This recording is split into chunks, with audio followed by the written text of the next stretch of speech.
You Are a Badass: How to Stop Doubting Your Greatness and Start Living an Awesome Life by Jen Sincero. Narrated by Jen Sincero. And still, after all this time, the sun has never said to the earth, "You owe me." Look what happens with love like that. It lights up the sky. Rumi. Introduction. You can start out with nothing, and out of nothing and out of no way, a way will be made. Reverend Michael Bernard Beckwith, former drug enthusiast turned spiritual enthusiast turned inspirational badass. I used to think quotes like this were a bunch of crap. I also didn't understand what the hell they were talking about. I mean, not that I cared. I was too cool. What little I knew about the spiritual/self-help world, I found to be unforgivably cheesy. It reeked of desperation, rah-rah churchiness, and unwanted hugs from unappealing strangers. And don't even get me started on how grouchy I used to be about God. At the same time, there was all this stuff about my life that I desperately wanted to change, and had I been able to bulldoze through my holier-than-thouism, I could have really used some help around here. I mean, overall, I was doing pretty well. I'd published a couple of books, had a lot of great friends, a close family, an apartment, a car that ran, food, teeth, clothes, clean drinking water. Compared to the majority of the planet, my life was a total cream puff. But compared to what I knew I was capable of, I was, shall we say, unimpressed. I always felt like, come on, this is the best I can do? Really? I'm gonna make just enough to pay my rent this month? Again? And I'm gonna spend another year dating a bunch of weirdos so I can be in all these wobbly, non-committal relationships and create even more drama? Really? And am I seriously gonna question what my deeper purpose is and wallow in the misery of that quagmire for the millionth time? It was a snore. I felt like I was going through the motions of living my lukewarm life with the occasional flare-ups of awesomeness here and there. And the most painful part was that deep down I knew I was a total rock star, that I had the power to give and receive and love with the best of them, that I could leap tall buildings in a single bound and could create anything I put my mind to. And what's that? I just got a parking ticket? You have got to be kidding me. Let me see that. I can't afford to pay this. It's like my third one this month. I'm going down there to talk to them right now.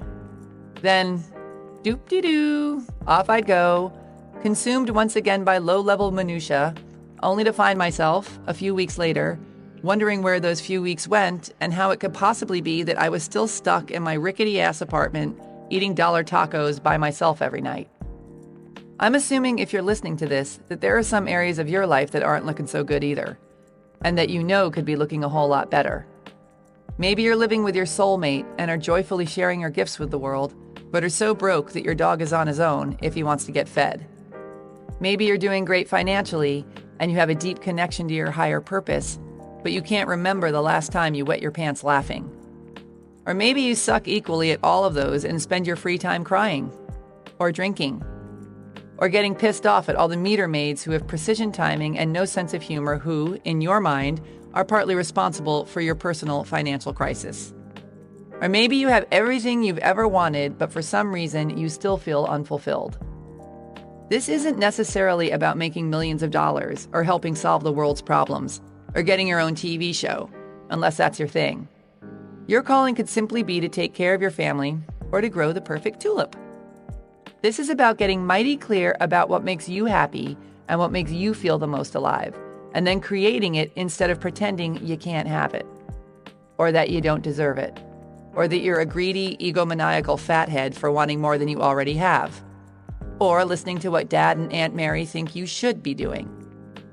It's about having the cojones to show up as the brightest, happiest, badassiest version of yourself, whatever that looks like to you. The good news is that in order to do this, all you need to do is make one simple shift. You need to go from wanting to change your life to deciding to change your life. Wanting can be done sitting on the couch with a bong in your hand and a travel magazine in your lap. Deciding means jumping in all the way, doing whatever it takes, and going after your dreams with the tenacity of a dateless cheerleader a week before prom night. You'll probably have to do things you never imagined you'd do, because if any of your friends saw you doing it or spending money on it, you'd never live it down. Or they'd be concerned about you. Or they'd stop being friends with you because now you're all weird and different. You'll have to believe in things you can't see, as well as some things that you have full-on proof are impossible. You're going to have to push past your fears, fail over and over again, and make a habit out of doing things you're not so comfy doing. You're going to have to let go of old, limiting beliefs and cling to your decision to create the life you desire like your life depends on it. Because guess what? Your life does depend on it.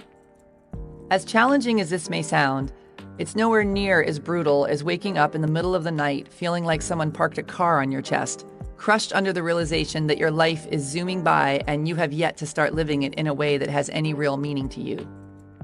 You may have heard stories about people who had these major breakthroughs when the shit really hit the fan. They found a lump or got their electricity turned off or were moments away from having sex with strangers to buy drugs when suddenly they woke up, transformed. But you don't have to wait until you hit rock bottom to start crawling out of your hole. All you have to do is make the decision. And you can make it right now. There's a great line from the poet Anais Nin that reads, "And the day came when the risk to remain tight in a bud was more painful than the risk it took to blossom." This is how it was for me, and how I think it is for most people. My journey was a process, and still is, that started with my decision to make some serious changes, regardless of what I had to do to make them. None of the things I'd already tried were working.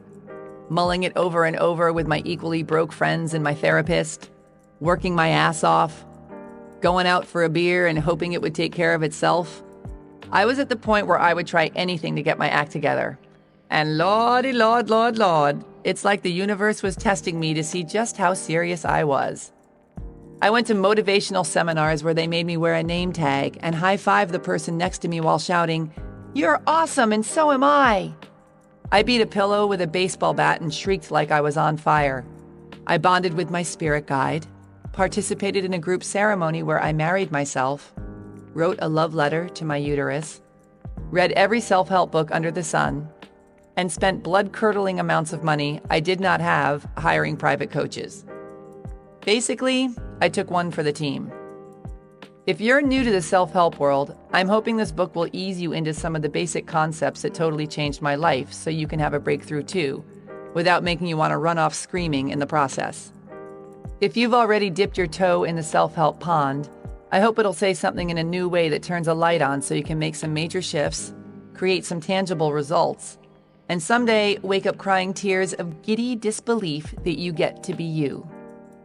And if I can save one person from ever having to take their inner child on a play date, I have done my job.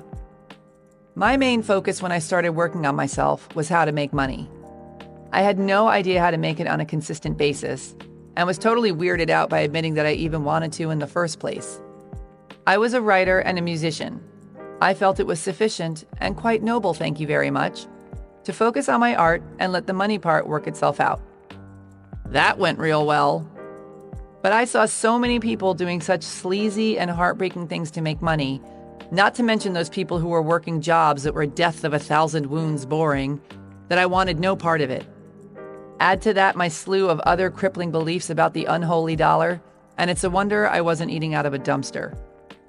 I finally realized that I needed not only to focus on making money, but that I also needed to get over my fear and loathing of it if I wanted to start pulling it in. This is when the self-help book started infiltrating my house, and the name tags assumed their mandatory and humiliating post above my left boob.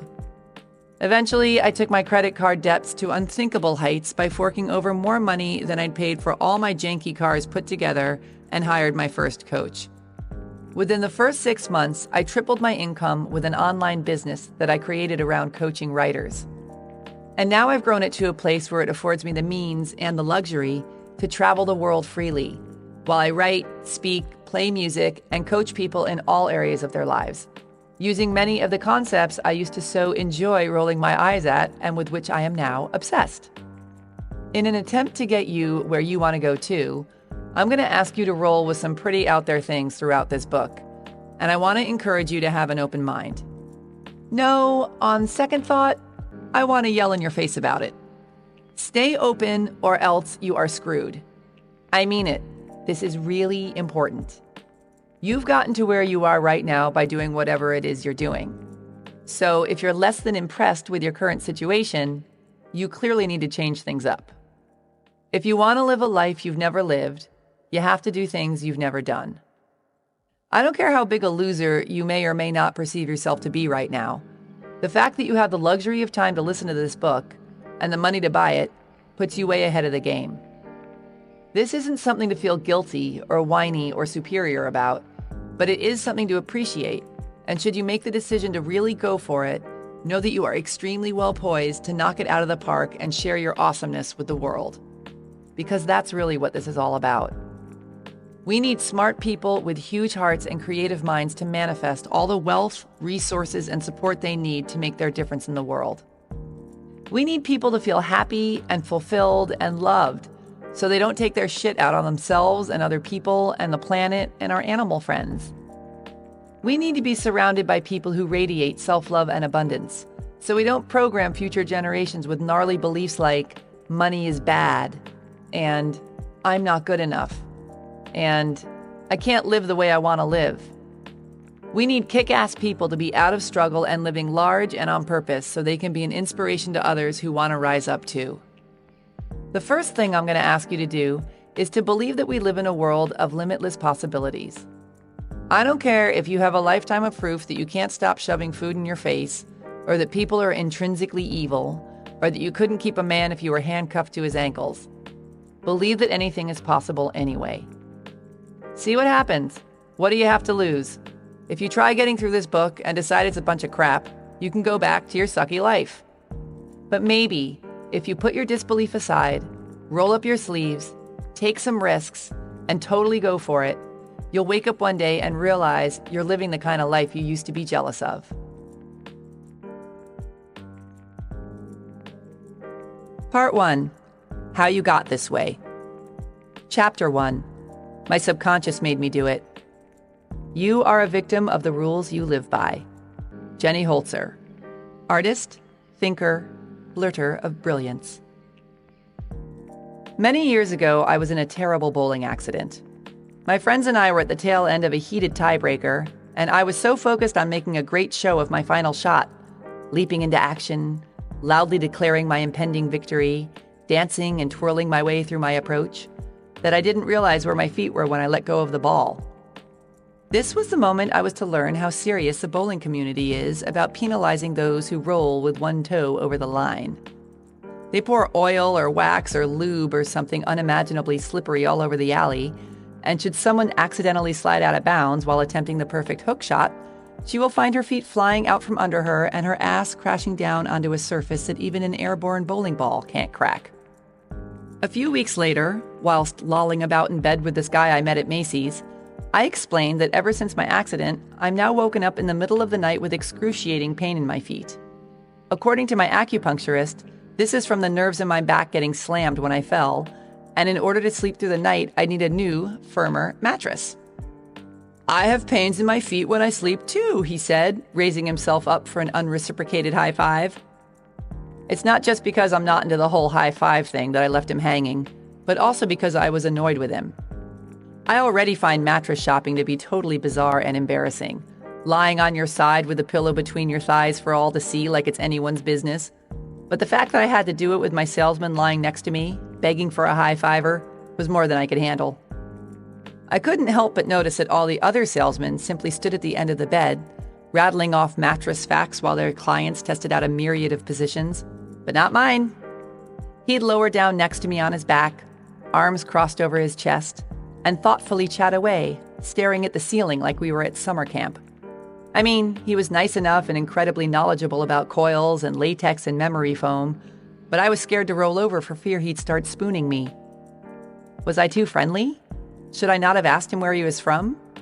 Did he think I meant something else when I patted the empty space next to me to test the pillow top? I obviously should have asked Freak Show Bob to get off the damn bed, or found someone else to help me, instead of sneaking out the door and blowing my only opportunity that week to go mattress shopping, but I didn't want to embarrass him. I didn't want to embarrass him. This is pretty much how my family was trained to deal with any sort of potentially uncomfortable interaction. Along with the fail-safe method of running in the opposite direction, other tools in our confrontation toolbox also included freeze, talk about the weather, go blank, and burst into tears the moment you're out of earshot. Our lack of confrontation management skills was no great surprise considering the fact that my mother comes from a long lineage of wasps. Her parents were the type who believed that children were to be seen and not heard, and who looked upon any sort of emotional display with the same horrified disdain usually reserved for cheap scotch and non-Ivy League educations. And even though my mother went on to create a household for us that was as warm, loving, and laughter-filled as they come, it took years for me to finally learn how to form a sentence when presented with the blood-chilling phrase, "We need to talk." All of this is to say that it's not your fault that you're fucked up. It's your fault if you stay fucked up, but the foundation of your fucked upness is something that's been passed down through generations of your family, like a coat of arms or a killer cornbread recipe, or in my case, equating confrontation with heart failure. When you came screaming onto this planet, you were truly a bundle of joy, a wide-eyed creature incapable of doing anything but being in the moment. You had no idea that you had a body, let alone that you should be ashamed of it. When you looked around, everything just was. There was nothing about your world that was scary or too expensive or so last year as far as you were concerned. If something came near your mouth, you stuck it in. If it came near your hand, you grabbed it. You were simply a human being. While you explored and expanded into your new world, you also received messages from the people around you about the way things are. From the moment you could take it in, they started filling you up with a lifetime's worth of beliefs, many of which have nothing to do with who you actually are or what is necessarily true. For example, the world is a dangerous place. You're too fat. Homosexuality is a curse. Size matters. Hair shouldn't grow there. Going to college is important. Being a musician or an artist isn't a real career, etc. The main source of this information was, of course, your parents, assisted by society at large. When they were raising you, your parents, in a genuine effort to protect and educate and love you with all their hearts, hopefully, passed on the beliefs they learned from their parents, who learned them from their parents, who learned them from their parents. Most people are living in an illusion based on someone else's beliefs. The trouble is, many of these beliefs have nothing to do with who they actually are or what is actually true. I realize I'm making it sound like we're all crazy, but that's because we kinda are. Until we wake up, which is what this book will hopefully help you do. Here's how it works. We as humans have a conscious mind and a subconscious mind. Most of us are only aware of our conscious minds, however, because that's where we process all of our information. It's where we figure things out, judge, obsess, analyze, criticize, worry that our ears are too big, decide once and for all to stop eating fried food, grasp that 2 + 2 = 4, try to remember where the hell we left the car keys, etc. The conscious mind is like a relentless overachiever, incessantly spinning around from thought to thought, stopping only when we sleep, and then starting up again the second we open our eyes. Our conscious mind, otherwise known as our frontal lobe, doesn't fully develop until sometime around puberty. Our subconscious mind, on the other hand, is the non-analytical part of our brain that's fully developed the moment we arrive here on Earth. It's all about feelings and instincts and erupting into ear-piercing temper tantrums in the middle of supermarkets. It's also where we store all the early outside information we get. The subconscious mind believes everything because it has no filter. It doesn't know the difference between what's true and what's not true. If our parents tell us that nobody in our family knows how to make money, we believe them. If they show us that marriage means punching each other in the face, we believe them. We believe them when they tell us that some fat guy in a red suit is going to climb down the chimney and bring us presents. Why wouldn't we believe any of the other garbage they feed us? Our subconscious mind is like a little kid who doesn't know any better and, not coincidentally, receives most of its information when we're little kids and don't know any better, because our frontal lobes, the conscious part of our brain, hasn't fully formed yet. We take in information via the words, smiles, frowns, heavy sighs, raised eyebrows, tears, laughter, etc. of the people surrounding us with zero ability to filter any of it, and it all gets lodged in our squishy little subconscious minds as the truth, otherwise known as our beliefs, where it lives, undisturbed and unanalyzed, until we're on the therapy couch decades later or checking ourselves into rehab again. I can pretty much guarantee that every time you tearfully ask yourself the question, "What the fuck is my problem?" the answer lies in some lame, limiting, and false subconscious belief that you've been dragging around without even realizing it, which means that understanding this is majorly important. So let's review, shall we? Number 1, our subconscious mind contains the blueprint for our lives. It's running the show based on the unfiltered information it gathered when we were kids, otherwise known as our beliefs.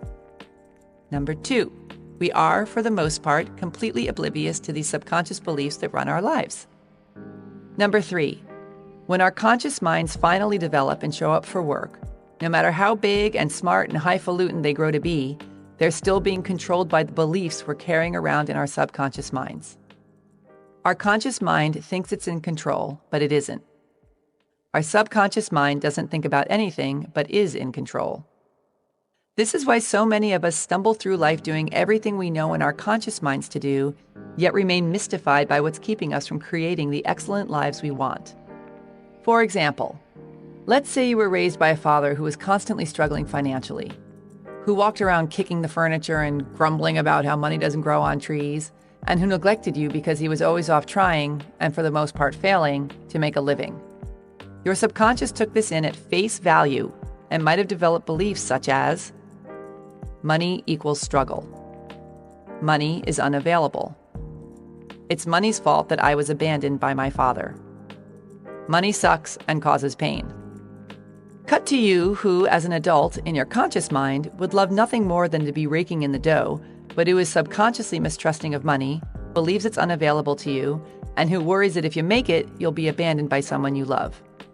You may then manifest these subconscious beliefs by staying broke no matter how hard you consciously try to make money, or by repeatedly making tons of money and then losing it in order to avoid being abandoned, or in a plethora of other frustrating ways.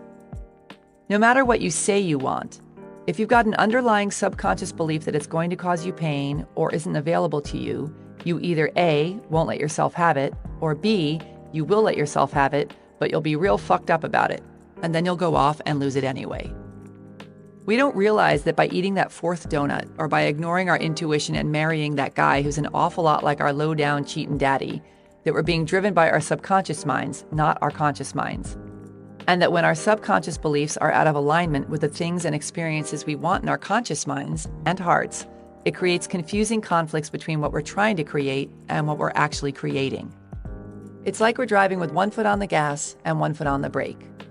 Obviously, we all have awesome subconscious beliefs as well, but we're not talking about those right now. Here are some other scenarios that may or may not ring a bell. Conscious mind. I long to find and marry my soulmate. Subconscious mind. Intimacy leads to pain and suffering. Finger. Ringless. Conscious mind. I want to lose 25 pounds. Subconscious mind. People aren't safe. I must build a shield to protect myself. Body. A fortress of flab. Conscious mind. I'm hot and sexy and want to get it on. Subconscious mind. Physical pleasure is shameful. Sex life. Yawn. Conscious mind. I want to travel the world. Subconscious mind. Fun equals irresponsible equals I won't be loved. Passport. Blank. It's sort of like not being able to enjoy sitting on your front porch anymore because it totally reeks of something foul out there. You can come up with all these brilliant ways to deal with the problem. Light incense, set up fans, blame it on the dog. But until you realize that something has crawled under your house and died, your problems will linger on, stinking up your life. The first key to ridding yourself of limiting subconscious beliefs is to become aware of them. Because until you're aware of what's really going on, you'll keep working with your conscious mind, think you need to paint the porch, to solve a problem that's buried far beneath it, dead skunk removal, in your subconscious, which is an exercise in futility. Take a minute to look at some of the less than impressive areas of your life and think about the underlying beliefs that could have created them. Let's take the old crowd pleaser, lack of money, for example. Are you making far less money than you know you're capable of earning? Have you reached a certain income level that no matter what you do, you can't seem to go above? Does generating an abundance of money consistently seem like something you're not even physically capable of? If so, write down the first 5 things that come to your mind when you think about money. Is your list full of hope and bravado or fear and loathing? What are your parents' beliefs about money? What are the beliefs of the other people you grew up around? What was their relationship with money like? Do you see any connection between their money beliefs and yours? Later on in this book, I'm going to give you tools to go much deeper with your subconscious beliefs and fix whatever's blocking you from living the kind of life you'd love to live. But for now, practice stepping aside, notice what's happening in the dysfunctional areas of your life, and strengthen your almighty awareness muscle. Start waking up to the stories you're working with in your subconscious, such as, I'll have to do things I hate in order to make money. I'll feel trapped if I get into an intimate relationship. If I go on a diet, I'll never get to eat anything fun again. If I enjoy sex, I'll burn in hell with the rest of the dirty sinners, etc. Because once you see what's really going on, you can start to drag out the stinky carcasses of your limiting subconscious beliefs and give them the heave-ho, thereby opening up the space to invite the fresh, new, awesome beliefs and experiences that you'd love to have into your life. Chapter 2, The G Word. If you want to find the secrets of the universe, think in terms of energy, frequency, and vibration. Nikola Tesla, inventor, physicist, super genius. When I lived in Albuquerque, New Mexico, my friends and I used to hang out at this Western bar called Midnight Rodeo. It was the kind of place that had curling irons and hairspray in the women's bathroom, Bud Light on permanent special for $2 a can, and a solid oak dance floor the size of a cornfield. We were all from New York and were way too cool for country music.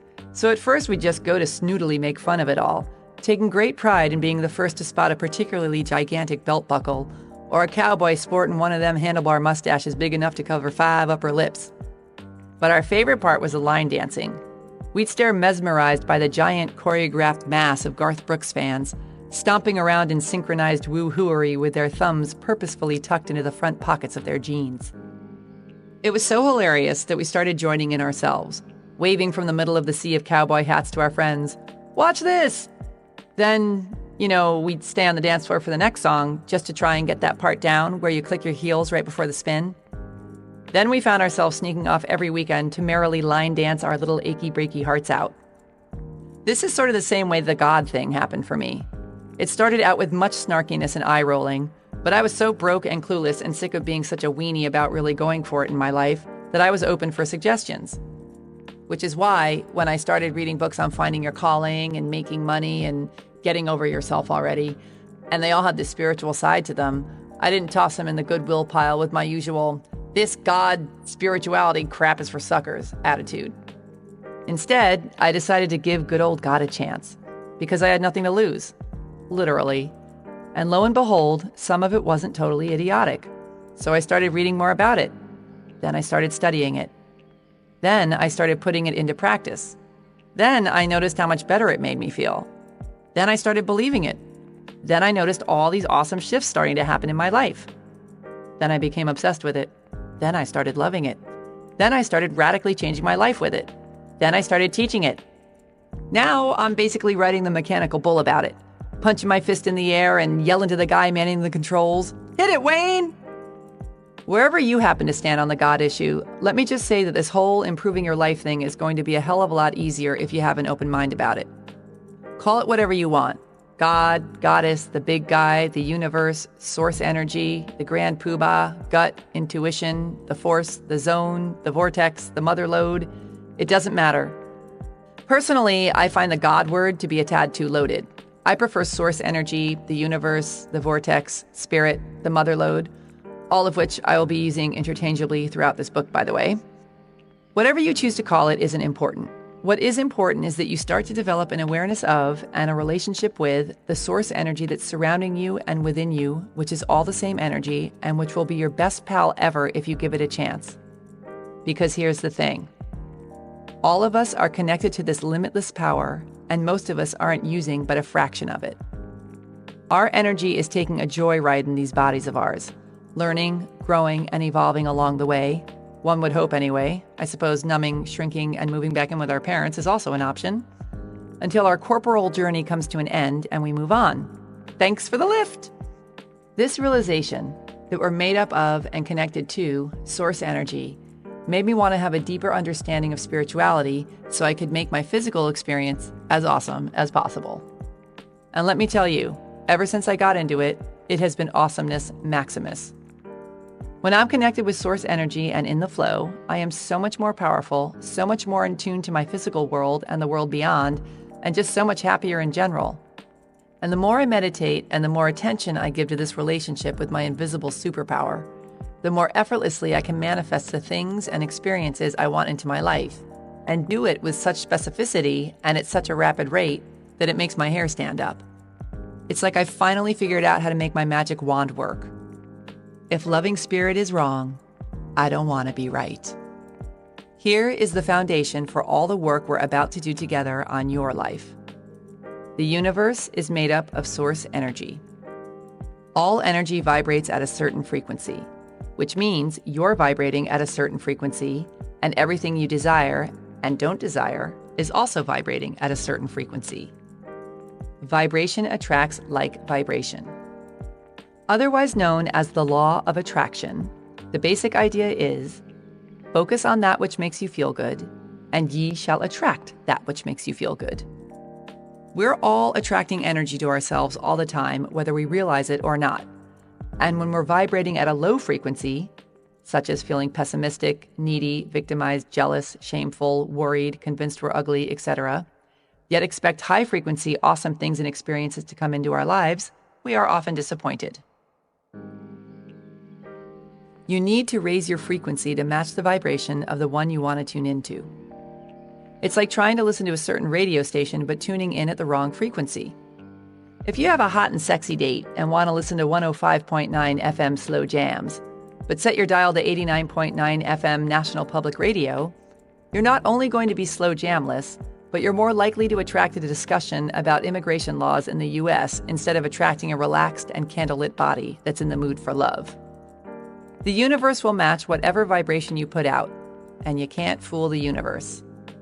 Which is why, when you're vibrating at a high frequency, awesome things seem to flow to you effortlessly, and you seem to stumble over the perfect people and opportunities all the time, and vice versa. As Albert Einstein observed, coincidence is God's way of remaining anonymous. When you learn to consciously master the energetic realm, believe in the not yet seen, and stay in your highest frequency, you harness your innate power to create the reality you desire. So once again, good old awareness is your key to freedom. Once you realize that you can dramatically improve your situation by connecting with source energy and raising your frequency, you can freaking do it already. I'll tell you exactly how later. Instead of opting to stay in the suck hole and feeling like a victim of pathetic circumstances, such as microwaving ramen in its styrofoam cup for dinner, or working for someone who makes your flesh crawl. In order to truly raise your vibration, you've got to believe that everything you want is available to you. And the best way to keep this belief strong is by staying connected to source energy. It's like we're surrounded by this big, all-you-can-eat buffet of incredible experiences and insights and feelings and opportunities and things and people and ways to share our gifts with the world. And all we have to do is align our energy with what we want and take decisive action to allow this good into our lives. And this decisive action part is key. Sadly, we can't just float around our neighbor's pool on a raft with cup holders, sipping cocktails and being all high frequency while waiting for unicorns to fly down from the sky. We have to take action. Hell-bent for glory kind of action. The trick is to have both parts, energy and action, working in unison. Unless your energy is lined up properly with that which you desire, really desire, any action you take is going to require way more effort to get you where you want to go, if it gets you there at all. Once in a while, you may get lucky doing one without the other, but if you get very clear on what you truly want, rather than what you think you should want, believe that it's available to you regardless of your present circumstances. And remember, the best way to do this is by staying connected to source energy and keeping your frequency high. And then take decisive action, you will eventually succeed. Have you ever had a dream where you're flying and you're having such a blast, but then you realize, hey, wait a minute, I'm flying, I can't fly. And then you come crashing back down to the ground and you can't get yourself back up again? No matter what you try? This is the way beliefs work. Even if it seems impossible, you have to have faith anyway. And the second you stop believing, you pop the bubble and stop attracting the magic into your life. The force really is with you. This isn't just about believing and being all high vibe when the sun is out and the bunnies are hopping around either. This is about believing, even when things are at their most uncertain or absolute crappiest, that there is a bright, shiny flip side within your reach. As French author and fearless truth seeker André Gide so aptly put it, one does not discover new lands without consenting to lose sight of the shore for a very long time. This is about believing that we live in a loving, kind, and abundant universe instead of one that's petty, mean, and likes other people more than it likes you. This is about your faith being greater than your fear. Chapter 3. Present as a Pigeon. If you're depressed, you are living in the past. If you're anxious, you're living in the future. If you are at peace, you are living in the present. Lao Tzu, ancient Chinese philosopher, founder of Taoism, could have been one guy or a mythical compilation of many. Nobody really knows for sure. I was in yoga class one day, and the instructor told us all to get into pigeon pose, which is this pose where you stretch one leg out behind you, fold the other one out sideways in front of you, and then bend forward and lie down on top of the whole thing. It's fine if you're a pigeon, but it's one of the poses I dread most because my hips don't move that way, it hurts, and I'm always scared I'm going to get stuck. But even though my body has requested otherwise, I'm in class, and I'm going for it, and I'm determined to relax into it, even though I'm really just silently begging the dude to tell us to change into a different pose, which he doesn't do because he's too busy talking. He's blabbing on and on and on about our connection to the universe and our breath and the path to true enlightenment, and holy fucking shit, dude, will you hurry up? I think I'm gonna rip something. I really do. Oh my God, I think I'm actually stuck. How am I gonna get out of this pose? He's gonna have to come over here and lift me out of it because I really, truly am stuck, and then whoosh. I breathe into it.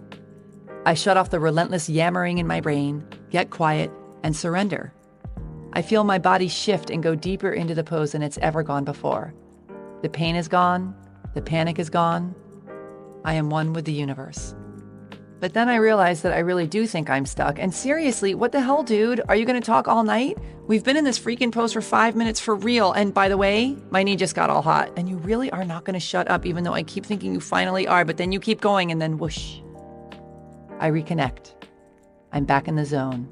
I melt deeply into this pose and feel such bliss and true connection to something much larger than myself. This flip-flopping between freaking out in our heads and breathing into the now is basically how most of us go through life. Instead of worrying about the possibility of dislocating a hip, the future, or about how bad I was at this pose, the past, I could have luxuriated in the magnificence available to me in the moment. It never ceases to amaze me the precious time we spend chasing the squirrels around our brains, playing out our dramas, worrying about unwanted facial hair, seeking adoration, justifying our actions, complaining about slow internet connections, dissecting the lives of idiots, when we are sitting in the middle of a full-blown miracle that is happening right here, right now.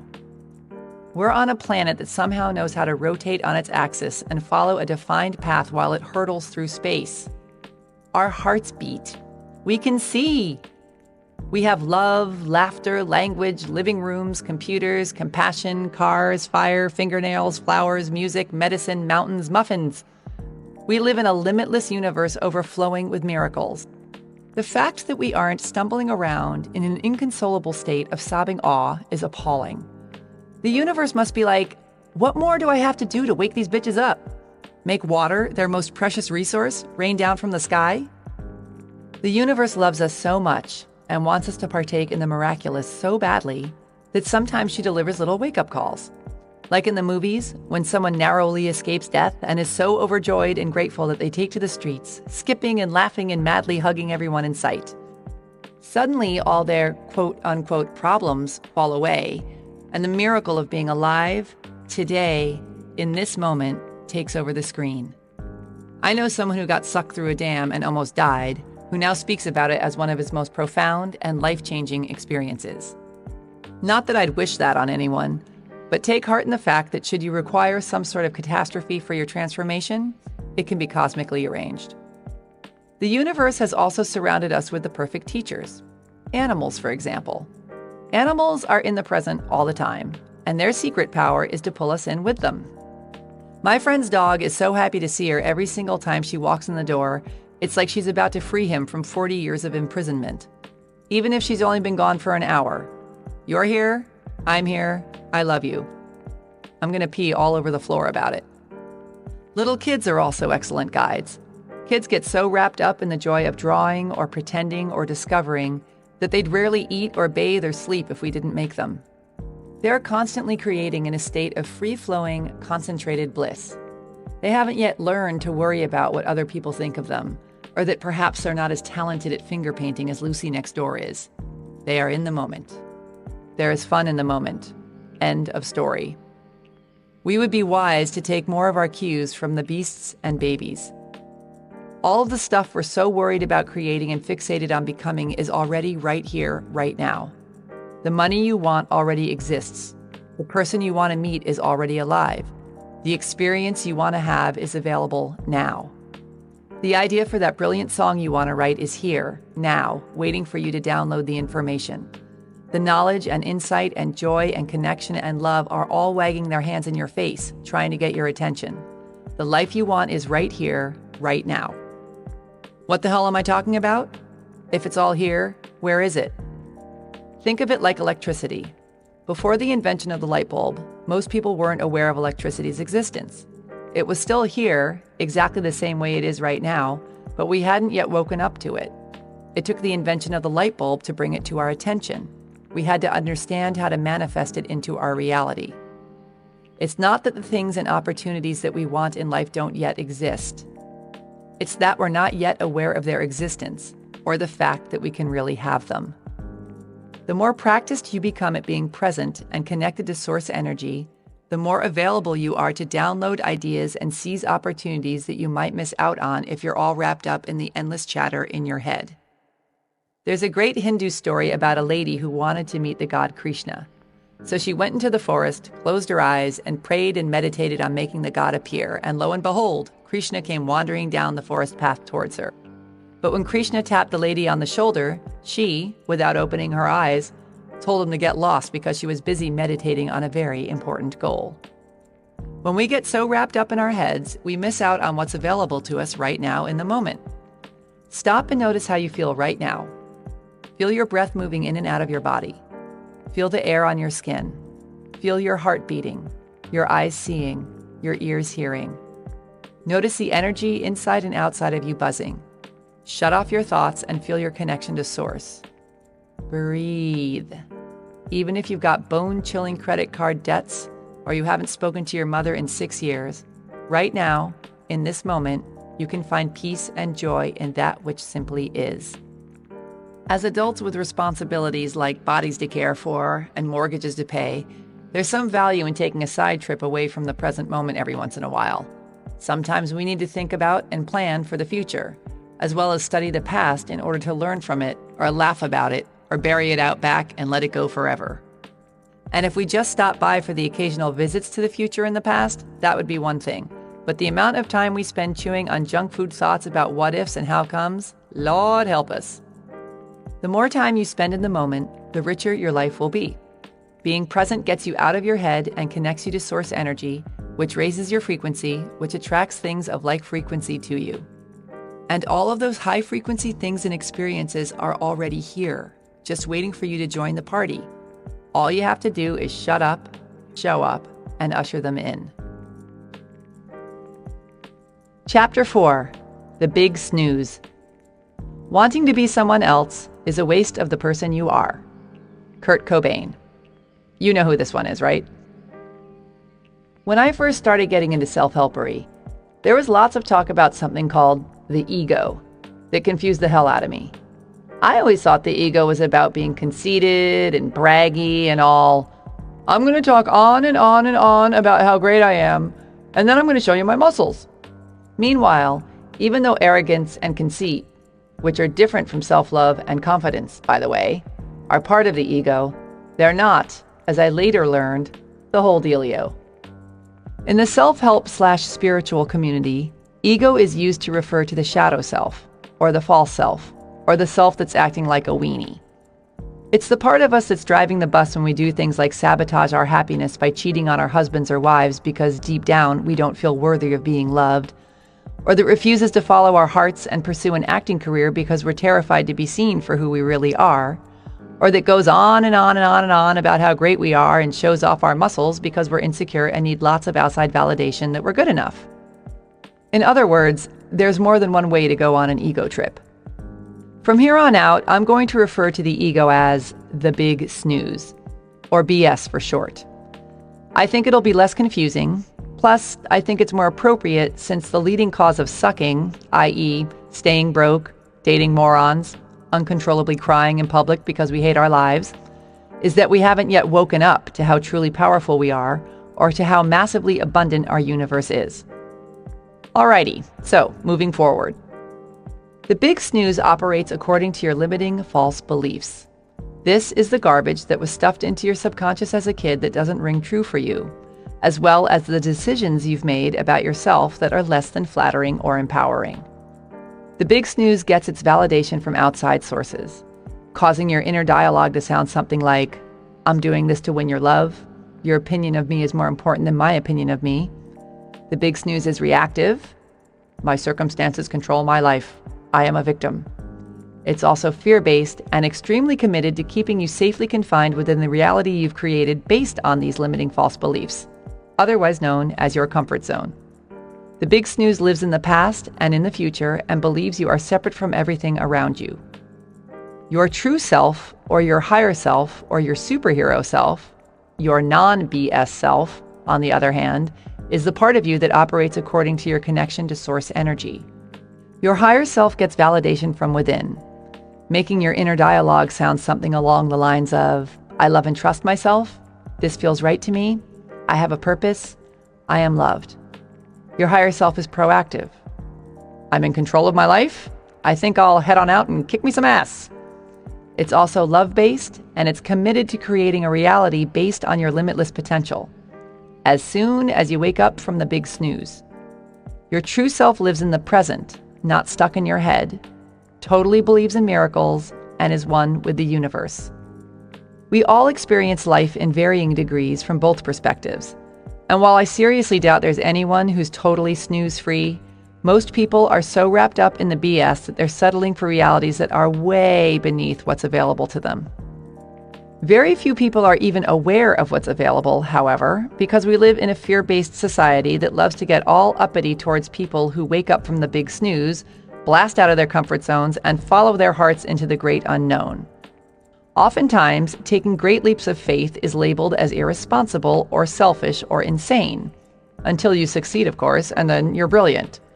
This is because watching someone else totally go for it can be incredibly upsetting to the person who's spent a lifetime building a solid case for why they themselves can't. I'm obviously generalizing, and there are plenty of people out there cheering us on. But one of the first things you might have to deal with when you decide to wake up from the big snooze and make massive positive changes in your life is disapproval from other people who are snoring away, especially the people closest to you, lame as this may sound. They may express their discomfort in all sorts of ways: anger, hurt, bafflement, criticism, snorting every time you talk about your new business or your new friends, constant remarks about how you're not the way you used to be, worrying, teasing, blocking you from all social media outlets, etc. Surely, are you really going to quit your secure corporate job to open a nail salon when you've got 2 children, a mortgage, and high blood pressure? So few new businesses succeed, especially in this economy. Aren't you worried about what will happen to your family if you fail? Of course, Shirley is worried about what will happen to her family if she fails. She wakes up every night seized by panic about it, but she's moving past her fear to create something she's really psyched about, rather than dying a slow, painful death hanging around the water cooler with you, whining about how dry the cake was at the birthday party your boss threw for you in the conference room last week. Even though they're often doing it out of love and concern, having others smear their fear and worry all over you is the last thing you need when you're strengthening your superhero muscles to step out and take some risks. So I highly recommend keeping your mouth shut around people who are going to bring you down. Instead, seek out those who are already totally kicking butt, or who are lifting up their foot to do so, or people who you know will be supportive and confide in them. because you'll have your own internal freak show to deal with as you try to overcome the objections from your own BS. The big snooze is like an overprotective Italian mother who not only doesn't want you to ever go outside, but who wants you to live with her forever. Her intentions are good, but fully fear-based. As long as you stay inside the familiar, risk-free zone of your present reality, the big snooze is content. But should you try and sneak past her to attend the rockin' party outside, your overprotective, controlling mother is going to claw, scratch, scream, bite, hurl her body in front of your rapidly approaching new life. Basically, she's going to do whatever she can to stop you. And it ain't going to be pretty. It's like when you quit smoking or doing drugs and go into withdrawal. Finally, you've taken a leap and done something that's going to massively improve your life. And for days, sometimes weeks, you feel worse than you did when you were a wild child. You're hacking up all this nasty crap, ridding your body of toxins, shaking, sweating, puking, wondering why on earth you thought this was a good idea. It's really fun. Same goes for when we rid ourselves of limiting subconscious beliefs that have been holding us back and take a giant leap outside our comfort zone. It's a detox of such staggering proportions that sometimes it can feel like the universe is conspiring against us. Trees fall on our cars, our computers crash, we find our significant others in bed with our best friends, we get our identities stolen, we get the flu, our roofs cave in, we sit and gum. When in reality, the big snooze is creating chaos in an attempt to self-sabotage and keep everything as is, instead of moving forward into unknown yet desperately wanted new territory. Every successful person knows this and has been through this. When taking great leaps forward, life often turns to shit before it turns to shinola. I realize this might seem a bit far-fetched, but remember, you create your reality, and you've spent a lifetime creating the reality you presently exist in, based largely on your limiting false beliefs. When you decide to rewire these beliefs, go for what's truly in your heart, and do a massive overhaul on yourself and your world, you're basically murdering the big snooze. And she is going to come at you, rolling pin raised high over her head, to beat you back into your old life. We are very powerful creatures who create our realities through focused energy, and should our subconscious mind decide to focus that energy at stopping ourselves from taking a risk because it's freaking out and terrified, things can get a little crazy around here. The big snooze will do everything it can to stop you from changing and growing, especially since you're attempting to obliterate the very identity that you and everyone else has come to know as you. Never underestimate the power of the big snooze scorned. Sometimes the big snooze sets up emotional blocks to try and stop us. Other times she gets physical. I have a client who decided to quit his ho-hum yet high-paying job to start his dream company from scratch. He had no idea where to start, what he wanted to do, or how he was going to pull it off. And regardless of the fact that he had a family that was counting on him, no guarantees, and even fewer leads, he quit his secure job and went for it because he was determined to create a life he loved. That's when the BS hit the fan. He got not one, but 2 flat tires after leaving a coaching session with me. His babysitter ran into his wife's car while driving his car. The water main under his kitchen exploded, and right before his first big deal went through, he got hit by a freaking bus. I'm pleased to report he's fine now. But even with all those extremely convincing excuses to say, okay, fine, screw it, you win, he never gave up. Today he finds himself being his own boss, doing what he loves, traveling the world, negotiating multi-million-dollar business deals, making a huge difference in his clients' lives, being creative, and setting an excellent example for his kids about living a life on purpose. A record producer I worked with decided to build her own recording studio. She put all her money and effort into buying all the recording equipment, instruments, amps, soundproofing, etc., only to have the entire thing burned to the ground almost immediately after it was completed. Instead of closing the shades, getting into bed, and sucking her thumb for the next 2 years, she raised the money she needed to rebuild an even better studio, and is now rocking so hard that she gets to handpick the musicians she works with and basically live out her fantasy life. So if you finally decide to quit your soul-crushing job and start the pastry shop of your dreams, be not upset if a truck drives through your front window into your scones. Instead of taking this as a sign that you shouldn't have opened your shop, take it to mean that you're ridding yourself of your BS and moving in the right direction. Growth ain't for weenies, but it's nowhere near as painful as living the life you're living right now if you're not really going for it. If you want to take control of your life and turn it into something as magnificently you as have the people I described before, stop at nothing. Have faith.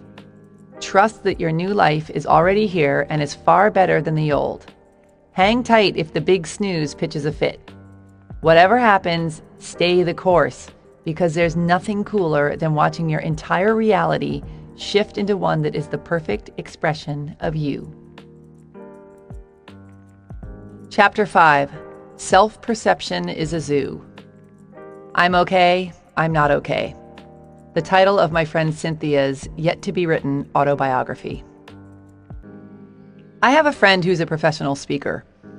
She's the kind of person who is so articulate, so powerful and bright and naturally captivating that she could be standing at the counter ordering a burrito and I'd get all teary-eyed. That's right. No refried beans, you heard the woman. So imagine my surprise when, after one of her talks, she plunked herself down next to me and demanded to know how boring it was. I also have gorgeous friends who think they're hideous looking, brilliant clients who one moment think they're God's gift to mankind and the next need to be talked off the ledge of self-proclaimed ineptitude, and an entrepreneurial neighbor who can't decide if she's a financial powerhouse or if she's about to cause her family to start living underneath a bridge. Self-perception is a zoo. We spend our lives drifting between glimpses of our own infinite glory and the fear that not only are we totally incapable, unworthy, lazy, and horrible, but that it's only a matter of time before someone blows the whistle on us. We torture ourselves incessantly, and for what purpose? If we can glimpse the glory, and I know you can, why do we waste our precious time giving any energy to the other options? Wouldn't life be so much more fun, productive, and sexy if we fully embraced our magnificently delightful selves? It's just as easy to believe we're awesome as it is to believe we're giant sucking things. Takes the same amount of energy, the same amount of focus. So why do we choose all the drama? Have you ever noticed how when someone you admire goes out and does something phenomenal, you're happy for her or him, but you're not surprised? Of course they did something phenomenal. They're a phenomenal person. But to get yourself to see how amazing you are is like pushing a giant marshmallow up a hill. Yes, there we go. We are up. We are awesome. Oop, we're sagging. We are sagging on the left. Push it up. There we go. We're all good. Wait, now we're sagging on the right. We run around, taking one step forward and 14 steps back when it's so unnecessary. Instead, try seeing yourself through the eyes of someone who admires you. They get it. They believe in you leaps and bounds. They aren't connected to your insecurities and negative beliefs about yourself. All they see is your true glory and potential. Become one of your own diehard fans, look at yourself from the outside, where all your self-doubts can't crawl all over you, and behold what shines through. You get to choose how you perceive your reality. So why, when it comes to perceiving yourself, would you choose to see anything other than a super huge rock star of a creature? You are a badass. You were one when you came screaming onto this planet, and you are one now. The universe wouldn't have bothered with you otherwise. You can't screw up so majorly that your badassery disappears. It is who you are. It's who you always will be. It's not up for negotiation. You are loved, massively, ferociously, unconditionally. The universe is totally freaking out about how awesome you are. It's got you wrapped in a warm gorilla hug of adoration. It wants to give you everything you desire. It wants you to be happy. It wants you to see what it sees in you. You are perfect. To think anything less is as pointless as a river thinking that it's got too many curves or that it moves too slowly or that its rapids are too rapid. Says who? You're on a journey with no defined beginning, middle, or end. There are no wrong twists and turns. There is just being. And your job is to be as you can be. This is why you're here. To shy away from who you truly are would leave the world you-less. You are the only you there is, and you are the only you that ever will be. I repeat, you are the only you there is, and you are the only you that ever will be. Do not deny the world its one and only chance to bask in your brilliance. We are all perfect in our own magnificent, fucked up ways. Laugh at yourself, love yourself and others, rejoice in the cosmic ridiculousness. Part 2. How to embrace your inner badass. Chapter 6. Love the One You Is.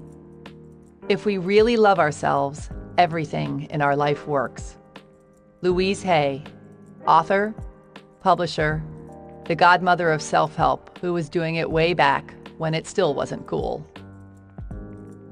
I was hanging out at my brother Bobby's house one day, lying on the couch, watching his then 2-year-old son waddle around.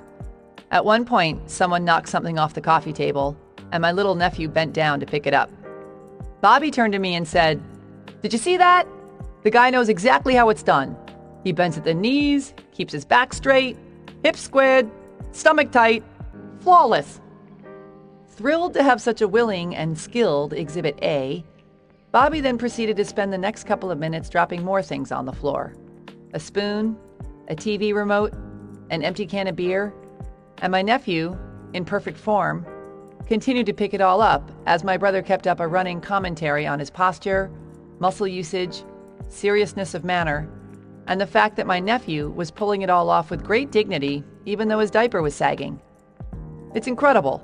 The kid could flip over a car without straining his back. I can barely pull up my pants without having to be rushed to the hospital." When we're born, we have an instinctual understanding of some of the most important basics of life that includes and goes way beyond bending at our knees instead of our lower backs to pick a beer can up off the floor.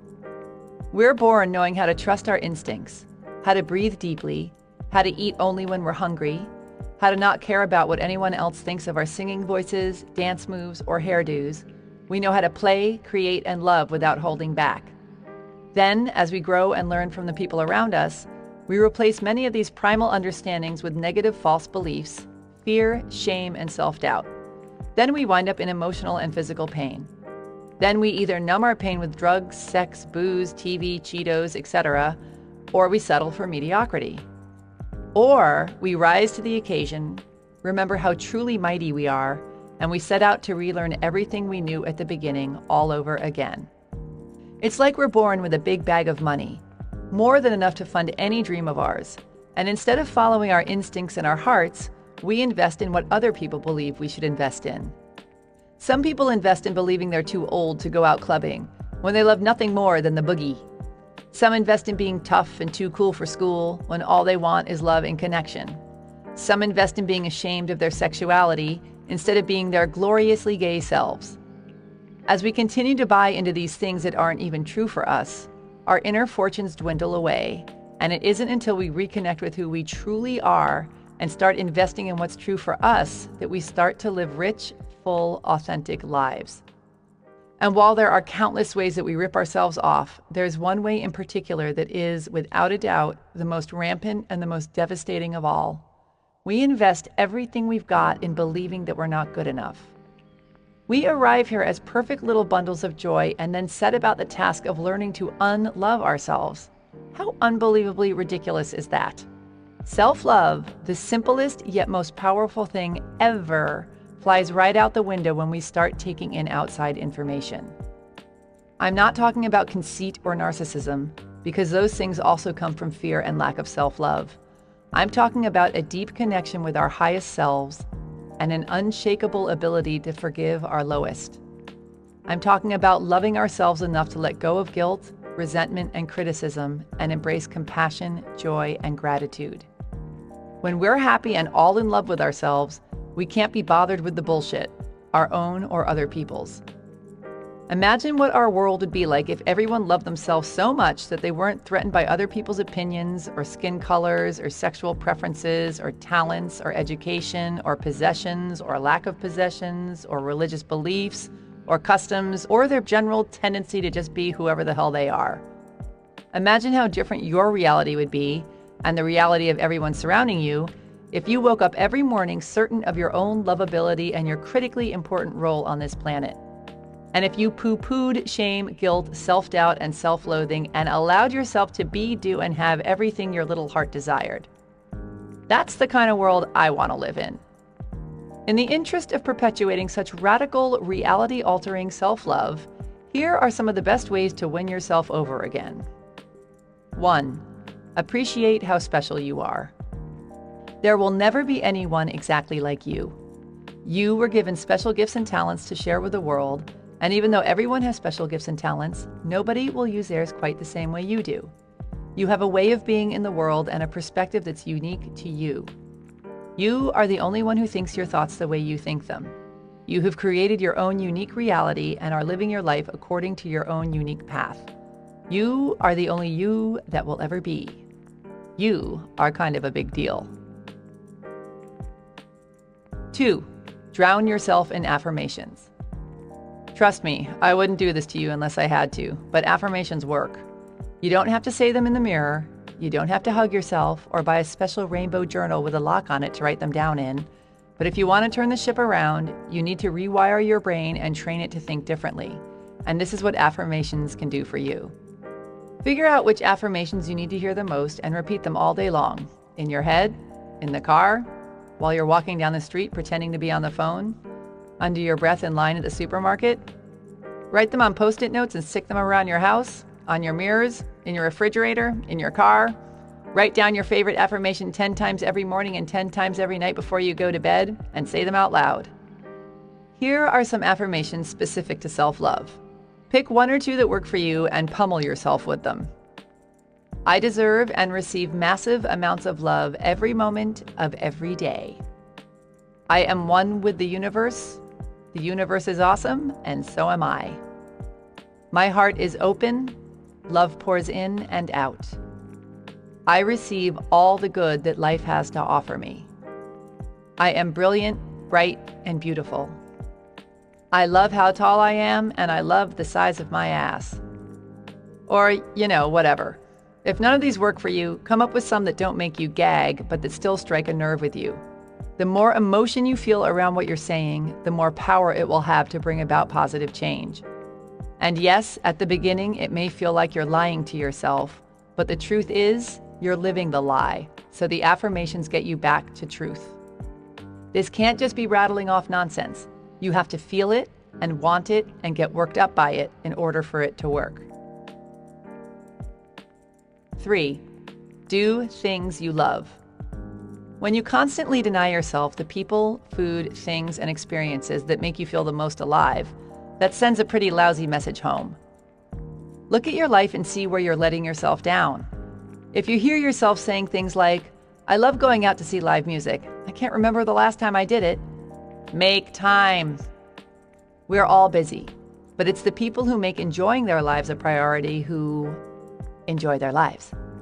Right now, there are thousands of people all over the world at yoga retreats overlooking the ocean, dancing their asses off at outdoor music festivals, or whooping it up on the Disney cruise of their dreams.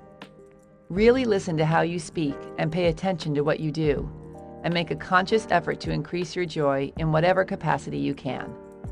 It can be anything from spending a weekday afternoon with a great friend, to quitting your hateful job, to buying a pair of completely impractical but completely awesome new shoes, to going on a surf vacation in Costa Rica. It's about being proactive about creating the life you love, instead of meekly living out the one you're pretending you're stuck with. Give yourself the gift of a joyous life while you're still among the living. Also, if you're the kind of person who puts everyone else's needs first, start putting yours up front. Those who are used to you being their personal assistant will still love you, even though they'll be somewhat grouchy about you not waiting on them hand and foot anymore. Buy a new pair of jeans, open a savings account, hire someone to do your dishes, make your kids clean out the cat box. You aren't a selfish person for taking care of yourself, just a happier one. Take care of yourself as if you're the most awesome person you've ever met. 4. Find a replacement. We've gotten so used to our negative knee-jerk reactions to ourselves that we never think to question them. We simply take them as a truth, the whole truth, and nothing but the truth. But once we become aware of our thought patterns and behaviors, we can consciously change them. So start paying attention. What runs through your mind when you look in the mirror? What happens inside you when you see someone totally succeeding at something you'd love to do but have never let yourself try? What do you think and feel when you walk up to a group of really good-looking, successful people? Or when you try your best to pull something off and you fail? Or when you get dumped by someone who is totally awesome and hot? Or when you walk around all day with your fly open? Or when you leave your coffee on the roof of your car and drive off? Or when you let a friend down? Or when you stub your toe on the kitchen table for the 10th time? or when you forget your dad's birthday, or when you snap at someone who didn't quite deserve it as harshly as you gave it to them. Notice the verbiage that runs through your mind when you're being the most heinous to yourself and come up with a new and improved response. For example, if every time you look in the mirror, your first thought is, "Yikes!" make a conscious effort to change it to, "Hi, gorgeous."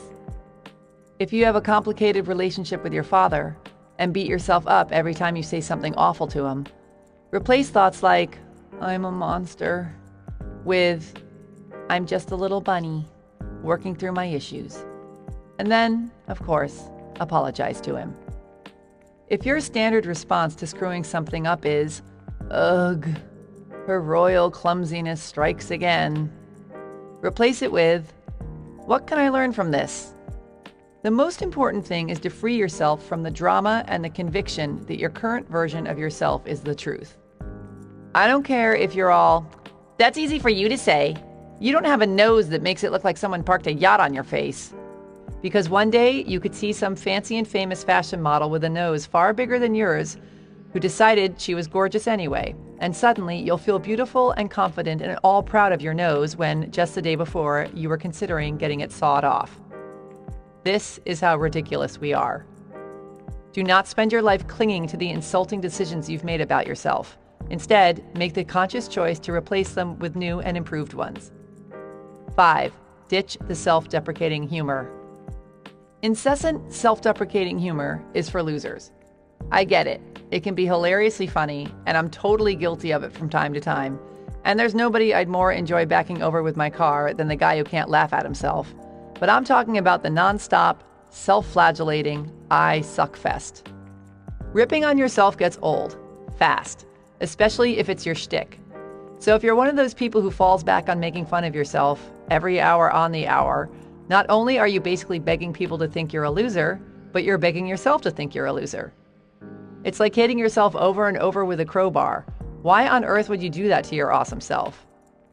What you tell yourself on a daily basis is more powerful than you know. Seemingly harmless jokes over time turn into seriously destructive beliefs. Our thoughts become our words become our beliefs become our actions become our habits, and our habits become our realities. So if your favorite joke is that you couldn't get a date if you demanded one at gunpoint, and you spend every Saturday night alone, perhaps you should come up with a new one-liner. And most importantly, constantly making fun of yourself is such a cheap way to be funny. Anyone can do it. So push yourself to come up with a new script. Your confidence and we humor snobs will thank you. 6. Let the love in. Receive compliments gracefully, instead of countering with a disclaimer such as, "Oh, this ratty old thing?" Try this instead. "Thank you. Period." Take care of your body, too. We, if you're anything like me, run around doing all our busy work with our poor bodies flapping behind us like old wind socks. When we're pressed for time, it's often the first thing to get overlooked. "I've got 5 meetings today. I'll do my yoga tomorrow and have a power bar for lunch." Meanwhile, during our little sojourn here on Earth, we need our bodies more than they need us. Say nice things about your body. Dress it up and take it out. Give it hot sex, luxurious baths, and massages. Move it, stretch it, nourish it, hydrate it, pay attention to it. The better our bodies feel, the happier and more productive we are. 7. Don't compare yourself to others. Have you ever done something that you're so proud of and feel all on top of the world about until you see that someone else has done something similar that, in your mind, is better, and all of a sudden you feel sad? Comparison is the fastest way to take all the fun out of life. It's none of your business what other people are doing. All that matters is that you're enjoying yourself and pleased with what you're creating. It's precisely your uniqueness that makes you awesome. Deciding that someone else's uniqueness is better than your own isn't exactly being your own best buddy about things. Can you imagine what our world would be like if our biggest heroes succumbed to the perils of comparison? If Marilyn Monroe compared herself to Kate Moss and decided she needed to lose her curves? Or if the guys in Led Zeppelin compared themselves to Mozart? Dude, that guy's huge. Way huger than we'll ever be. And he doesn't even have a drummer. I think we should get rid of ours and maybe add some harps while we're at it. You are more than enough. Avoid comparison like the plague. 8. Forgive yourself. Listen up, this one's extremely important. You have screwed up in the past. You will screw up again. Every human is born with the ability to make spectacular mistakes. You are not alone. Screwing up is not your special skill. Get over it. Dragging around guilt and self-criticism is beyond unhealthy and is utterly pointless, not to mention boring. You aren't a better person for feeling guilty or bad about yourself, just a sadder one. Get clear on this one truth. Guilt, shame, and self-criticism are some of the most destructive forces in your life, which is why forgiving yourself is one of the most powerful. Here's an excellent way to do it. Think of a specific thing that you did that you feel badly about. Call it up in your mind and feel it in your body. Repeat the following over and over while thinking of it and really feel what you're saying to yourself. Holding on to my bad feelings about this is doing nothing but harming me and everyone else and preventing me from enjoying my life fully. I am an awesome person. I choose to enjoy my life. I choose to let this go. Repeat this until you feel a sense of freedom and lightness around your issue. It may take a day or a week or several months, or it could happen right away. But however long it takes, do it. Because if you want to be free, you have to put in the time. And if you need to apologize to someone, pick up the phone. Listen to Chapter 15 for more tips on forgiveness and letting go. 9. Love yourself, because it's the holy grail of happiness. Chapter 7. I know you are, but what am I? I'm not offended by all the dumb blonde jokes because I know I'm not dumb. I also know I'm not blonde. Dolly Parton, singer, songwriter, actress, altruist, businesswoman, bright shiny light. A friend of mine, a brilliant writer, once called me in a panic when she suddenly became frozen with fear over the subject matter of the book she was working on and could no longer bring herself to write it. Her book was, among many other splendid things, very personal, dark, and twisted. And my friend was concerned that it was too much, that it was crossing the line, that she was exposing herself as a giant, weirdo, pervert freak. This brings up something that's so important to have a firm grasp on if you're going to get anywhere near reaching your full potential in this life as a writer, an artist, a business person, a parent, a butcher, a baker, a candlestick maker, or as a fully realized and evolved human being in general. Do not waste your precious time giving one single crap about what anybody else thinks of you. Imagine how liberating that would be. Other people's opinions motivate every move we make in our teens and our 20s. And as we age, if we're moving in the right direction, our obsession with how we're perceived by others begins to trickle away.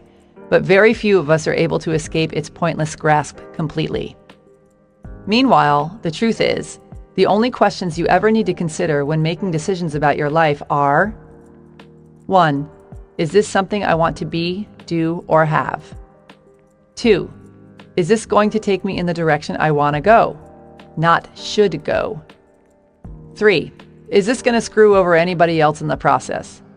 The definition of screwing someone over is taking their money and doing a lousy job, or destroying their water source, or enslaving populations, things like that.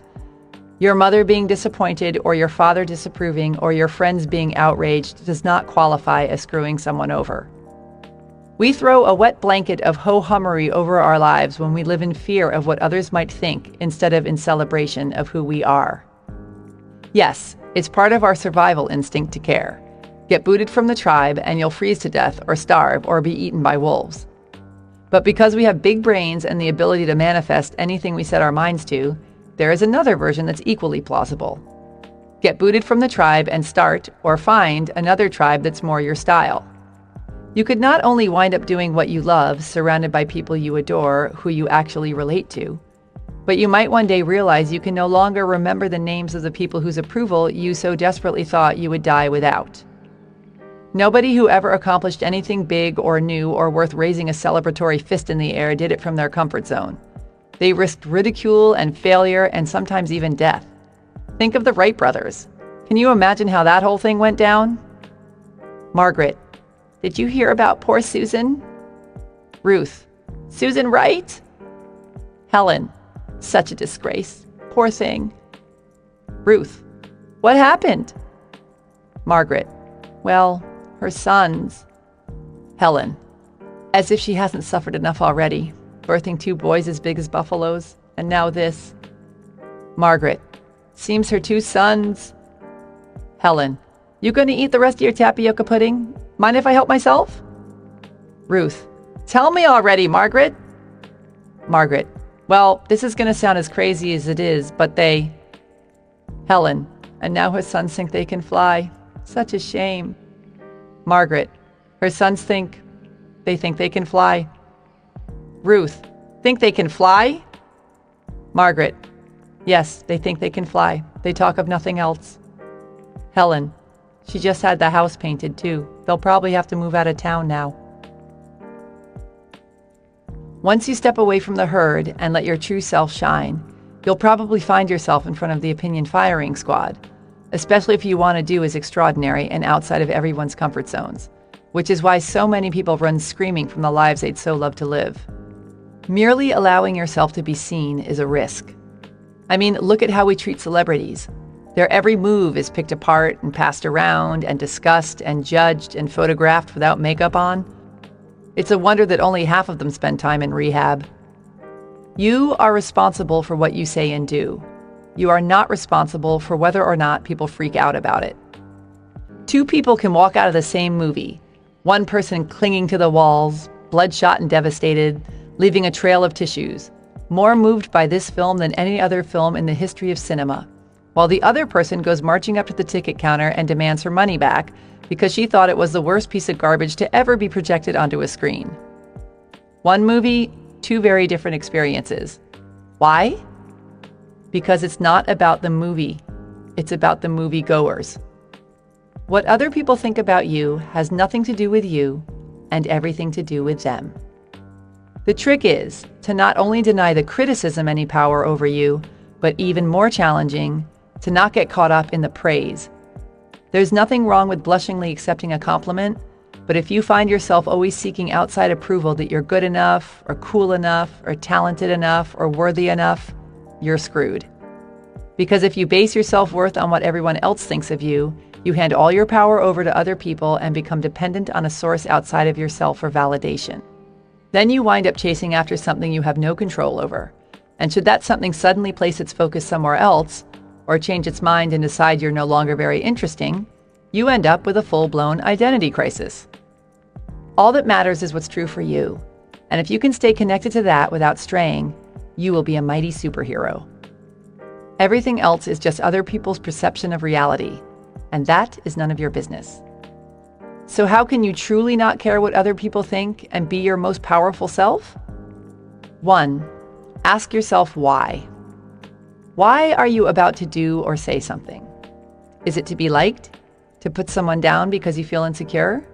To get someone back because they made a fat joke about your mother? Or is it coming from a place of strength and truth? Are you doing it because it'll be fun?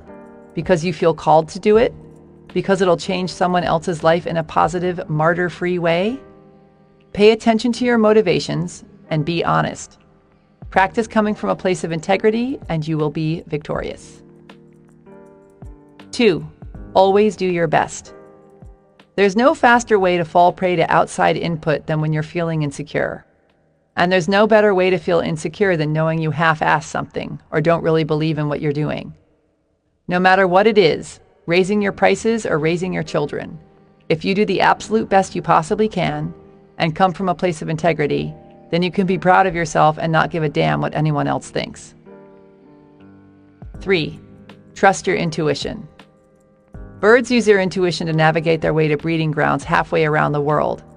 Deer and rabbits and other prey-type beasts use their intuition to avoid running into predators. The average human, on the other hand, will take the advice of their drunk-before-noon neighbor across the street instead of doing what deep down we know is best. How many times have you thought in hindsight, I knew I should have listened to my gut? You have an incredible inner guidance tool that you can use whenever you need it. Tell everyone to shut up and go away. Get quiet, give yourself room to feel and think. You have all the answers inside of you. Practice sharpening your intuition, take the time to strengthen your connection to source energy, and trust that you know what's best for you. The more centered and tuned in you are, the mightier you will be. Listen for more tips on how to do this later in the book. 4. Find a temporary role model. Find a mentor or a hero or a role model. Get clear on why this person is impressive and inspiring to you, and when faced with a challenge that leaves you guessing how to react, ask yourself, what would my hero do? Not caring what others think is a muscle that can take some time to build up. So use this trick while you're still getting strong, and before you know it, you'll be able to ditch your hero and start asking yourself, what would I do? 5. Love yourself, no matter what anyone else thinks. Important note about outside opinions. While you are unauthorized to base your self-worth on what other people think, it doesn't mean you should miss out on the opportunity to benefit from outside input altogether, especially input from those who know you well. There is such a thing as constructive criticism and constructive complimenting, but whether or not they are constructive depends on you. For example, if people have been telling you for years that you're a hothead, that they feel they can't be open with you because the second you disagree with them, you blow up in their faces, ask yourself, is this true? Be honest. Can I use this information to better myself and the lives of others? If the answer is yes, commit to making the necessary changes. If the answer is no, let it go.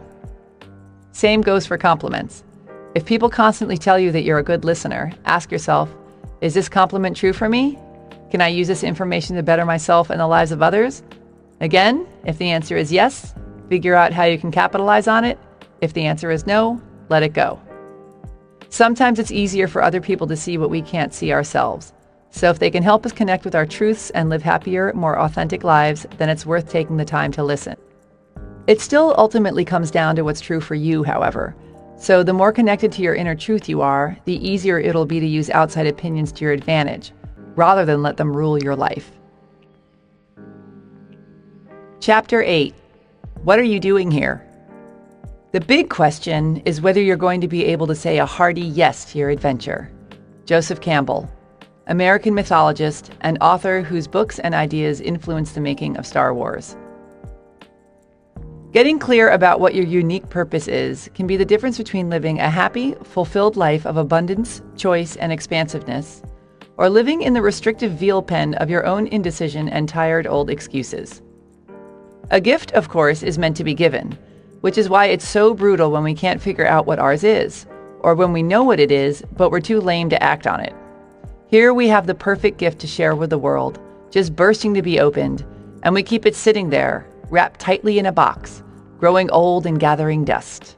Oh, the waste, the agony. Meanwhile, the joy of giving someone the perfect gift is unparalleled. We all know how it feels, hopping back and forth from foot to foot, wringing our hands, practically peeing in our pants, begging them to open it. Open it already! Jesus H. Christ. Here, let me freaking do it. The power of giving is so strong that the excitement and the good feelings are often greater for the giver than for the receiver. Which is why, when you find your calling and you design your life in such a way that you can share your gifts with the world on a consistent basis, you feel like a rock star. When we share what we were brought here to give, we are in alignment with our highest, most powerful selves. Most people, however, wander through their lives giving the tasteful candle version of their gifts. You know, they don't show up to the party empty-handed or anything. They present their somewhat flaccid gift to the world, receive a warm hug and an, "Oh, you shouldn't have," in return, but they don't knock it out of the park. For example, they get a job doing something that they either hate or that's a bit of a yawn but is, okay. It affords them a life that covers the basics as long as they don't go too crazy. They do fun stuff, but not as much as they'd like because they don't have the money, or the time, or the belief that they deserve to. They have little victories here and there. They meet their sales quota and win the 6-day cruise to the Bahamas, or rack up enough miles to go stay with their aunt and see the Olympics, or finally sit down and write an entire song that they may or may not ever record or perform. But they never truly go for it and create a life that really lights them up. They basically big snooze their lives away. Every single person is born with unique and valuable gifts to share with the world.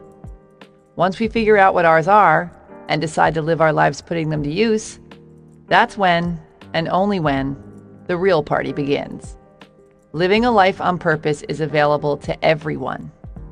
So if you're struggling or settling or completely confused about what you're supposed to do with your life, know that the answer is already here.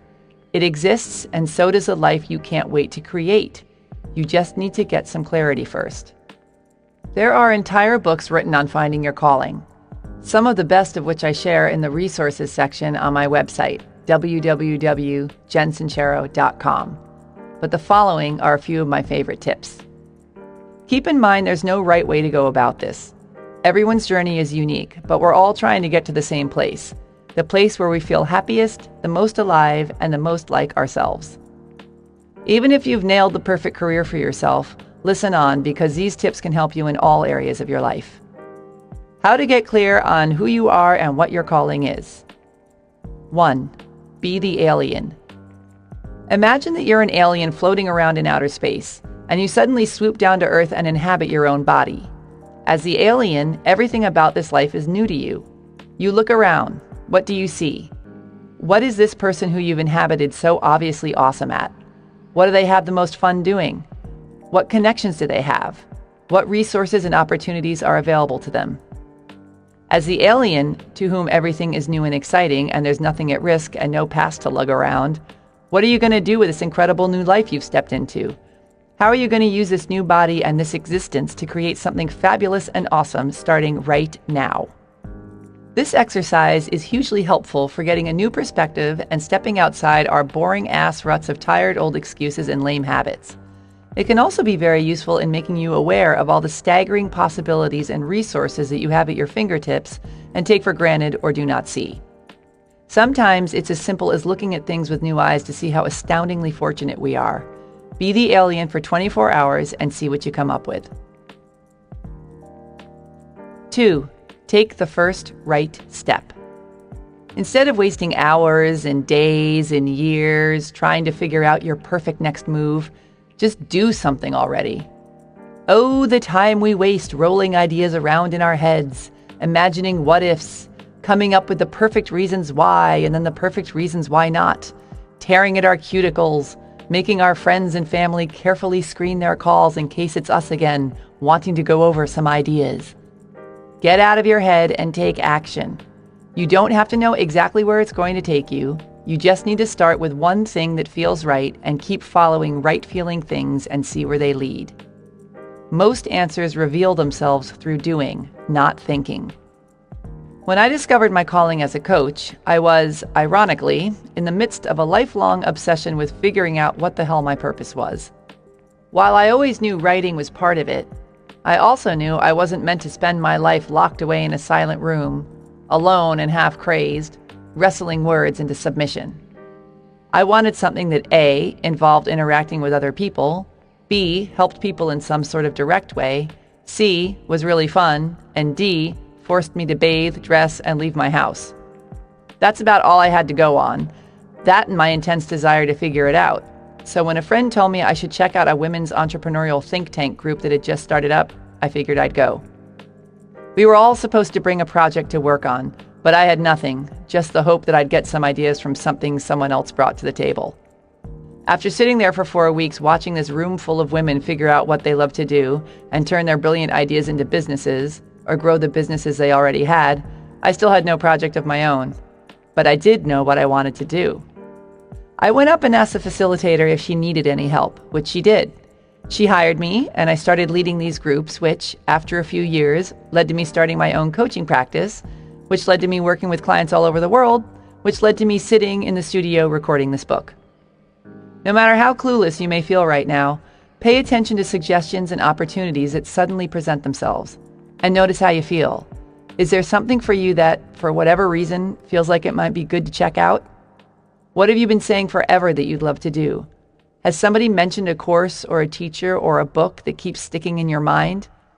Take the first step in the direction towards something that feels right and see where it leads you. And do it now. 3. Do your best wherever you're at. Once you take this first step, it's possible that you won't land in your dream situation right away. You might land on a stepping stone. It could be an awesome stepping stone, or it can be kind of an unawesome stepping stone. But no matter where your first step lands you, if you want to keep moving forward, appreciate wherever you're at instead of feeling ashamed or grouchy or impatient about it. Everything you do along your journey contributes to where you're going. Let's say you've decided that you're going to go after your fantasy of being a rock star, and you take a job waiting tables so you have the flexibility to travel and play gigs and go into the studio. Clearly, your calling is playing music, not being concerned that some whiny customer's French onion soup is allegedly too cold, but it's essential that you care anyway. Having a good attitude and being grateful for all the things that are helping you live the life of your dreams will not only make your life a more pleasant place to be and get you bigger tips, but it will also raise your frequency and attract the people and opportunities to you that will take you in the direction you want to go. This is where being really present in the moment comes in handy.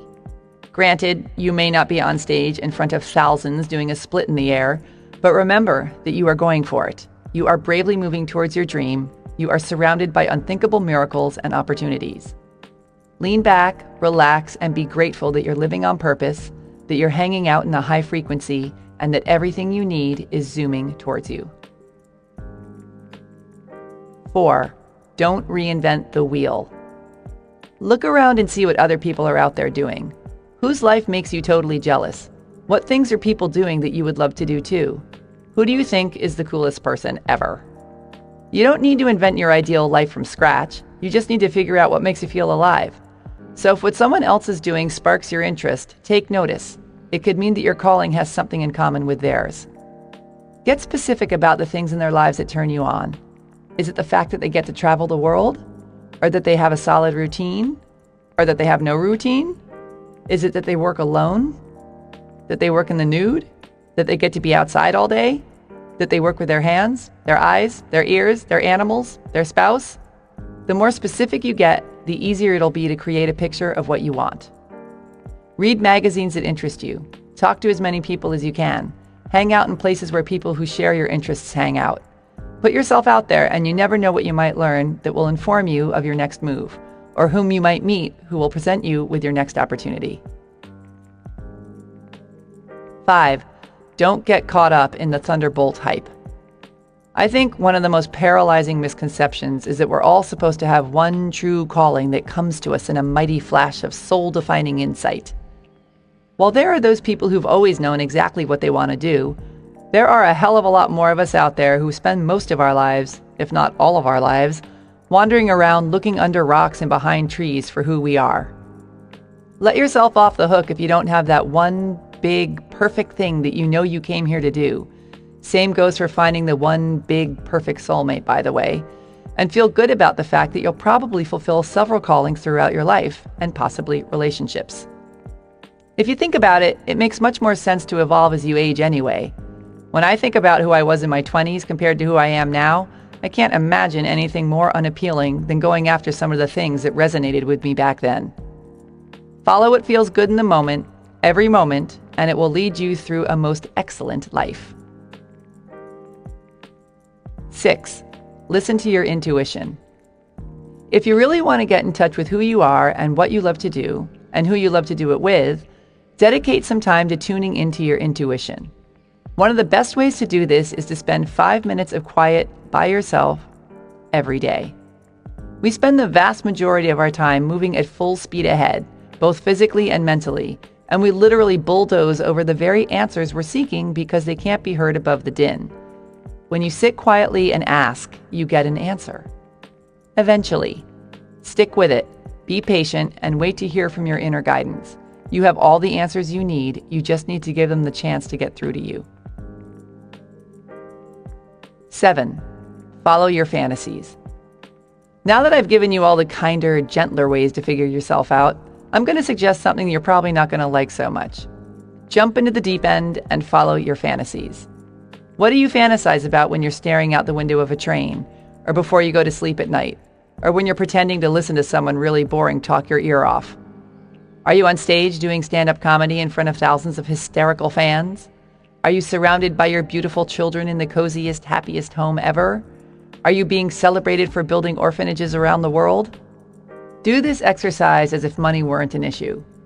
Tap into what brings you great joy instead of what you think you need to do to survive.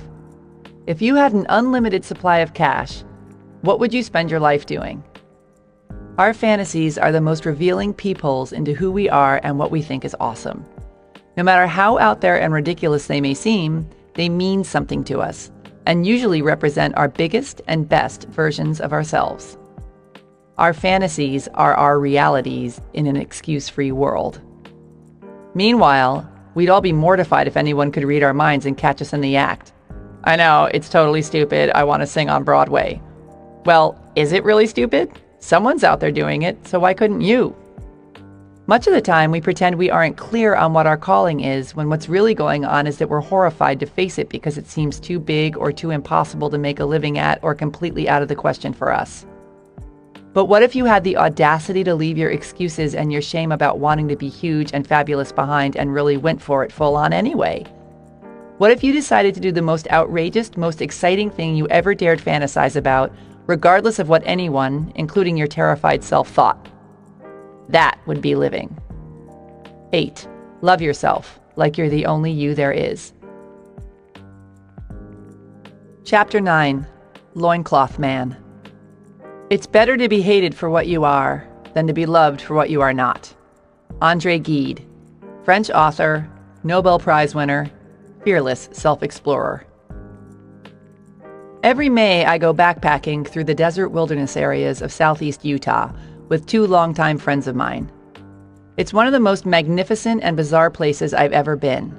Giant, jagged, obscenely pink ridges of rock jut out of the ground like huge slabs of raw meat. White, yellow, and purple towers of sandstone stretch and twist into sculptures made of taffy. Deep cracks in the earth's surface form cathedral-like slot canyons, whose walls, smoothed over from flash floods and sandstorms, change colors from moment to moment as the sun's rays shift through the narrow opening high above. It's like the moon, only cooler. We merrily trip through this alternate universe, picking up colorful rocks, climbing around on boulders, and arguing over which eagle or snake or mountain goat should be awarded Creature of the Day. Because my friends are such excellent navigators, we go deep into the wilderness areas, where there are no trails and even fewer people. In the 16 years we've been hiking out there, we could practically count the people we've bumped into while backpacking on one hand. Which was why I was so surprised and dubious when my friend Tom, who'd gone ahead to find us a place to set up camp for the night, reported that he'd seen someone.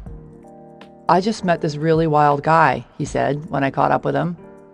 "He was wearing nothing but a loincloth and a headband. He was holding a spear, too. Said he'd been living in the canyon for 13 years. Was he riding a magic dragon?" "I'm serious." "So where is he?" "He went off to check his squirrel trap, but he could come back." Tom is a lousy liar, and wherever he was taking this joke, he wasn't getting to the punchline fast enough.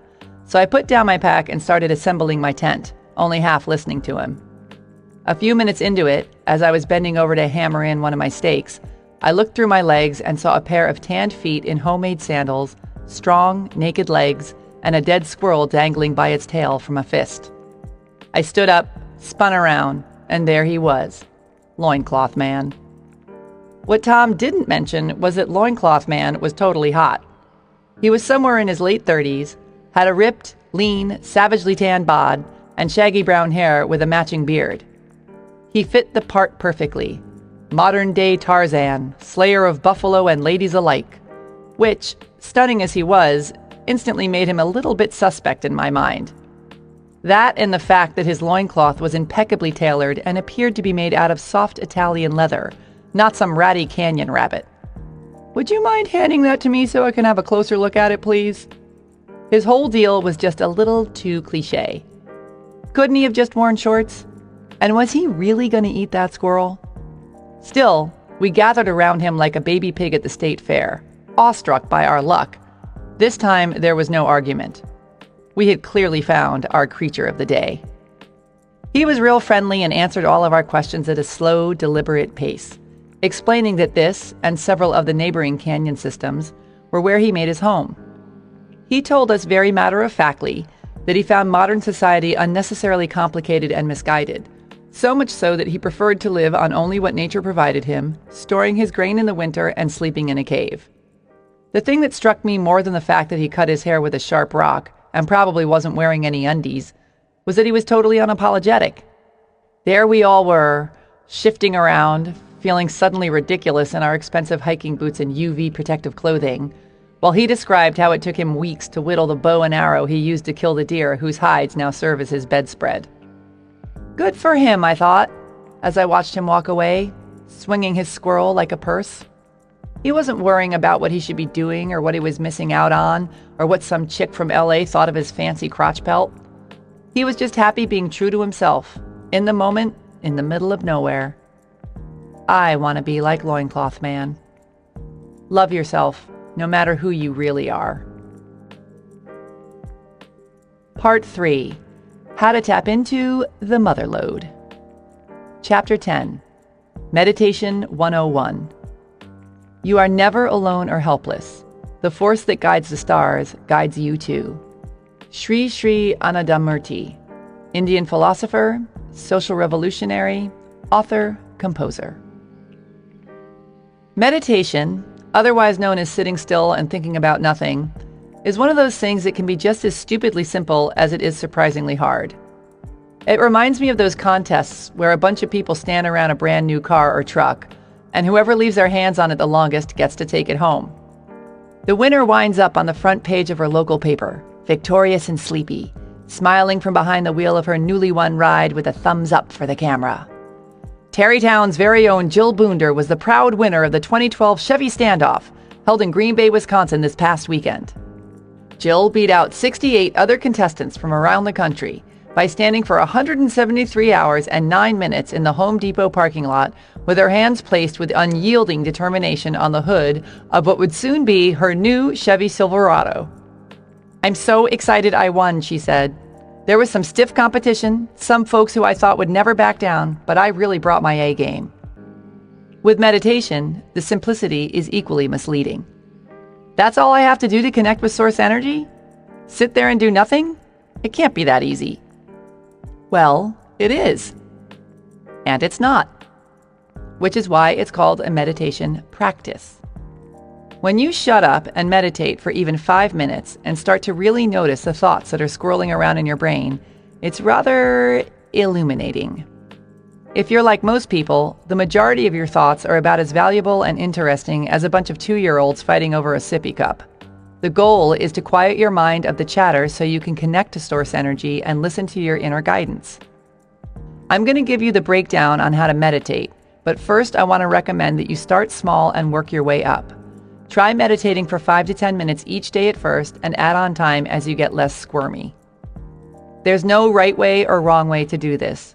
No set amount of time, no correct things to feel, no rules about how you have to sit or where you have to do it. All that matters is that you do it if you want to massively improve your life. It's like drinking lots of water or exercising regularly or not bad-mouthing other people. You don't have to do it, and the temptation to blow it off is extremely large. But if you make a habit of it, not only will you start to crave it, but your entire life will change.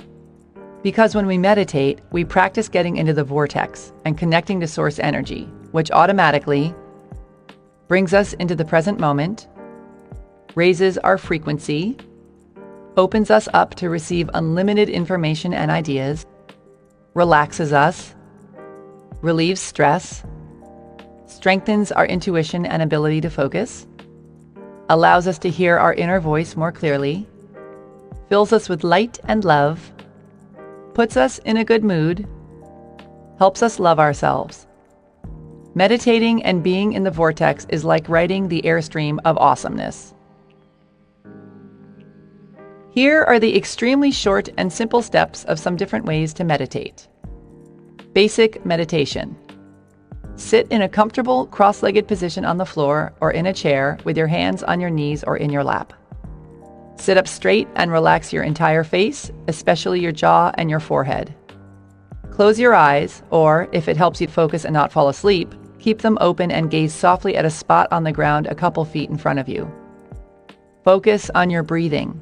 Notice it moving in and out of your body. You don't have to breathe in any special way, just focus on it.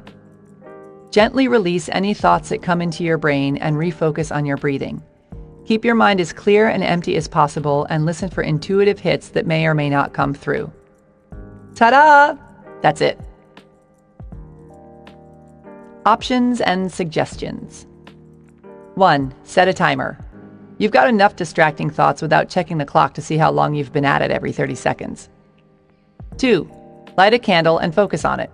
Sometimes having a place to rest your eyes can help you get centered and in the zone. Sit and face a candle that you place on the floor in front of you while you meditate and see if that works for you. 3. Imagine a bright beam of light shooting down from the sky, shining in through the top of your head, running through your entire body, out your bottom, and up to the sky again, so that it makes a complete circle. I sometimes find this easier to focus on than the ever-popular breath method, plus it fills me up with energy and light and makes me feel more deeply connected to source energy. 4. Use a mantra. Sometimes when the squirrels in my head are particularly active, I bring in a mantra to chase them out.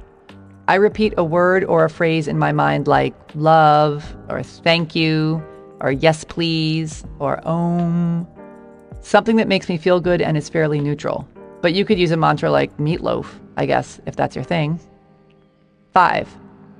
Try and meditate first thing in the morning so you're not distracted by whatever the day brings. Your conscious mind will also be more quiet, having just woken up from sleeping. 6. If there's something in your life that you're working on or through, you can set an intention or ask for help during your meditation practice. Meditating is about receiving information from the universe. Setting intentions and praying are about sending information out to the universe. There are 2 ways you can do this. A. Start with a question, something like, how do I deal with my pain in the ass teenage son? And see what, if any, answers download while you meditate. Or B. Meditate first, open up the channel, clear out the chatter, and then ask your question in a space of clarity and connection and see what, if anything, comes to you. Guided meditation. There are countless CDs and DVDs that various hippies and guru types have made over the years to walk you through meditations. I suggest taking the guided route when you're first starting out if you're having trouble wrangling your mind into submission. They make great training wheels, and I still use them occasionally, especially if I want to focus on something specific. There are also guided meditation centers all over the place, and it's really nice every once in a while to meditate in a group. You can really feed off that energy and get the discipline to sit there for an extended period of time. Do a search for meditation centers and ashrams in your area. Sometimes yoga studios hold guided meditations too. Chanting. Chanting is also a great way to get into a meditative state.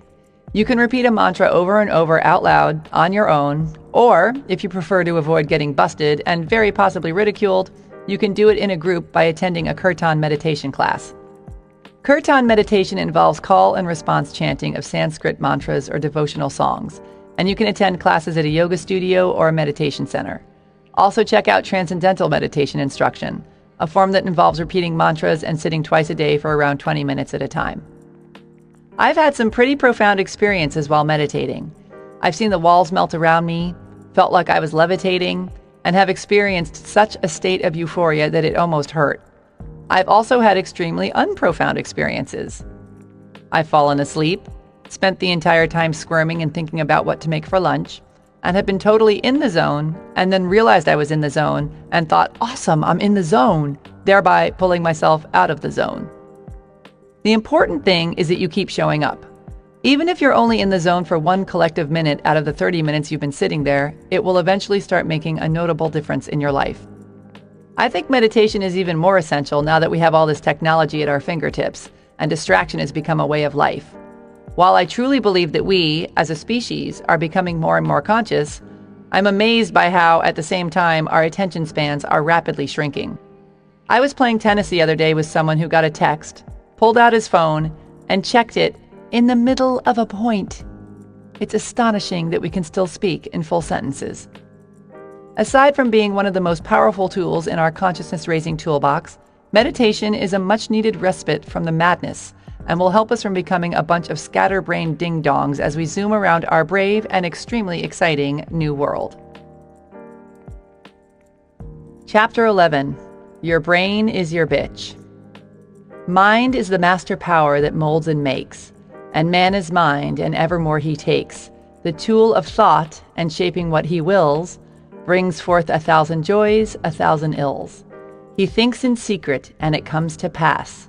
Environment is but his looking glass. James Allen, old-timey author, self-help pontificator. How often do you stop and notice how genius our universe is? With all its moving parts and mathematical perfection and chemical reactions and food chains and gravity and all the magnificent efficiency and complexity that makes it up? This display of astonishing brilliance didn't just splat down into beingness by random, dumb luck. It was thought up. Nature is a smoothly running machine, created by a universal intelligence, where nothing goes to waste. It all has a place and a purpose, and it all works together in its intricately interwoven and compatible way to create the flabbergasting isness of it all. In other words, source energy is a smarty pants. As British philosophical writer and self-help pioneer James Allen states in the quote that opens this chapter, "Mind is the master power that molds and makes, and man is mind. We are the very thinking substance that was used to create us." Hello? How major is that? This is why positive thinking is all the rage and negative subconscious beliefs are so gnarly, and why meditation and learning to guide your thoughts and love yourself can change your life. Our thoughts are the most powerful tools we've got. I think, therefore I can create awesomeness or horrendousness. But the bottom line is that it's through our thoughts that we create our realities. It's also why buying into whatever illusion you're living in the present moment is selling yourself so short if it's anything less than what you truly desire. You created the reality you now exist in with your thoughts, which means you can use the very same power of thought to change it. As Wallace Wattles, author of The Science of Getting Rich, so brilliantly states, "To think what you want to think is to think the truth, regardless of appearances. To think what you want to think is to think the truth." Is that not the best news ever? It doesn't matter what your reality looks like at the moment, because where you desire to be is the truth, the whole truth, and nothing but the truth. And if you fixate your mind on this truth, believe that it is real and already here, and take decisive action, it will manifest itself. This is where most people dig in their heels and say something like, "I am sitting in my ghetto-ass kitchen eating tuna out of a can with a plastic spoon, and you're telling me this isn't the truth? You're saying that the truth is that I'm hanging poolside with the President of the United States of America?" If you truly desire to hang poolside with the President of the United States of America, and are hell-bent in your mind and your actions to create it, it's the truth. Have you ever noticed how a bunch of people can go through the same course? Let's say a class on how to start your own coaching business, and they all get the same exact information and tools, but some will come out of there and totally rock it, and others will fall flat on their faces. Even if they all have the same desire to succeed, create beautiful marketing materials, and do similar things, it's the ones with the proper mindsets who will succeed. The ones who kick ass are the ones who can see themselves kicking ass, who truly believe in themselves and what they're selling, who remind themselves how much they want to better people's lives with their coaching, who are excited to get compensated for selling it, and have no limiting subconscious beliefs holding them back. The ones who feel weird or who worry that they're being pushy and annoying, or who subconsciously believe that they don't deserve to or can't succeed, they're not going to do so good. Your thoughts and beliefs dictate your reality. So if you want to change your reality, you have to change your beliefs. The problem is that most people are real protective of their beliefs and are usually fairly crotchety should you suggest that perhaps there's another version of the truth. I'm bad at sales. I have terrible luck. I'm scared of flying. Marriages don't last. I have ugly feet. I'm broke. Are you calling me a liar? Do you see a hot boyfriend on my arm? No, you don't. You see a cat on my lap next to my needlepoint project because I stink at relationships. That is the truth, and that has always been the truth. And that will be your truth as long as you choose to think it. As long as you feed the beast, it shall live. The moment you have the audacity to start believing in the not yet seen, your reality will begin to shift. The following is hugely important, so please pay very close attention. You have to change your thinking first, and then the evidence appears. Our big mistake is that we do it the other way around. We demand to see the evidence before we believe it to be true. Remember, everything you desire is right here, right now. You just have to shift your perception in order to see it made manifest. Okay, fine. I believe that I'm hanging poolside with the President of the United States of America. Now what? Do I just call? Or show up at the White House in my flip-flops with a towel around my neck? When you take the leap and believe in the not yet seen, you aren't supposed to know how to make it happen, because if you knew how, you probably would have done it already. This is about radically changing your reality, so the way to go about it is also most likely outside of your present awareness. Your job isn't to know the how, it's to know the what and to be open to discovering and receiving the how. Keep your thoughts directed at your goal, do everything that you do know how to do to make it happen, decide with unwavering determination that it will happen, and be on the lookout for the opportunity. I had a client who went to Tuscany and looked at a house that was for sale while she was there. At the time, she was a bartender and a poet and could barely scrape together the money to buy a plane ticket to Italy, let alone buy a Tuscan villa, but she checked it out anyway and completely fell in love with the place. While she instantly knew in her soul that it was her house, she also knew that her bank account had tumbleweeds blowing through it, but she asked the owners to take it off the market anyway because she was going to figure out a way to buy it. So she flies home in a stupor, thinking that perhaps she's gone completely insane, but she sticks to her guns and starts asking around for ideas. She is almost immediately buried beneath a pile of warnings from everyone around her.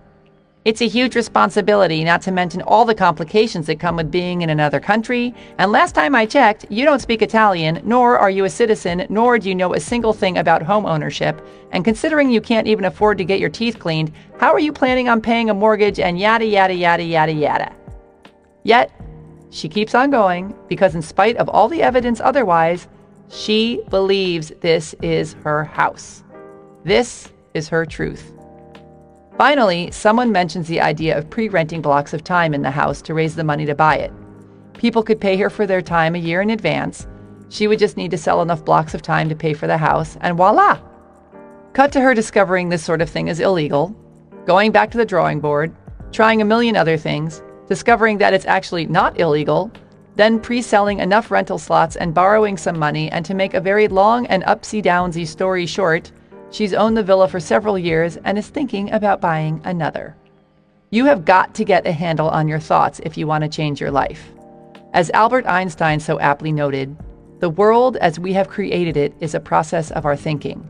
It cannot be changed without changing our thinking. Here are some tried and true ways to show your brain who's driving the bus. 1. Ask and it is given. Get quiet, get in the zone, and get in touch with source energy. Clear out the chatter in your brain and create a clean, uncluttered space to impress the thoughts of what you want into the giant thinking substance that is source energy. Ask for what you want, send out a nice, clear message in a nice, clear space, and begin the manifestation process. 2. Act as if. If you want something badly, even if you don't have any evidence that it's possible for you to attain, believe it is anyway. Fake it until you make it. Do it in spite of yourself. Act as if. If you have an intense, undying desire to hang poolside with the President of the United States of America, think about the things that a person hanging poolside with the leader of the free world would do. Go pick out the bathing suit you're going to wear. Think of what you're going to talk about. Get your photos of your trip to the Grand Canyon together to show the Commander-in-Chief. Get ready for the event. Tell yourself it's happening. Act like it's happening. Put yourself in situations where you will meet people who can make this happen. Stay wide open to opportunities that can lead you to your goal. Live, eat, sleep, and breathe your vision. You may feel like a crazy person, but you won't when you're playing Marco Polo with the Prez. 3. Upgrade your environment. If you aspire to have a more up-leveled and inspiring lifestyle than you presently have, and you're actively visualizing this for yourself, it's going to be quite the struggle to keep your thoughts large and in charge if every time you pull up to your rickety-ass home, you hear the Sanford & Son theme song start up in your head. So even though you're going to be thinking and imagining the change before it happens, Do what you can to make some upgrades to where you're at now. Give the place a paint job and clean it up. Get new furniture or fix up what you already have. Throw out the clutter, let some air in, hang inspiring art on the walls. This will not only help you to keep your frequency high, but it will alert the universe that you're not screwing around, that you're doing everything you can and are waiting for further instruction on the how. 4. Make a vision board. Our minds think in images. If someone says, a horse wearing red lipstick, you instantly create a picture in your mind of a horse wearing red lipstick. Feeding your mind full of images of the things and experiences that you want to manifest. Your dream house with the infinity pool in Mexico, rolling around on the beach with your red-hot lava, volunteering to help little kids learn how to read at your local library, laughing your face off surrounded by dear friends, is hugely powerful because your mind sends that image out to source energy, which begins the process of pulling it in. Cut out pictures of places, people, things, and experiences that you want in your life. Paste them onto a board and hang it somewhere where you'll see it all day long. I've seen people have completely insane results with this. They've manifested down to the tiniest details the exact home or piece of furniture or place of employment that they put on their boards. It's freaky deaky and super easy. It's like having a craft day with God. Give it a shot. 5. Surround yourself with people who think the way you want to think. When you hang out with whiners, pessimists, tweakers, bleakers, freaker-outers, and life is so unfairers, it's an uphill climb to keep yourself in a positive headspace. Stay away from people with tiny minds and tiny thoughts and start hanging out with people who see limitless possibility as the reality. Surround yourself with people who act on their big ideas, who take action on making positive change in the world, and who see nothing as out of their reach. Make a conscious choice to do this, and if you don't know anyone who's got a big fat mind, go out and make some new friends. If you stop at, there's no one like that around here, that will be the truth, and that will set the wimpy tone for how you go about trying to manifest everything else into your life. How you do one thing is how you do everything. Get out there and find some people who make you feel like you can leap tall buildings in a single bound. Be clear on whom you want to meet and make a concerted effort to go meet them. Demand of the universe to connect you with them. Think of places where they might hang out or things they would do and insert yourself there. Being around inspired, visionary, enthusiastic people who are living their truths is one of the fastest ways to massively transform your life. 6. Love yourself, unless you have a better idea. Chapter 12. Lead with your crotch. In the beginner's mind, there are many possibilities, but in the experts, there are few. Shunryu Suzuki, Japanese Zen monk, author, teacher also lovingly known as the crooked cucumber. I know the big saying is, youth is wasted on the young, but I think, in certain respects anyway, we've really got it going on in our late teens and early 20s. Aside from all the angst and drama and escorts home from the police, we've still got our little kid-like ability to create just because still firmly intact, but we've also got this newly hatched adult ability to make big things happen in our lives. Add to this the fact that we're not yet jaded by a long list of failures and are still under the vague impression that death is something that happens to other people. We, if you're anything like me, leap into our lives when we're young with an idiotic, yet awesome, disregard for what-ifs. Admittedly, I remember doing things in the danger department that still have me sleeping with my light on when I think about them now. Hanging out in sketchy parts of town with even sketchier people, stowing away on trains, taking enough LSD in one sitting to keep an entire village staring at their hands for hours, hiking off into the desert with no water, no map, and a canteen full of gin and tonics. My first priority being fun, with thoughts of the consequences trailing somewhere, if at all, far off in the distance. But I also remember diving into my creative pursuits with the same reckless obliviousness and, as a result, getting utterly spectacular and thrilling results. Which is why I find it so odd to hear people say, "If I knew then what I know now, I'm not sure I would have done it." Well, thank God you didn't know if that's your lame-o attitude. You'd be sitting next to a pile of empty beer cans whining about how you missed out on going for your dreams if you did. The problem is that once we're older and quote-unquote wiser, Many people trade in living fully in their purpose for more grown-up versions of life that range from the merely passable to the full-on sucking. They've bought into this idea that being responsible equals not having fun anymore, that waking up feeling excited about life is for the young, and once we're older, we need to trade that in, settle down, and be more realistic. Yawn. I'm not talking about being an irresponsible jerk or doing the same things we did when we were younger, but I am talking about continuously living our dreams, no matter what stage of life we're in, instead of settling for mediocrity because we don't believe anything else is available or appropriate. We only get to be in our bodies for a limited time. Why not celebrate the journey instead of merely writing it out until it's over? We're still allowed to dream, and our dreams are still available to us. But as we move through life, we must make the conscious effort to overcome whatever judgments we have, as well as kick all our fears from past experiences in the head and participate in our own badassery. Whatever that looks like for us, we must focus on the positive instead of the list of negatives we've collected over time and keep that focus regardless of what flies in our faces. And one of the best ways to do this is by reconnecting with our inner kids. I know how unacceptably dorky this may sound, but just stay with me here.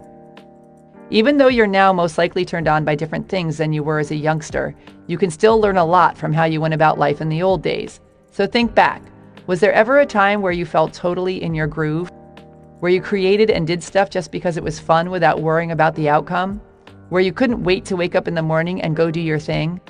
This could mean anything from when you were a little kid running around with a maxi pad stuck to your eye pretending to be a pirate, to your senior year in high school when you got voted class clown for repeatedly charming your way past the ladies in the front office to make fake announcements over the loudspeaker, to that summer you learned to play the guitar without looking at your hands.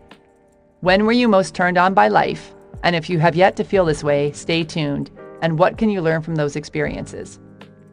For me, one of the most exciting and on-purpose times in my life was when I was a singer and guitarist in a band called Crotch. I use the terms singer, guitarist, and band all very loosely because we in Crotch weren't concerned with things like learning to play our instruments or practicing or any of that snooty musicianship crap. We had bigger fish to fry, like talking in loud voices about our band and checking ourselves out in plate glass windows as we walked by with guitars strapped to our backs. Electric ones. I started Crotch with this chick from work named Paula who'd never picked up a guitar in her life either, and who was as incapable of embracing her feminine side as I was. Paula and I were the kind of young ladies who prided ourselves on the wattage of our stereo equipment, our firm handshakes, and our ability to drink anyone in the room under the table. The testosterone-fueled chip on my shoulder came from a high school career spent futilely awaiting a timely puberty while standing a good foot taller than everyone on earth, all the boys at my high school included. None of them ever asked me out, but I could make them laugh and kick their asses at basketball. So rather than fail at seducing them, I simply became one of them. Paula's issues were more homicidal in nature. She was the kind of angry found in highly intelligent women who develop the body of a Playboy bunny by the age of 13 and are forced to grow up in the deep, redneck South. Within the first few months of starting the band, she traded in her long, raven locks for a fire engine red buzz cut and covered her arms and back with tattoos of flames and dragons. We decided that as a tough one, she should play bass, while I, the desperate for attention one, would be on guitar, and that my little brother Steven, the malleable one, would play drums. Only until we find another drummer, I promised him, as I attempted to plug my guitar into the wrong part of my amp. Steven has played the drums since he was 5, and is the kind of younger brother every bossy older sister dreams of. Talented and endlessly enthusiastic, with a very high threshold for pain. The great tragedy of Crotch was that underneath our sneers and our bravado, we were two sweet girls who desperately wanted boyfriends. But we had issues. Issues that we decided were best worked out while drunk, and sometimes naked, on stage. Paula and I, baffled by our lack of gentleman callers, chose to express our disappointment by writing and singing songs like, "Sew Me Up, I've Had Enough," and by yelling things into the microphone between songs that one evening would inspire an audience member to rush the stage holding a chair over his head with intent to beat us with it. In spite of ourselves, we quickly acquired quite the following. In less than a year's time, we also wrote, produced, directed, and starred in a film about the record industry. Wrote, directed, and starred in a music video that got on national television. Recorded an EP, got a demo deal with Columbia Records, and even learned a couple more chords. And we did it all with full-time corporate jobs and no idea what the hell we were doing. It was fun with a capital F. There's nothing as unstoppable as a freight train of fuck yeah. If you've ever known what it's like to be in your groove and are having trouble finding your way right now, think back to your attitude and what your priorities were when you were totally lit up about life, and use them to help give you the clarity and the kick in the rear end you need now. Here are some nuggets of wisdom I gleaned from the crotch days that I still find useful. 1. Just see what you can get away with. Life is ridiculous. It so seriously is.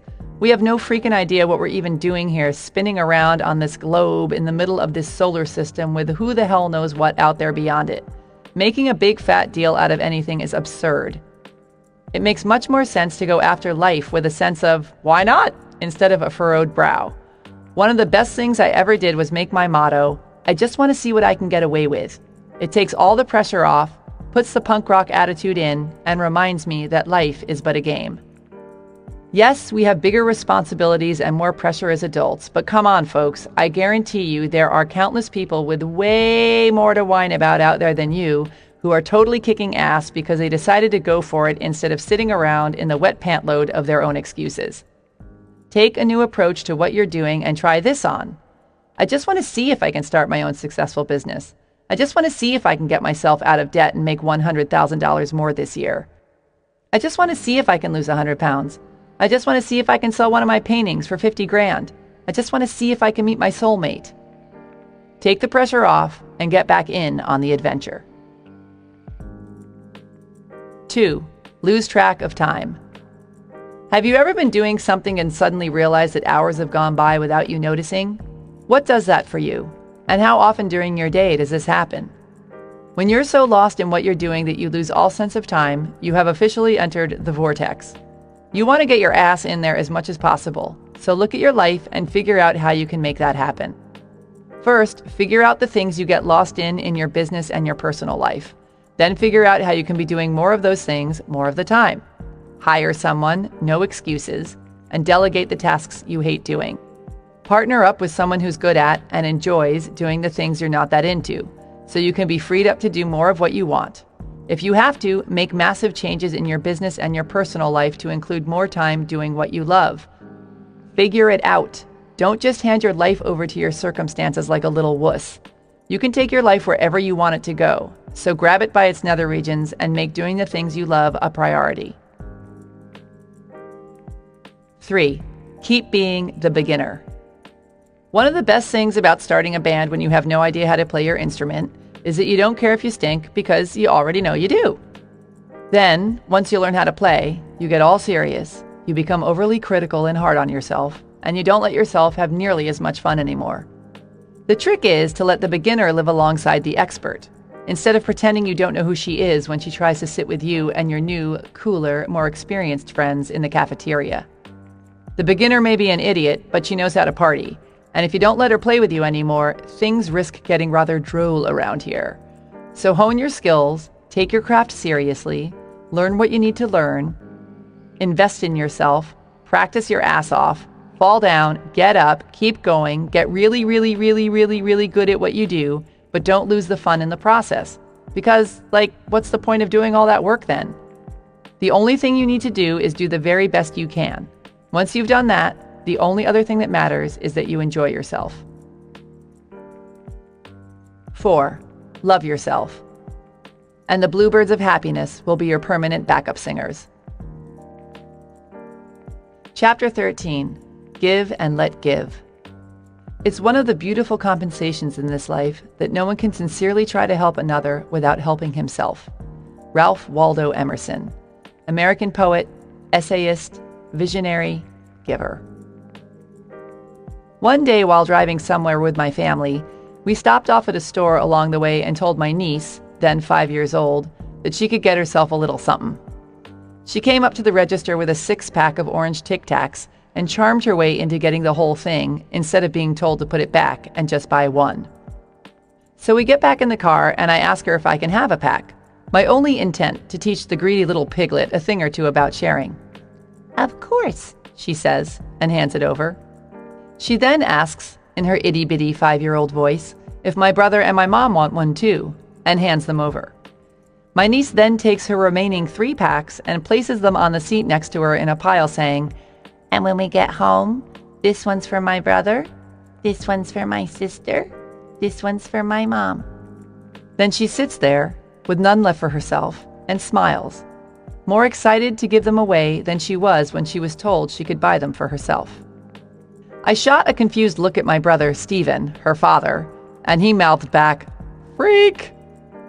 When Stephen and I were her age, we cherished nothing more than the tortured cries of the other. He set my gerbils free in the backyard. I stole his Halloween candy and ate it, piece by piece, sitting on his chest while he screamed. Who was this saintly creature in the backseat, and where did she learn that? As my niece so clearly understood, giving is one of our greatest joys. It's also one of the most fearless and powerful gestures there is. When we trust that we live in an abundant universe and allow ourselves to give freely, we raise our frequency, strengthen our faith, and feel awesome, thereby putting ourselves in flow and the position to receive abundant amounts in return.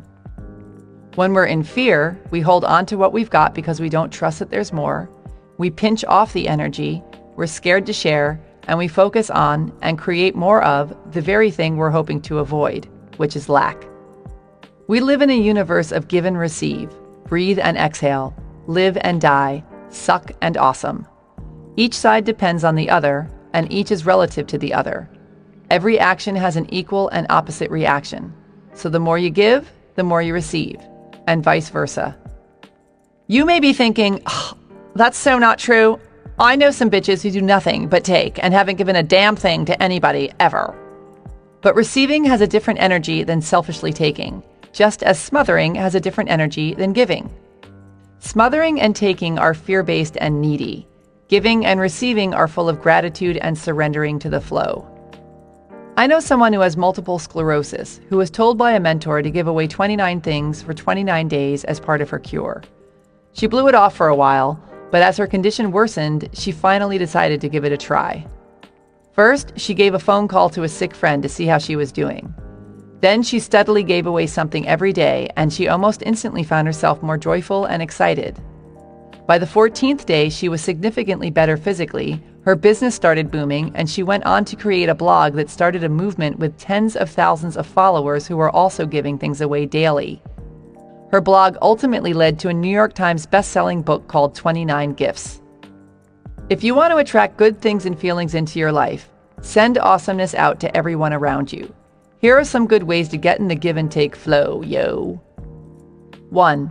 If you haven't already, pick 1 or 2 causes that have real meaning to you and give to them every month.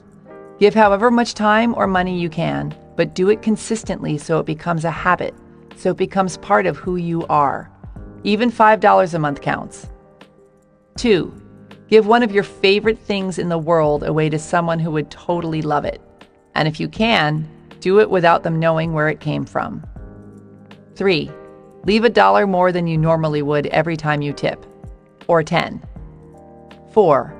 If someone is being snarky and mean, instead of sinking to their level and being snarky and mean back, raise them up by giving them the love. 5. Smile, compliment, and crack people up as often as possible. 6. Say yes to invitations that you wouldn't normally say yes to because you hate to inconvenience the person offering. Take them up on it. Give them the opportunity to give to you. 7. Stop and feel in your body how great it feels when you give and receive. Raise your frequency and expect more good things to come your way. 8. Love yourself, and everybody benefits. Chapter 14. Gratitude, the gateway drug to awesomeness. When you're grateful, fear disappears and abundance appears. Anthony Robbins, author, speaker, motivator, life changer. When I was a little kid, my parents made my brothers and sister and I answer the phone in this very formal way. Jennifer Sincero speaking, as if, between fighting over who got to play with the big wheel and stuffing balloons down our pants, we were all running our own private concierge businesses. Their friends would gush on the other end of the phone about what a polite bunch the Sincero kids were. And I thought nothing of it until the day I made my very first phone call to a friend and, upon hearing her answer, gripped the phone in wide-eyed disbelief. "You get to say hello? Do your parents know?" It was as unthinkable to me at the time as saying the F word or sitting down to join my parents for a glass of scotch. My amazement quickly turned to horror when I realized it wasn't just that one renegade friend who could answer the phone in such a carefree manner, but everyone, and that my parents were clearly playing some big practical joke on us. Our objections were met with the standard, "When you pay your own phone bill, you can answer it any way you like." So the years passed, our indignation slowly getting watered down by habit. I don't remember exactly when the mutiny happened, but eventually we all started answering the phone like normal human beings. I'm going to assume it was around the time of their divorce, when Mom had all four of us mostly to herself, either in or hovering around high school, and phone rules got bulldozed in her switch to combat mode. The demand for manners in general, however, was left firmly standing, and no matter how wild and wasted we got, we always remained those polite Sincero kids. "Can I help you, officer?" "Thank you, officer." "Yes, sir, that is my marijuana." Not only are the words please and thank you ingrained in me like the recipe for my Italian father's red sauce, or the knowledge that it's not cool to kill people, but being polite just always seemed to be such a no-brainer. Aside from the fact that it makes you feel like a good person, people will usually do what you ask them to do if you're nice about it, and if you're not, they won't. Hello? Which is why it completely baffles me when anyone over the age of 5 is rude, and especially when they refrain from the thank you part of the conversation when a gesture is made on their behalf, either by me or other people or the universe in general. I don't know about you, but when someone doesn't say thank you after I've hooked them up, it's as glaring an omission to me as if they've shown up without their pants on. And the universe feels the same way. You cut yourself off from the supply of awesomeness when you are not in a state of gratitude. Having gratitude goes way beyond just having good manners, however. Manners are a form of custom. Gratitude is a state of being. Anyone can whip out their P's and Q's whether they're feeling it or not. But truly being in a state of gratitude is about having an awareness of and a deep appreciation for the many miracles in your life. Think about how good it feels when you get to really thank someone for doing something for you. You feel great for receiving whatever it is you received and for sending thanks out to them. And they feel great for giving you whatever they gave and for being appreciated. Which makes you feel great again, which makes them feel great again. You could basically spend the rest of your lives passing thank you notes back and forth. And because it makes you feel good to be in such a state of gratitude, it puts you at a very high frequency and connects you to source energy, which puts you in a more powerful state to manifest more good-feeling things and experiences into your life. Conversely, when you show up disappointed or angry or guilty or oblivious instead of being grateful, you're at a lower frequency and thereby less connected to source energy and in a less powerful state to manifest good-feeling things and experiences into your life. So that's all fabulous and great, but here's where the whole gratitude thing gets really cool. There are lots of ways to feel good and raise your frequency and get closer to source energy. But with gratitude, you're actually expending positive energy by sending out thanks, which makes positive energy reflect back to you. Every action has an equal and opposite reaction. This makes the manifesting process even more powerful. It's like the difference between seeing someone fall apart laughing and seeing them fall apart laughing at something you said. The first usually makes you feel as good and laugh as hard as they do, which raises your frequency. But with the second situation, you're not just meeting them at a high frequency, you're exchanging energy at a high frequency. Their laughter is like their way of thanking you for saying something hilarious, and it gives off an even more powerful zing and stronger connection. As Wallace Wattles explains in The Science of Getting Rich, you cannot exercise much power without gratitude, for it is gratitude that keeps you connected with power. You are practically powerless without gratitude. Them's is some pretty big words, Wattles. When you actively send this grateful energy out, you receive it back, bringing you closer and closer to source energy and raising your frequency higher and higher with each exchange until you come to the visceral understanding that you are the same stuff as source energy and that you consciously or unconsciously manifested your reality yourself out of the infinite nothingness and everythingness. Gratitude connects you to the truth that you not only have the power to manifest that which you seek, but you are the power, which means, in essence, when you are being grateful to source energy, you are being grateful to yourself. Which brings it back to the most powerful thing of all, self-love. Ta-da! The more consistently you stay in gratitude and focused on that which is good, the stronger your connection to source energy is, and the more quickly and effortlessly you'll be able to manifest that which is unseen into your reality. This is the almighty power of gratitude. But wait, there's more! Gratitude also strengthens your faith. Faith is having the audacity to believe in the not yet seen. Faith is the muscle you use when you decide to blast outside of your comfort zone and transform your life into something that's practically unrecognizable to you in your present reality.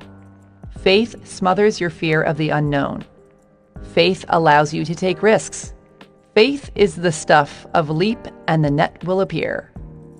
Faith is your best buddy when you're scared shitless. When you're consistently in a state of gratitude and aware of all the awesomeness that already exists, it, among many other things, makes it much easier for you to believe that there's more awesomeness where that came from, and that the yet-to-be-manifested awesomeness is also available to you.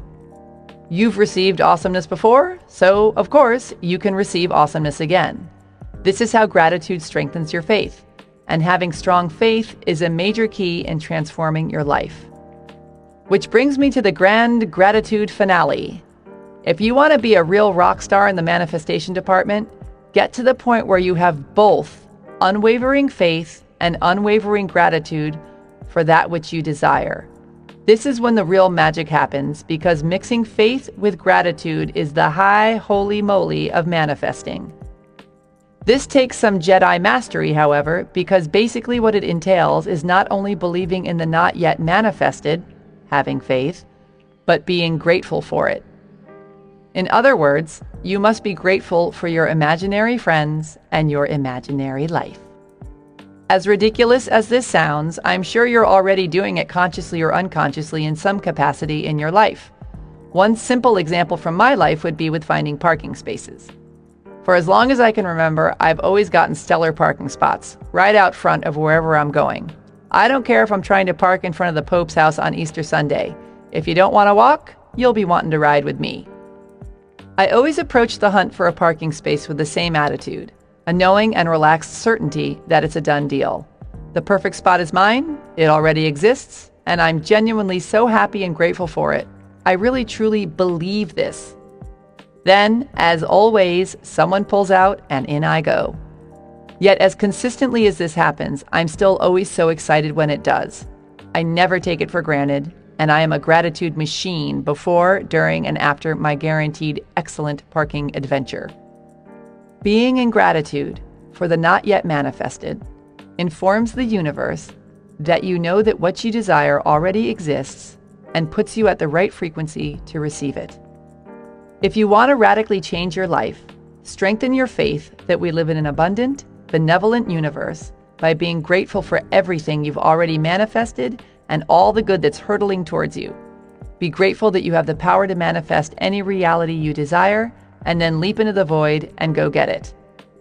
Trade in your drama about how you can't have what you want for the grateful expectation that miracles will walk into your life, and the more commonplace those miracles will become. Here are some good ways you can practice. 1. This is good because.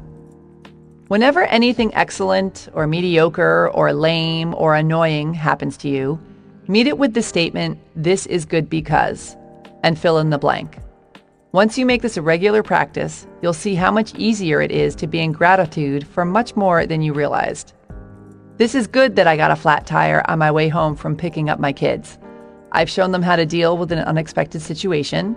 Plus, I got to spend some quality time hanging out in the car with them playing 20 questions while waiting for AAA to show up.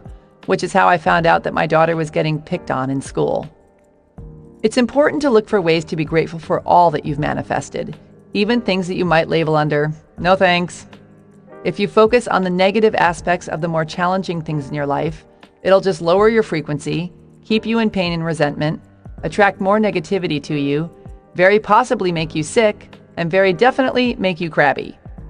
If you instead look for ways to be grateful for everything in your life, it not only raises your frequency, but it allows you to grow by opening you up to the lesson.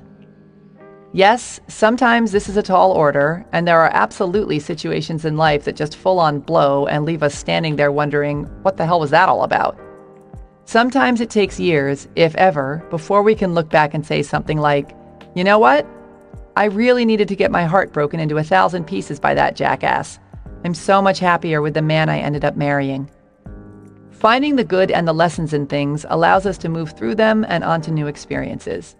If you want to stay stuck in the same place and keep getting spanked with the same lessons over and over, be negative, resentful, and victimized. If you want to get over your issues and rock your life, be grateful, look for the good, and learn. 2. Write your thank you notes. Every night before you go to bed, review your day and either write down or mentally note 10 things you can be grateful for in your life. These can be everything from the beautiful flowers in your garden, to the fact that your heart is beating, to the hour-long visit from your persnickety neighbor that made you realize how happy you are that you don't have her life. Stopping and noticing throughout the day all the things that you can be grateful for is a great way to keep your frequency high at all times. So try and remember to do it all day long, and at the very least, make it part of your evening routine. 3. Love yourself. Be grateful for all you are and all that you're becoming. Chapter 15. Forgive or fester. Forgiveness means giving up all hope for a better past. Lily Tomlin, actress, writer, comedian, absurdist. When's the last time you physically hurt yourself? What did you do to get the pain to stop? And how long did you wait to do something about it? When we're in physical pain, we're usually extremely proactive about figuring out how to make it go away immediately because, it hurts. Even if we have to go through more pain from pouring disinfectant that stings on an open wound or suffering through getting stitches, we do it right away because we're very focused on our ultimate goal, relief. When it comes to our emotional pain, however, we're apparently way more game for seeing just how much torture we can endure, wallowing in our guilt, shame, resentment, and self-loathing, sometimes for entire lifetimes. We prolong our misery by holding on to our ill feelings, by bad-mouthing our mother-in-laws, fantasizing about pantsing our loudmouth, incompetent bosses in front of the whole office, unloading fault on other people, and rolling around in our minds the many reasons why our enemies are wrong and the many reasons why we're right. We relive our worst moments over and over and over instead of letting them go. We pick at the emotional scabs and refuse to let the healing happen and the pain subside. We won't rest until we've made sure someone else feels as badly as they've just made us feel. If I have to suffer my entire life, I will make sure you see how you've wronged me. We cling to the resentments that take up our brain space, waste our time, spin us out, keep us angry and depressed, and very often make us physically sick, and sometimes even kill us. Because, why? Lugging around guilt, shame, resentment, and self-loathing is the big snooze running the show, pitching a fit, demanding to be right and to be seen. Your higher self, on the other hand, could give a crap about what anybody else thinks or does because your higher self is madly in love with you, and that's all that matters. Whatever happened, happened. Holding on will not change this fact. It will just keep the negative feelings from the past alive, keep you a prisoner to your pain, and lower your frequency.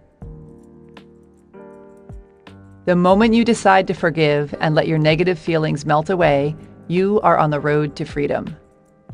Forgiveness is all about taking care of you, not the person you need to forgive. It's about putting your desire to feel good before your desire to be right. It's about taking responsibility for your own happiness instead of pretending it's in somebody else's hands. It's about owning your power by giving all your anger, resentment, and hurt the heave-ho. Holding on to resentment is like taking poison and waiting for your enemies to die. If you're having issues with someone you care about, explain how you feel without putting the blame on them, and regardless of the outcome, forgive them. Your talk may bring you closer together, or you may discover that you don't want to hang out with them as much, or at all, but either way, if you want to be free, you have to let it go. If you're feeling hurt or resentful towards some a-hole you don't care about, free yourself and let it go instead of stewing on it or getting revenge by sending them a box of rats in the mail. Why do you care if they understand how lame they are or not? What good does that do you? And don't pretend it's because you want them to become a better person. You could care less. You want retribution or an apology or to be acknowledged as right. Get over it. Let it go. The longer you stay attached to being vindicated, the longer they hang around in your consciousness, stinking up your life. Do not fall prey to the false belief that by forgiving someone, you're letting them off the hook, because when you forgive someone, you let yourself off the hook.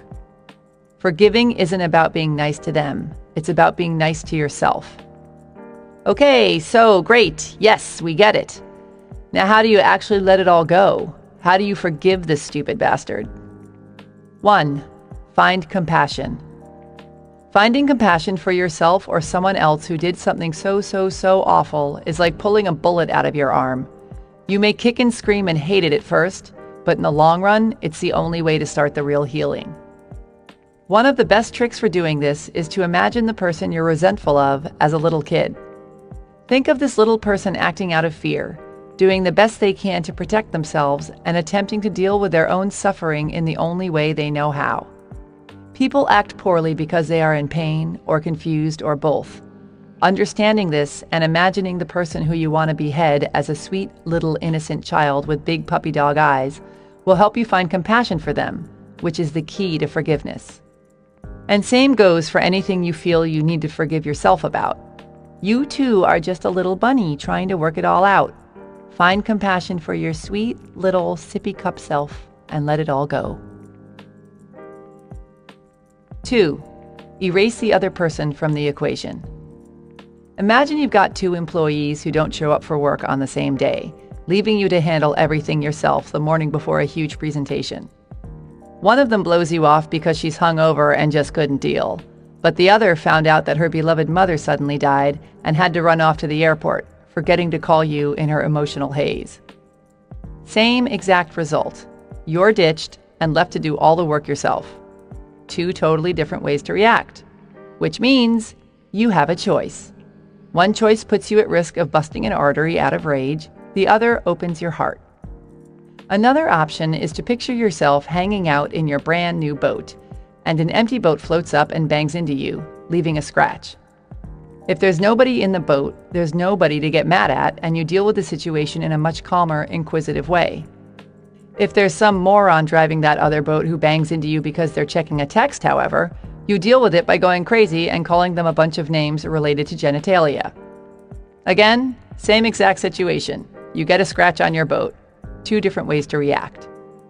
When someone does something awful to you, take that person out of the equation so you can open yourself up to have a more pleasant and productive reaction.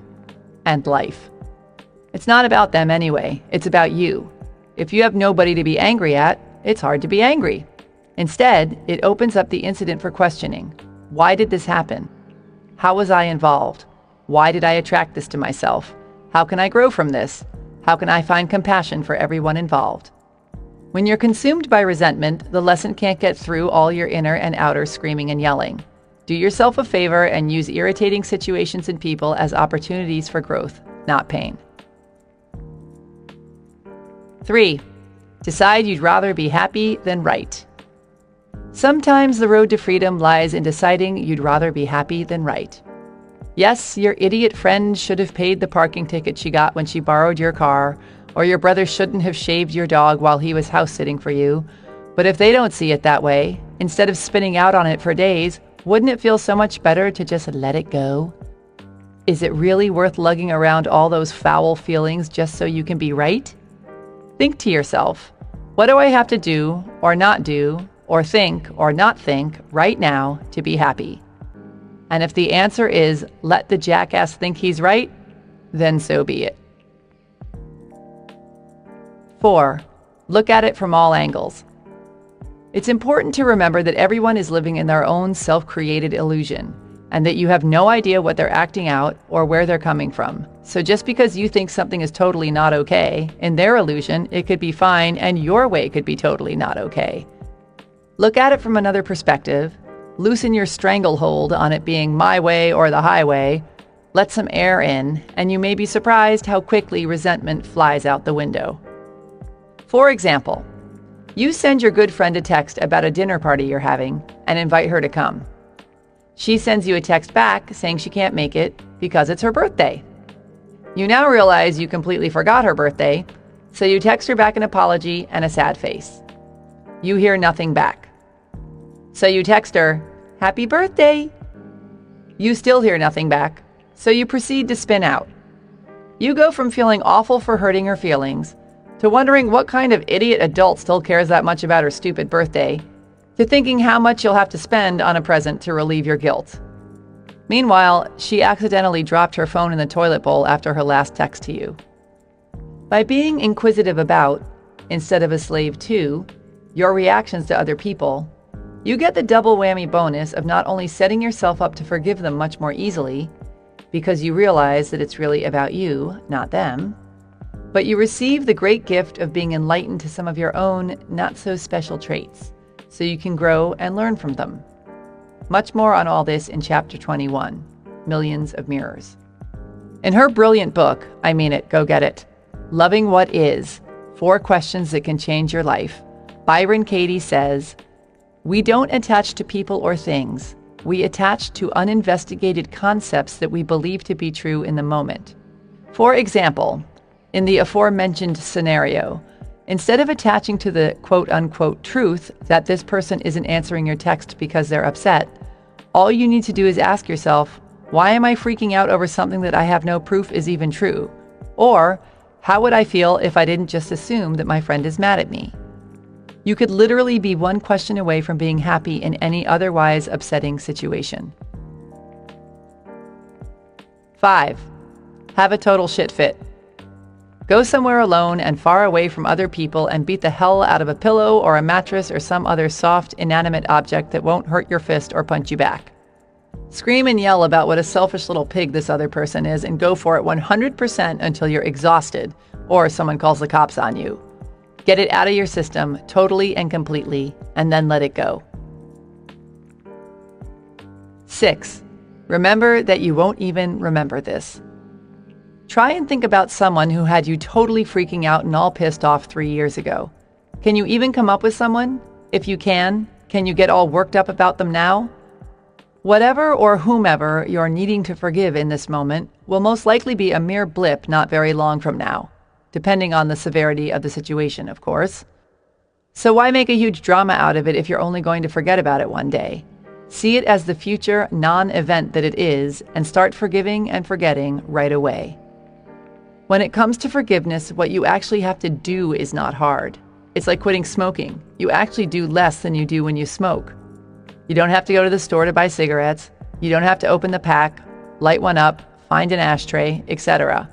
All you have to do is stop. All the work is in letting go of your self-created attachment to cigarettes. Same with forgiveness. All you have to do is let go of your self-created attachment to this other person or belief. 7. Forget about it. Once you've truly forgiven someone, wipe the slate clean.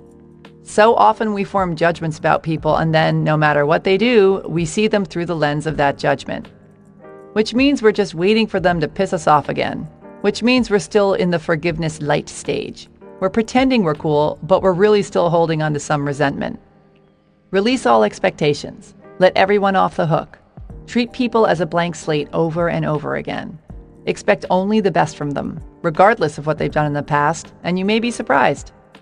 What you focus on, you create more of, and if you keep expecting people to annoy you, they will not let you down. Focus on their finer points and encourage their good behavior if you want to create more of it. 8. Love yourself. You deserve it. Chapter 16. Loosen your bone, Wilma. You don't paddle against the current, you paddle with it. And if you get good at it, you throw away the oars. Chris Christopherson, singer, songwriter, actor, Rhodes Scholar, still super hot for an old guy.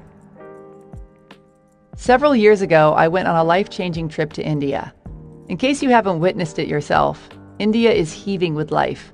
A swarming blur of vibrant colors, honking cars, wandering cows, packed trains, endless slums, elaborate palaces, ancient temples, and sweet-smelling incense. It's literally full to the brim with humanity, chatting and chanting and sitting on top of you while you struggle for space on an overbooked train. Your only options are 1, go with the flow and get to know your neighbor, or 2, grow a big fat stress-related tumor about it. I am extremely impressed to report that the majority of the country went for option number 1. In India, some people will spoon you on a bus if you fall asleep next to them, roll down their windows to chat with you in a traffic jam, stare unblinkingly at your non-Indianness, help you if you're lost, insist you get in their family photos at historical monuments, invite you in for tea, burp, fart, and laugh in your face. It's totally annoying and sweet, and makes me think they clearly know something important that I've long forgotten, and that I suspect most of the world has forgotten too. I didn't have to darken the doorway of an ashram, or stick a red dot on my forehead, or partake in any of the other thousands of spiritual options the country is famous for offering. Who needs them? As far as I'm concerned, you can pretty much learn everything you need to know about spirituality and life by taking a 12-hour bus ride through India during wedding season. When I bought my ticket on the Super Deluxe Express bus to Delhi from Agra, home of the Taj Mahal, I was told I was paying a wise 400 rupees extra for the luxury of a 5-hour non-stop ride, as opposed to the 10 hours and countless stops of the local bus. I was so extremely exhausted from the 3 sleepless days I'd spent whooping it up at a camel festival in the desert that the thought of hunkering down on the Super Deluxe and sleeping all the way to Delhi sounded good to me. But what I got instead was a seat next to Mr. Friendly, a middle-aged man who spoke 3 words of English, and who insisted on chatting me up even though I was doing what I thought was a very convincing job of fake sleeping and a very real job of having no freaking idea what he was saying. The bus left an hour late due to massive confusion and overbooking, and took almost 2 hours to get out of town thanks to the fact that this was November, peak wedding season. Weddings in India traditionally involve a ceremony that lasts for days, stretches for miles, welcomes anyone caught in the crossfire, and includes a parade through the streets complete with horses, marching band, explosives, a car with a loudspeaker blaring Indian music and important wedding announcements, and a bunch of guys carrying what looked like table lamps on their heads. My bus ended up getting trapped in wedding festivities pretty much every 10 minutes, which meant that everyone on the bus, every time we stopped, skipped off to join the party. When we finally did get out of town, we kept pulling over to let random people on and off, in the middle of nowhere. Have some tea, a smoke, a chat, maybe light a fire in the brush in a ditch, or strap giant burlap sacks full of something large and bulbous to the roof. At some point, this guy got on who was standing by the side of the road in the darkness. We scooped him up without coming to a full stop, and he took his place at the front of the bus, standing right next to my seat, and immediately began hollering at everyone in Hindi. My busmates responded by alternately chanting, cheering, and sitting in silence, while I responded by seeing if I couldn't find another seat farther away from his mouth. I got up and joined the group of people sitting on rickety benches around the bus driver, who was in this small room behind a wall of glass. The people huddling around him made room for me, and suddenly I felt like I was watching an action movie on a screen the size of a giant bus windshield. We were careening through the narrow dirt streets of tiny villages, Bollywood music crackling over the radio, while people, goats, and monkeys leapt out of the way, slowing down only for the almighty, holy cow. Then, all of a sudden, in some tiny nowhere village, the driver pulls over yet again. More chai, perhaps? Maybe he's going to visit a friend. Has to pee? Wants to take a walk for an hour while we all sit here? The driver waves for me to follow and gets off, as does everyone on the bus. It turns out that Mr. Yell in my ear was some sort of holy man who was just warming up the crowd for a tour of the temples in this small, gorgeous village called Vrindavan. It is, I learned, the place where Krishna met his wife Radha and where they built hundreds of temples in their honor. So for the next 2 hours, I found myself wandering through the countless temples, gaily tossing flowers onto shrines, holding hands and skipping in a circle around a statue of Krishna, solemnly chanting, praying, and clapping, and all I could think was how homicidal a bus of New Yorkers on the express bus from New York to D.C. would be in a similar situation. Meanwhile, not one person on the bus was expecting this, and not one person complained, even though when we finally got back on the bus, it was well past the time we were supposed to be arriving in Delhi, and we were still a good 5 hours away. Instead, they all thanked and tipped the holy man and spent the rest of the ride merrily chatting away with one another. After that, we stopped at a roadside restaurant for dinner, then another pee break, then I was waking up the family I was staying with in Delhi at 3 a.m. They, of course, acted like it was the middle of the afternoon and insisted I share a cup of tea. Here's what India taught me about tapping into the mother lode. Talk to strangers. We're all family on this planet. Expect and enjoy the unexpected. Find the humor. Join the party. Live in the moment. Time spent enjoying yourself is never time wasted. Share your space. Loosen your bone, Wilma. Love yourself, and life becomes a party. Part 4. How to get over your BS already. Chapter 17. It's so easy once you figure out it isn't hard. Reality is merely an illusion, albeit a very persistent one. Albert Einstein, scientist, awesomist.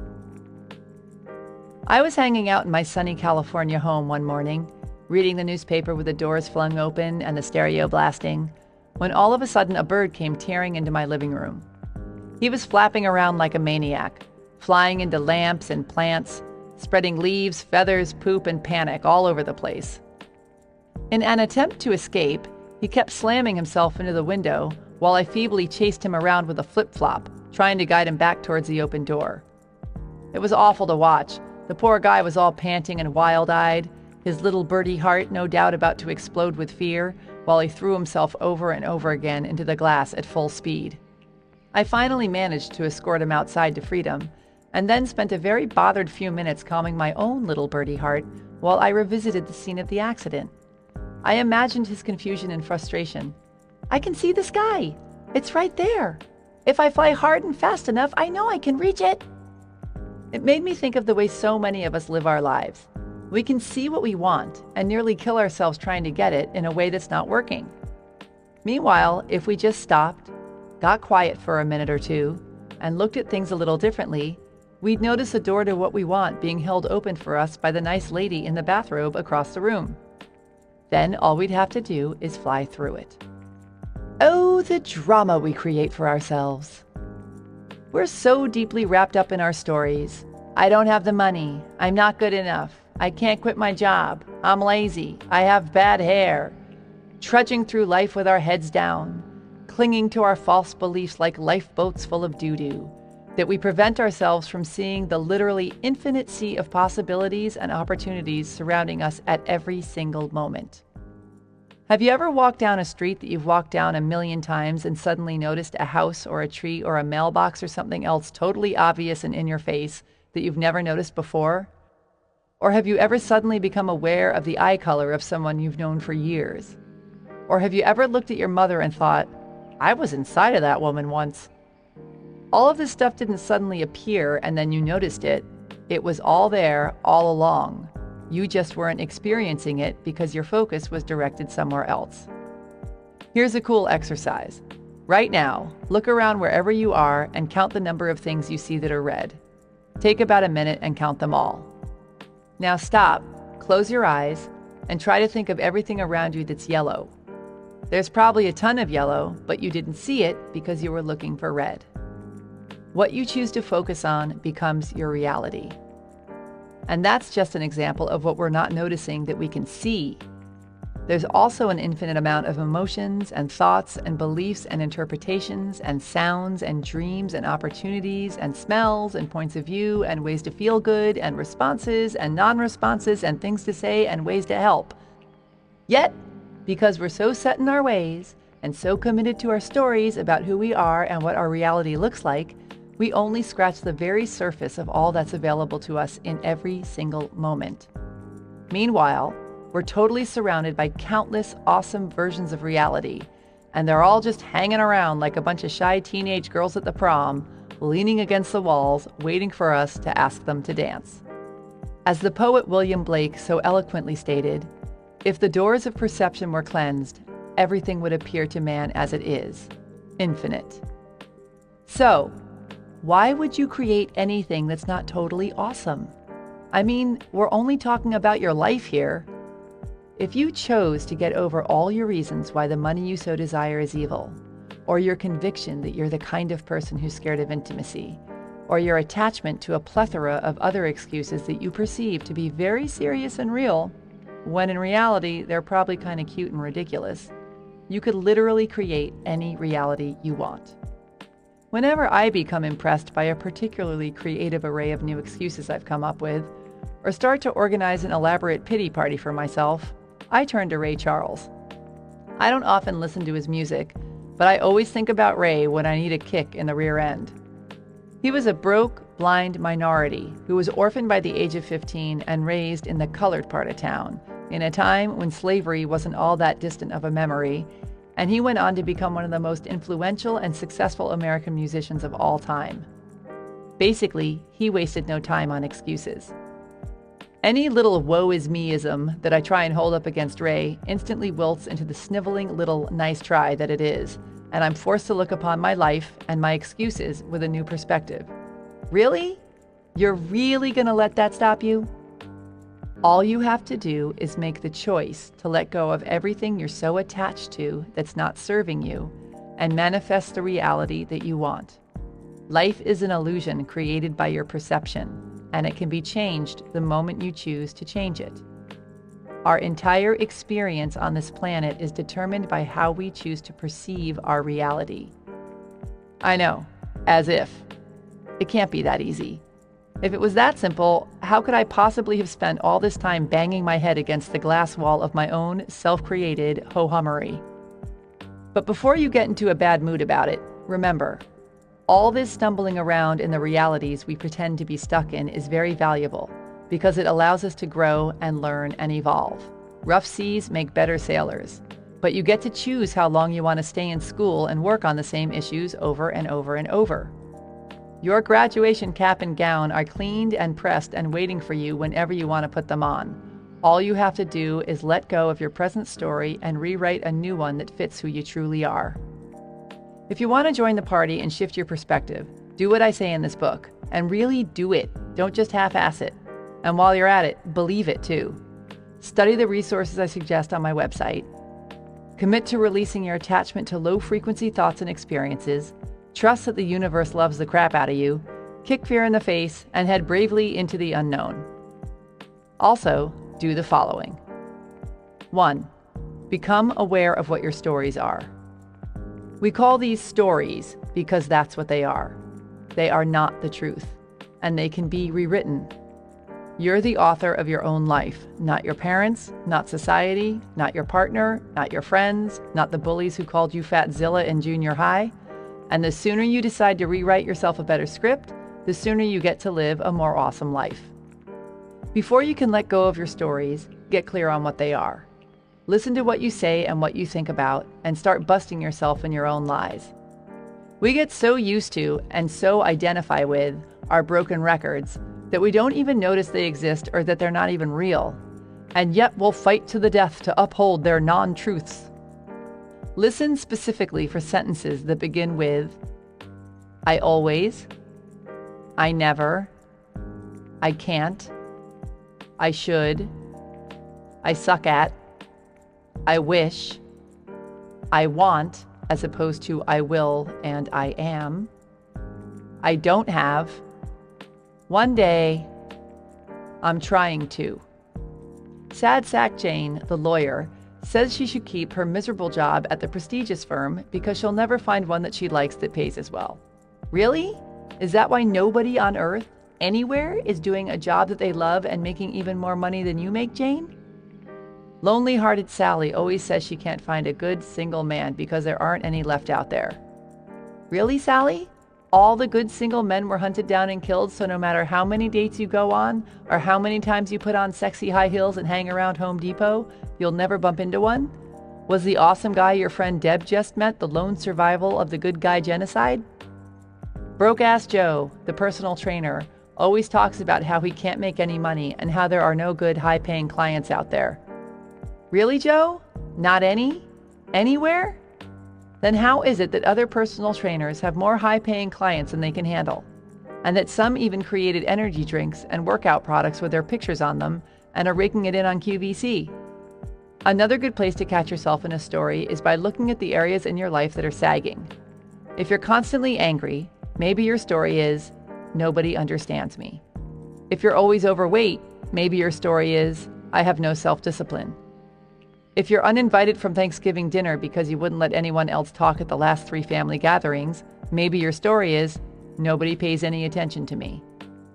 Remember, as Wallace Wattles said, to think what you want to think is to think the truth, regardless of appearances.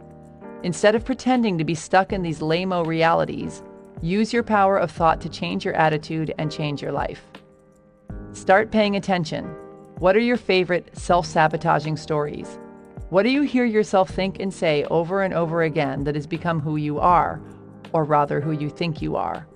Bust yourself in your own tired, old, broken records right now so you can set about rewriting your stories and creating the kind of life you love. 2. Become aware of what you're gaining from your stories.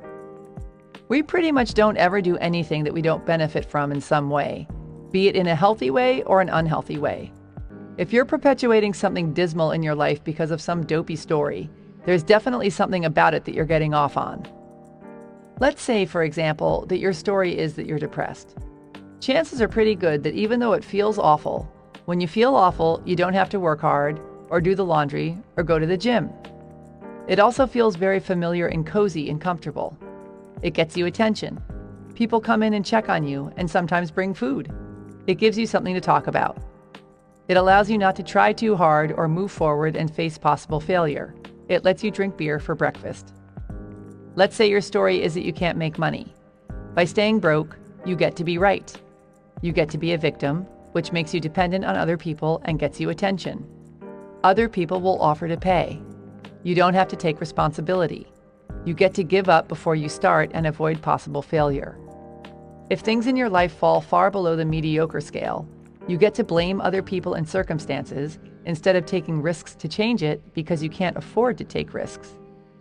Let's say your story is that you stink at relationships. You get your freedom. You don't have to commit and can keep looking for the greener grass on the other side. You don't have to risk getting hurt by being vulnerable. You get to complain about always being single and get sympathy. You get the whole bed to yourself, never have to compromise, and don't have to shave unless it's summer. We don't realize it, but we're making the perks we get from perpetuating our stories more important than getting the things we really want because it's familiar territory, it's what we're comfy with, and we're scared to let it go. If we've been depressed or victimized or whatever since childhood, we trick ourselves into believing that it's really who we are as adults in order to continue reaping the quote-unquote rewards. It's how we survived as kids, but it doesn't serve us anymore, so we need to get rid of it or we'll just keep creating more of it. For example, let's say you grew up with a violent alcoholic father, and your way to protect yourself from being the target of his rage was to never speak up, to never let yourself or your wants and wishes be visible. Cut to you as an adult who never speaks your truth or who never stands up for yourself. You're still reaping the false rewards. You're playing it safe, not risking getting hurt or yelled at.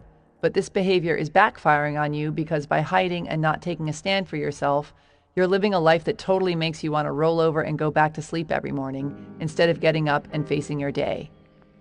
Once you identify the false benefits you're reaping from holding onto your stories, you can start the process of letting them go and replace them with new empowered ones that'll serve the adult you. 3. Get rid of your stories. Once you know what the beast looks like, you can slay it. Take your list of can'ts and shoulds and I nevers, etc., and write stream of consciousness in a journal, and really feel in your body what you're getting from these old limiting beliefs, such as, I feel special, I feel safe, I get to live with my parents and never get a job, etc. Make a list of these false rewards. Really push yourself to get them all onto the page.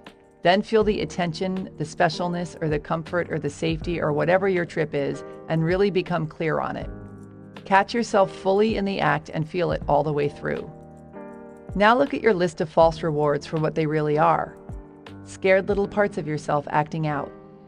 Thank them for trying to protect you and for keeping you company, but tell them it's time to run along now. Then replace the feelings you got from these false rewards with the feelings of joy and power and excitement that stepping into who you truly are and who you're now becoming will bring. Imagine that childish version of yourself leaving your body and the powerful adult stepping in. Breathe in the adult, breathe out the kid and the old story. It's like finally taking the keys to the Ferrari back from the 7-year-old version of yourself who's been driving it all this time, nearly getting you killed. See yourself as the adult stepping in to take your place behind the wheel. Keep envisioning or writing down what it looks like and feels like to have the real adult you replace your old childhood story. Feel it, get excited by it, then make the decision that you're ready to change and take positive action in the direction you want to go. For example, let's say that lonely-hearted Sally finally got fed up enough to get mighty real with herself and face her issues around relationships. She'd start by getting clear on what her stories are. I can't meet a man because there aren't any good ones left. I suck at flirting. I never know what to say to men. I'm not attractive to men, not the good ones anyway. I scare men away. I don't trust men. I don't believe there really is anyone out there for me. Once she's got her list, which could easily go on for pages by the way, but for the sake of example, and because I'd like to leave the house today, we'll stick with these. Sally can stream of consciousness journal about the false rewards she's getting. And by stream of consciousness, I mean just let it flow. Don't edit it or overthink it too much. Just write it. In Sally's case, her journaling could look like this. By saying there aren't any good men out there, I don't have to take responsibility for why I'm not meeting any. I get to feel victimized and right for staying single. I get to prove how lame men are by never being with a good one. My pain of feeling unworthy and my mistrust of men get proven right when I stay single. I feel like I know what I'm doing, and I get to stay in control by not letting anyone get close to me. I feel free. I feel safe. I feel special because I get attention for breaking the rules. Again, this could go on for hours, but you get the idea. Once she's gotten all her false rewards on the page, Sally can then focus on them, feel them all the way through, thank them for trying to protect her. We don't want this to turn into a self-loathing exercise, please. And release them by replacing them with new, powerful stories. She can literally take each one and replace it with a new truth. For example, by saying there aren't any good men out there, I don't have to take responsibility for why I'm not meeting any. She could then change this to, the world is filled with awesome, loving men, and I am fully capable of and so excited to find me a good one.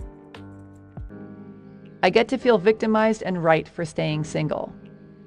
She could change this to, I am powerful and in control of my life. I choose to love and be loved. I get to prove how lame men are by never being with a good one. She could then change this to, I love and trust men and am so thrilled to be with an awesome guy who makes me giddy with happiness. These new stories become her new truth, and in order to make them stick, she focuses on them, breathes them in, and feels how happy they make her feel. These stories are her new affirmations. Remember those? That she will not only write down and repeat and bombard herself with over and over and over, but that she will instantly replace her old stories with if they should fly out of her mouth or into her mind out of habit. Let's review, shall we? 1. List off your old stories that you've gotten into the habit of thinking and saying. 2. Journal about the false rewards you get from them. 3. Feel into these false rewards, thank them for their help, and decide to let them go. 4. Take each false reward and write a new, powerful story to replace it with. 5. Repeat this new story or affirmation over and over and over until it becomes your truth. 6. Behold your awesome new life. Nothing in this world is permanent, including our stories. Yet we try to hold on to them for false security, which ultimately leads to sorrow and loss. Be willing to let go. Keep reinventing your story as you continue to grow. 4. Get a move on. Once you've gotten clear on your story and have done the energy work, take action. If you were once depressed but have decided to let it go, stop listening to melancholy music. Stop talking about how lousy you feel. Stop pretending that putting on your bathrobe counts as getting dressed, etc. Instead, focus on the good and do the things you love to do. Make an effort instead of collapsing into the familiar feeling of being depressed. Realize that you've gotten into habits with these things and switch them around. Behave the way a person who isn't depressed behaves. Dress how they dress. Hang out with the kinds of people they hang out with. Speak the way they speak. Do the things they do. Really sink into the understanding that you can have what you want. This won't work if you just pretend. You can't be like, okay, I'm going out on a date. I'm telling myself I'm going to have a great time, but I know it's going to be hideous because it's always hideous, but I'm having a good attitude about it. Going out into the world and trying, yet still deep down believing that you're ruled by your past circumstances, is like forgiving someone but still hoping they sit in something wet. 5. Get out of your routine. Talk to strangers. Wear something different. Go to a new grocery store. Make dinner for someone who you want to get to know better. Change toothpastes. Go to a movie at 2 p.m. on a Wednesday. Learn 3 new jokes. Walk taller. Notice 5 awesome things you've never noticed about your home, your beliefs, your mother, your face. Do things that pull you out of your routine, and you'll be amazed by the new realities that were there all along that suddenly present themselves. 6. Sidestep the spiral. There's also the ever-popular spiral into darkness, where you begin by being sad that your dog died, then realize that not only are you now dogless, but you're still single, and you will always be single because everyone, including your dog, leaves you, which probably wouldn't be the case if you didn't have such fat thighs or weren't so overshadowed by your gorgeous sister, who is pretty much the main reason you've had no self-confidence your entire life, and wah. Feel sad, but don't blow it up into some huge drama. If something negative happens in your life, feel it, learn from it, let it go, and get back to focusing on the life you're excited to live. 7. Love yourself more than you love your drama. Chapter 18. Procrastination, Perfection, and a Polish Beer Garden. In order to kick ass, you must first lift up your foot. Jen Sincero, author, coach, self-quoter. One of my first jobs out of college was production coordinator for the Ethnic Folk Arts Festival, which was put on by a little nonprofit group in New York City. I heard about the position opening up from a friend and decided I had to have the job, even though I'd never produced a thing in my life, and find folk art to be fairly yawnable. It looked like fun anyway. They worked out of a funky loft in Tribeca, knew a lot about music, brought their dogs to work, and the festival I'd be working on gathered musicians, dancers, and artists from around the globe and brought them together in a Polish beer garden in Queens for a big fat party, which meant men in skirts and free sausage and beer. So I put together a resume that listed such achievements as produced plays in college, i.e., demanded my friends show up to watch my boyfriend act, started several organizations in high school, started a sledding team that had no competition and only one meeting where we spent most of our time figuring out how to score some beer, worked at my college radio station, hung around while my friend DJ'd. Then I got all dressed up in some business casuals that I borrowed from my mom that didn't fit and marched off to my interview. A couple of hours later, me and my big mouth had a new job. That night, I laid awake in wide-eyed horror. My God, what have I done? I'm a monster! These sweet, big-hearted, sandal-wearing people just handed me a coffee can full of money that they spent an entire year collecting for this festival, and I'm the lying fathead who's going to blow it. I thought about turning myself in, but, unwilling to turn down a good party, went for it instead and wound up working harder for them than I had ever worked in my life. I decided that I'd rise to the occasion, that I would do whatever it took to make this the best damn festival that Polish beer garden had ever seen, and I pulled it off with flying colors if I do say so myself. I got all 27 of my unemployed friends to hand out flyers and take tickets in exchange for the aforementioned free sausage and beer, herded the unruly polka dancers into their places on time, got the latke vendors to set up, and saw to it that the bagpipe parade went off without a hitch. If there's something you really want, I'm not necessarily saying you should lie to get it, but I am saying you're probably lying to yourself if you're not going after it. Because so often when we say we're unqualified for something, what we're really saying is that we're too scared to try it, not that we can't do it. Most of the time, it's not lack of experience that's holding us back, but rather the lack of determination to do what we need to do to be successful. We put so much energy into coming up with excuses why we can't be, do, or have the things we want, and designing the perfect distractions to keep us from our dreams. Imagine how far we'd get if we just shut up and used all that energy to go for it instead. Here's the good news. 1. We all know way more than we give ourselves credit for knowing. 2. We're drawn to things we're naturally good at, which counts more than having a graduate degree in the subject, by the way. 3. There's no better teacher than necessity. 4. Passion trumps fear. In hindsight, I realized that I was more qualified for that job than I thought. I'm a big sister, which means I'm naturally bossy. I love throwing parties, and I can talk to anyone, even 76-year-old Russian men who don't speak English and are freaking out because they can't find their tights. I went on to do many more things that I was quote-unquote unqualified for, but I also wasted plenty of time pretending I wasn't ready to do some of the other things I really wanted to do. And, shockingly, the times I jumped in and went for it were way more fun than the times I spent sitting around, quote-unquote, getting ready and doing nothing instead. Whether it's an online dating profile you're not ready to post, or a trip you want to take after you lose 10 pounds, or a business you want to start as soon as you save enough money, just start. Now. Do whatever it takes. You could get run over by the ice cream man tomorrow. One time I spent an entire month preparing my office to write a book. I got just the right chair, put the desk in the perfect place by the window, organized all the materials I needed, and then reorganized them 3 times. Cleaned the place until you could perform surgery on the floor, and then proceeded to write the entire thing at my kitchen table.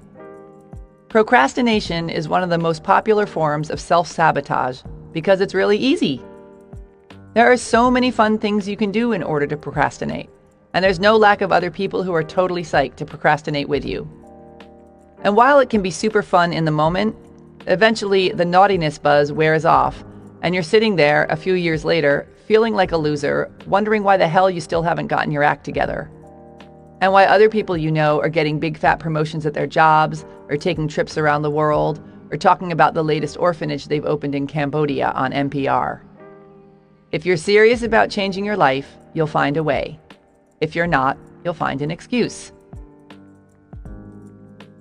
In the interest of getting you where you want to go in this lifetime, here are some tried and true tips to help you stop procrastinating. 1.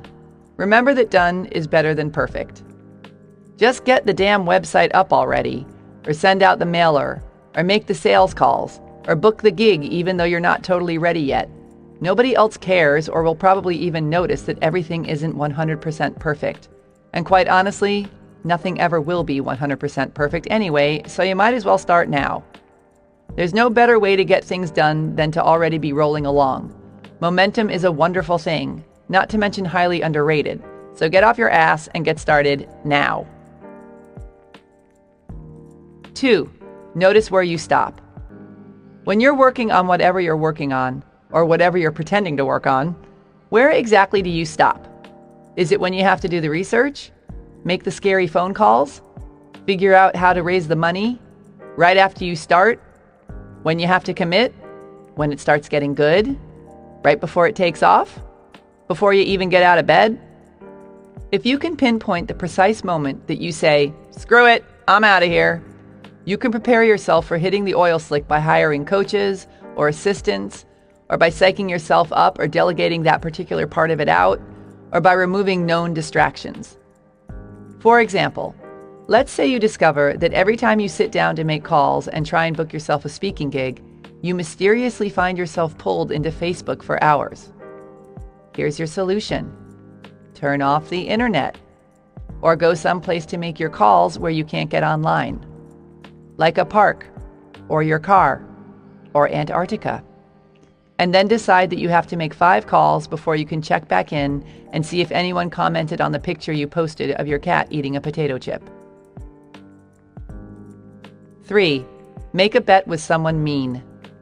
A good way to make yourself accountable is to make a bet with someone who will hold you to it. They must have no mercy. They can't coddle you or understand that you tried your best. You want the kind of person who will make you feel humiliated even before the excuses start to come out your mouth, or who will show up at your doorstep with a burlap sack, a big rock, and a blindfold should you attempt to wiggle out of paying your debt. And make sure you bet something that's painful to lose, but not too unrealistic. For example, you could bet someone $1,000 that you'll have the first chapter of your book written by a certain date. Make it a payable amount that you really don't want to pay, but that's barely within your reach. Then write the check out to him, include the payment date, and keep it over your desk to remind you what's in store if you don't get the job done. And if you really want to up the stakes, tell him that if you don't meet your deadline, instead of giving him the money, you'll donate the $1,000 to a group or cause that makes your flesh crawl. Personally, I find this kind of horror works wonders for my self-discipline. 4. Own it and work with it. If you're the kind of person who blows everything off until the last minute, and you know this about yourself, why waste your time freaking out while you're not doing what you're supposed to be doing? Go to the damn beach, have a cocktail, and when the pressure's on, get down to business. There's nothing worse than time wasted pretending to work or stressing out while trying to have fun. No work gets done and no fun is had. It's the worst of both worlds. Figure out how much time you truly need to get the job done and go do something else until the clock starts ticking. 5. Love yourself right now, wherever you're at. Chapter 19. The Drama of Overwhelm. I have lived a long life and had many troubles, most of which never happened. Mark Twain, American author, humorist. When I set out to write a new book, I find it very helpful to start with a separate index card for each chapter. I put the chapter title at the top of each card, write my notes in the space underneath, and then spread them all out on a table so I can see the whole thing at once. I just did this a few days ago, and it was so exciting. Behold, my glorious new book! About 2 seconds later, however, I was seized by panic. Oh my God, that is a lot of chapters. How the hell am I going to get it all done in time? My deadline is speeding around the corner, and I'm not even entirely sure what I'm putting in each section yet. What was I thinking? How come I didn't start this 8 months ago? Is it too early for wine? Someone help me. I am sinking. I closed my eyes and took a deep breath. Just do one chapter at a time.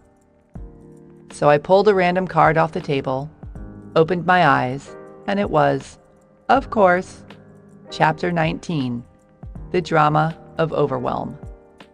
I'd like to remind you, and me, that the majority of the pain and suffering in our lives is caused by the unnecessary drama that we create.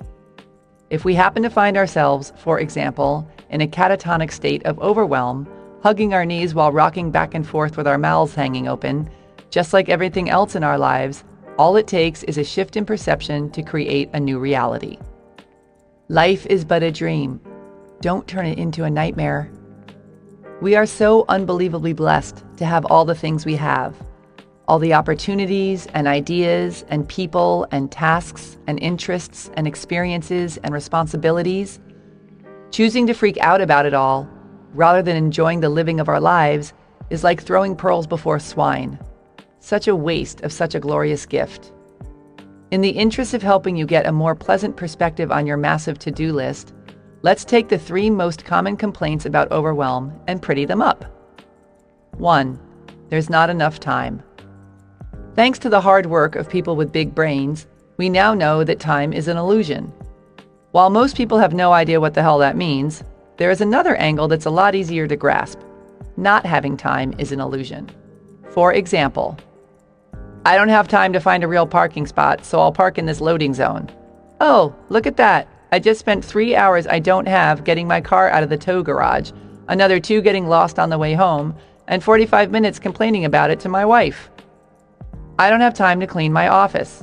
Oh, look at that. I just spent half an hour that I don't have looking for my phone that was buried beneath a pile of crap.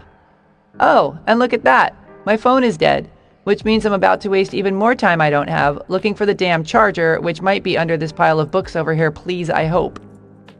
When we're forced to do something, suddenly the time is there, which means it's there all the time, but we've just chosen to limit ourselves by believing that it isn't. Ever notice how if you've got 6 months to do something, it'll take you 6 months to do it? But if you have a week, it'll take you a week? Once you understand that time, like the rest of your reality, is in your mind, you can make it work for you instead of being its slave. Here are some things you can do right now to start wrangling time into submission. Show some respect. If you want more time in your life, show time some respect. If you're constantly late, if you blow things off, or if you're a flake, you're not sending a message to the universe, or others, or yourself, that you value this precious time that you crave and are trying to create more of for yourself. You can create anything you desire, but you have to truly want it. If you act like time isn't important, that it's fully worth wasting and disrespecting, you're not in alignment with what you say you want, so you're going to have a hard time getting it. I mean, think of time as a person. Would you expect time to keep showing up for you if you constantly treated it like it was just some dumb thing that didn't matter? I should think not. If you're always late, start being early. If you constantly cancel or flake or forget your dates with people, get it together. Write down your appointments and keep them. Set your alarm on your cell phone to remind you to get ready. Early. Write things on the back of your hands. Keep your word if you say you're going to do something. It's not rocket science. If you want to have a good relationship with time, have a good relationship with time. Not only will this help you create more time in your own life, but you'll stop being one of those rude people who constantly wastes everyone else's. Keep your friends close and your enemies closer. What do you find yourself doing instead of doing what you're supposed to be doing? Screwing around on Facebook? Answering emails? Eating even though you're not hungry? Once you know what your favorite distractions are, you can build up a good defense against them. Turn off the internet and phone while you're working. Make the kitchen off limits until you're done if you constantly find yourself standing in front of the open refrigerator door in a stupor. We get into such bad habits that half the time we don't even realize what we're doing. Once you become aware of what your weak spots are, you can start to protect yourself against them. Chunk it down. There's nothing more deflating than looking at some giant task and wondering how you'll ever get it all done. So don't try and eat the whole elephant at once. Break it down into bite-sized bits. For example, instead of walking around your entire house, from one catastrophically messy room to the next, wondering how you're ever going to clean the whole gigantic thing, and trying to figure out how you can justify not doing it instead of trying to figure out how you're going to do it, break it down and just focus on one room at a time. Our brains can only handle so much information at once without exploding. So by looking at each task separately, the larger task suddenly becomes more manageable. Brains love chunks.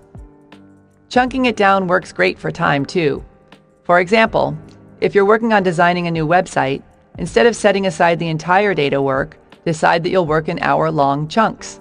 During this time, you are unauthorized to get up to use the bathroom, get something to eat, check your texts, go online, etc. Once your 60 minutes is up, you can take a break and do whatever you want until your next 60-minute chunk. We can do anything for 60 minutes. Our brains go into overwhelm when we try to do it all in one big block of time. 2. There's too much to do. Ever notice that whenever you ask someone how they're doing, about 99% of the time they say something like, "Good. Really busy, but good." Busy has become the new "fine, thanks." I mean, where's the fun in that? What kind of message does that send out to the world and ourselves? No wonder we all feel like we're living pinned beneath a giant cement slab of a to-do list. So yes, the first task is to Watch your mouth. Stop talking about how busy you are. Focus on what you enjoy about what you do and the spaces in between the doing instead of feeling weighed down by it all. Decide that you live an awesome, relaxed life full of interesting projects that you love doing and communicate that to the world and yourself. And then go out and merrily do it. Get some help. If you're feeling totally confused and disorganized and don't know where to start or what to do next, get some outside perspective. A lot of times we're so tangled up in our own lives that we can't see something that's totally obvious to someone else. Ever spend some quality time searching for your glasses when they're sitting on your head? It's sort of like that. You could spend hours or days or months or forever trying to figure out how to redo your website or plotting out an exercise regimen or figuring out how to organize your office, when someone who isn't as buried alive by all the moving parts as you are can nail it right away. Get a new pair of eyeballs on the situation. And get someone who knows what they're doing, please. Don't get money advice from someone who's as broke as you are, or dating advice from the terminally single, or decide that someone's main qualifications for helping you is that they'll do it for free or trade. Working with a pro will save you time and money in the long run, because you won't have to spend time undoing or doing over whatever your wimpy first attempt was. Hire a business coach. Ask a friend who is totally together and successful to sit with you. Hire a clutter consultant. And if none of this makes sense for your particular situation, listen on. Get into reality. Sometimes we take on more than we can chew because we think we have to do it all, or that the world will fall apart if we don't do everything, or that we are bad, unlovable people if we don't do the 8 million things we're trying to do. So get very real with yourself here. Why are you doing all the things you're doing? Is it absolutely necessary that you do it all? Do you need to do it all at the same time? Can some of it wait? Be handed off to someone else? Dropped altogether? And if you must do it all, what would make it more enjoyable? Just like chunking down your time, chunking down your tasks takes you out of freak-out mode and puts things into manageable, bite-sized pieces. Here's how to break it down. Make your to-do list. Look at it. What needs to happen right now? What can wait? Put these on 2 separate lists. Hide the wait list. What are the big important tasks on the now list? What are the little piddly ones? Give the piddly ones to someone else or save them for off hours and spend the day doing the most important tasks. It's called prioritizing, people. The shorter the list you're working with, the better you'll feel. And remember, you're never gonna get it all done, so stop stressing about it. Do what you can do in joy instead of trying to do it all in misery. Delegate or die. One of the best ways to lighten your load is to stop being a control freak and/or a tightwad and hire someone to help you, or delegate to those around you. You absolutely cannot grow a business, get promoted, or be a cool parent, and you absolutely will go gray before your time if you try and do every single little thing by yourself. Figure out which tasks you hate doing, or have always been bad at, or just don't have time to do, and find someone else to do them. I realize the reason you may not have done this yet is because you can't afford to hire someone, or because you think you're the best at it, or because you're a control freak, but like many other excuses, the answer is often there, you're just not looking at it properly. If you absolutely had to get some help, if it was a matter of life or death, what would you do? You could get an intern from your local college. You could get a friend or family member to help you out. You could hire someone for just 30 minutes a week and increase as you go. You could sell something to bring in the money to pay someone, or borrow it, or push yourself to make it. You could hand it over to human resources and make it their problem. You could ask your husband to empty the dishwasher and get your teenager to clean out the garage so you'd have more time. Help is all around us. Sometimes receiving it is simply a matter of looking at it differently or not giving up so easily. Deciding that you can't have something you need or want instantly cuts you off from the flow of manifesting it, as well as distances you from the part that lit you up about it in the first place. Once you think, I can't, the universe is like, Alrighty then, no assistance needed here. See you later. Even if you have no idea where it's going to come from, stay open to the possibility of support presenting itself, and you may be surprised by what you can create and how much help you can get. Decide you must have it. Trust that it's available to you. Do everything you can to figure out a way to make it happen, and trust that how it's going to happen will be revealed. Remember that you are number one. Put your priorities first. Don't check emails or voice messages or Facebook until you've gotten into your day and accomplished some of the tasks you want to do. Don't answer the phone or texts while you're busy. Other people's needs can occupy several lifetimes worth of our attention, and if you let them, they will. 3. I'm exhausted. The belief that taking time off will cause your entire life to collapse is not only unhealthy, but it's arrogant. The world will go on if you stop working, you see. If you don't take time off, your body will eventually put its foot down and make you sick. Bodies do it all the time. Stress is a leading cause of cancer, heart attacks, liver failure, stupid accidents, grouchiness, and suddenly not being able to breathe. Aside from the sickness factor, making time to do the things that inspire you should also be a priority because, what's the point of living life without them? Where's the fun in waking up at 85 and realizing you, quote unquote, couldn't find the time to enjoy yourself? What were you doing that was more important instead? This is not a luxury reserved for people who are richer, smarter, or less bogged down than you are. It's a luxury reserved for people who take the time to figure it out and choose to design a more fun-filled life. Use the tools in this chapter to make the time to get the rest you need and have the fun you want, so you can enjoy your precious life while you're still in possession of it. 4. Love yourself. You're doing an awesome job. Chapter 20. Fear is for suckers. We tiptoe through life, hoping to safely make it to death. Unknown. When I lived in New Mexico, a friend of mine took me to this cave she'd heard about up in the Jemez Mountains.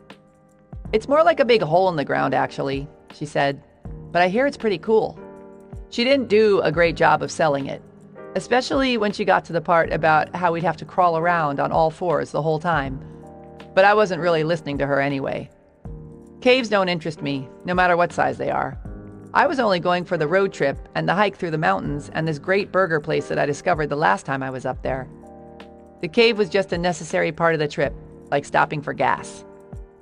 After a glorious drive beneath the endless New Mexico sky and a beautiful hike on a red dirt path through a pinyon pine forest, we got to the cave.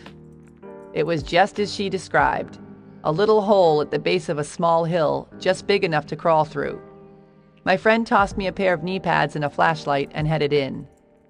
I followed her on my hands and knees, holding my flashlight with my teeth, and by the time we were about 10 minutes in, I felt like the entrance and my chances of ever seeing another burger again had vanished. If anything came at us from inside that cave, like, say, a monster, or if there was a flash flood, or an earthquake, or a rattlesnake, or a mosquito, we were totally screwed. The craggy white rock tunnel surrounding us had closed in so tightly that when my friend finally stopped crawling and leaned against the wall to sit, she had to do so with her head bent so far forward it looked like she was about to start chewing on her neck. What the hell was I doing there again? Okay, now for the cool part. You ready? She asked. Turn off your light. She clicked off her flashlight after motioning for me to do the same. The instant my light went out, I experienced the absolute darkest darkness of beyond pitch black, holy fucking shit, deepest, darkest blackness ever. I felt the tickling of hysteria begin to worm its way up the back of my neck, and for the first time in my life, I completely understood fear. Because fear was the only thing I could see in that hole. It sat there, omnipresent, gigantic, all-consuming, staring me straight in the face, asking, "So, you gonna let me swallow you up or what?"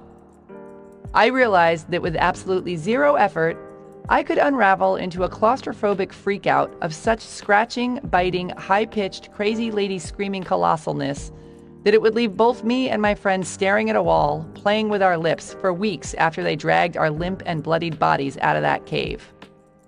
Or not. The choice was mine. To fear or not to fear, that is the question. I'm pleased to report that I decided to forego the fear frenzy in favor of calmly crawling back out of the cave to the land of sunshine, open spaces, and walking on two legs. I emerged not only with an alarming amount of sand in my ears and severe lockjaw from cracking the flashlight with my teeth, but with a new and profound understanding of the choice aspect of fear. It's so simple. Fear will always be there, poised and ready to wreak havoc, but we can choose whether we're going to engage with it or turn on the lights, drown it out, and crawl past it. I also realized that drowning it out is actually pretty easy. We've just been conditioned to believe otherwise. We've made being in fear a habit. We're pumped full of it as children, like sugar. Then as we grow, we continue to take in the bad news on TV and the horror in the papers and the violence in books and films and video games and all this junk that fills us to the brim with fear about our world. We're taught to play it safe and not take risks, and to caution everyone around us to follow suit. And it's become such an accepted part of our social conditioning that we don't even realize we're doing it.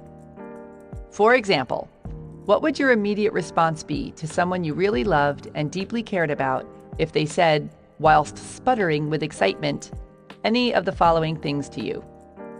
I'm taking out a gigantic loan to build my dream business. I'm going to travel around the world for a year by myself. I'm quitting my secure, full-time job to become an actor. I met the most incredible person last week and I'm totally in love. And we're getting married. I'm going skydiving. For the most part, when we watch someone take a leap of faith, our first reaction is to scream, "Look out!" We've not only made a habit out of smearing our fear and worry and doubt all over each other, but we pat ourselves on the backs for it because we believe that it shows how much we care. That's something worth being scared of, if you ask me. There's something called the crab effect.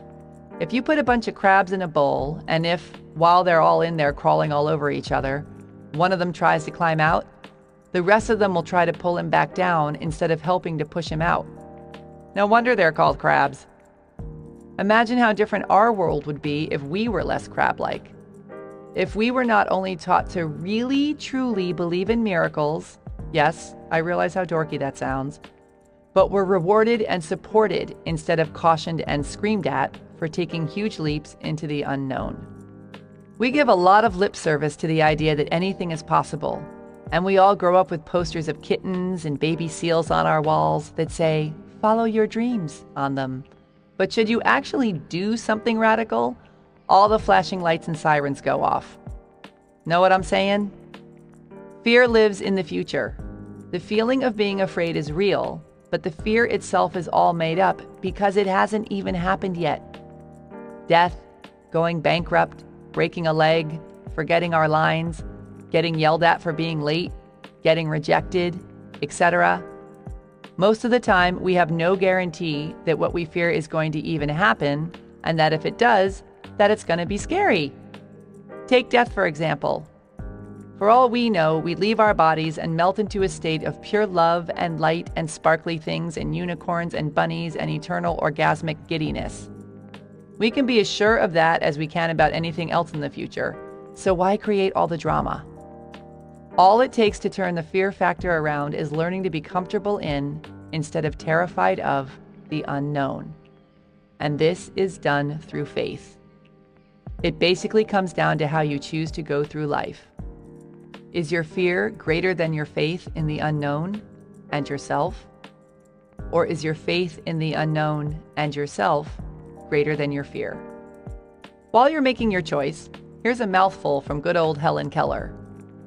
Life is either a daring adventure or nothing. To keep our faces toward change and behave like free spirits in the presence of fate is strength undefeatable. There's that incredible moment when you decide, screw it, I'm going for it. And suddenly the thrill overtakes the fear. And then you're flying on the magic carpet, You're signing on the dotted line to buy the house, confronting your father, sliding the ring onto the finger, stepping onto the stage in front of thousands. I mean, talk about feeling alive. On the other side of your fear is your freedom. Here are some helpful ways to navigate your way through the jungle of fear. 1. View fear from your rearview mirror. Think about some radical thing you did in the past that literally gave you the shakes. It was so big and scary. And now look back on it. How terrifying is it now? Can you conjure up any scary feelings about it? Even a weensy twinge of fear? Keep this in mind as you face each new challenge. No matter how intimidating your next great leap forward seems at the moment, it'll be a pipsqueak when you look back on it someday. So why wait? Why not look at it through pipsqueak colored glasses right now? Envision your challenges from the future. Look back on them from a place of victory, and they will lose much of their power to paralyze you. I always use my first trip to India as an example when I'm being a weenie about doing something that really scares me. It was one of my very first international solo trips, and even though my experience with anything Indian up to that point pretty much consisted of a couple Ravi Shankar CDs and some chicken tikka masala, I figured it would be such a cool place to see. I wanted to go somewhere totally new and experience a reality that was as different from my own as possible. I thought going to India would be like going through the looking glass. So I buy my ticket, and then it hits me.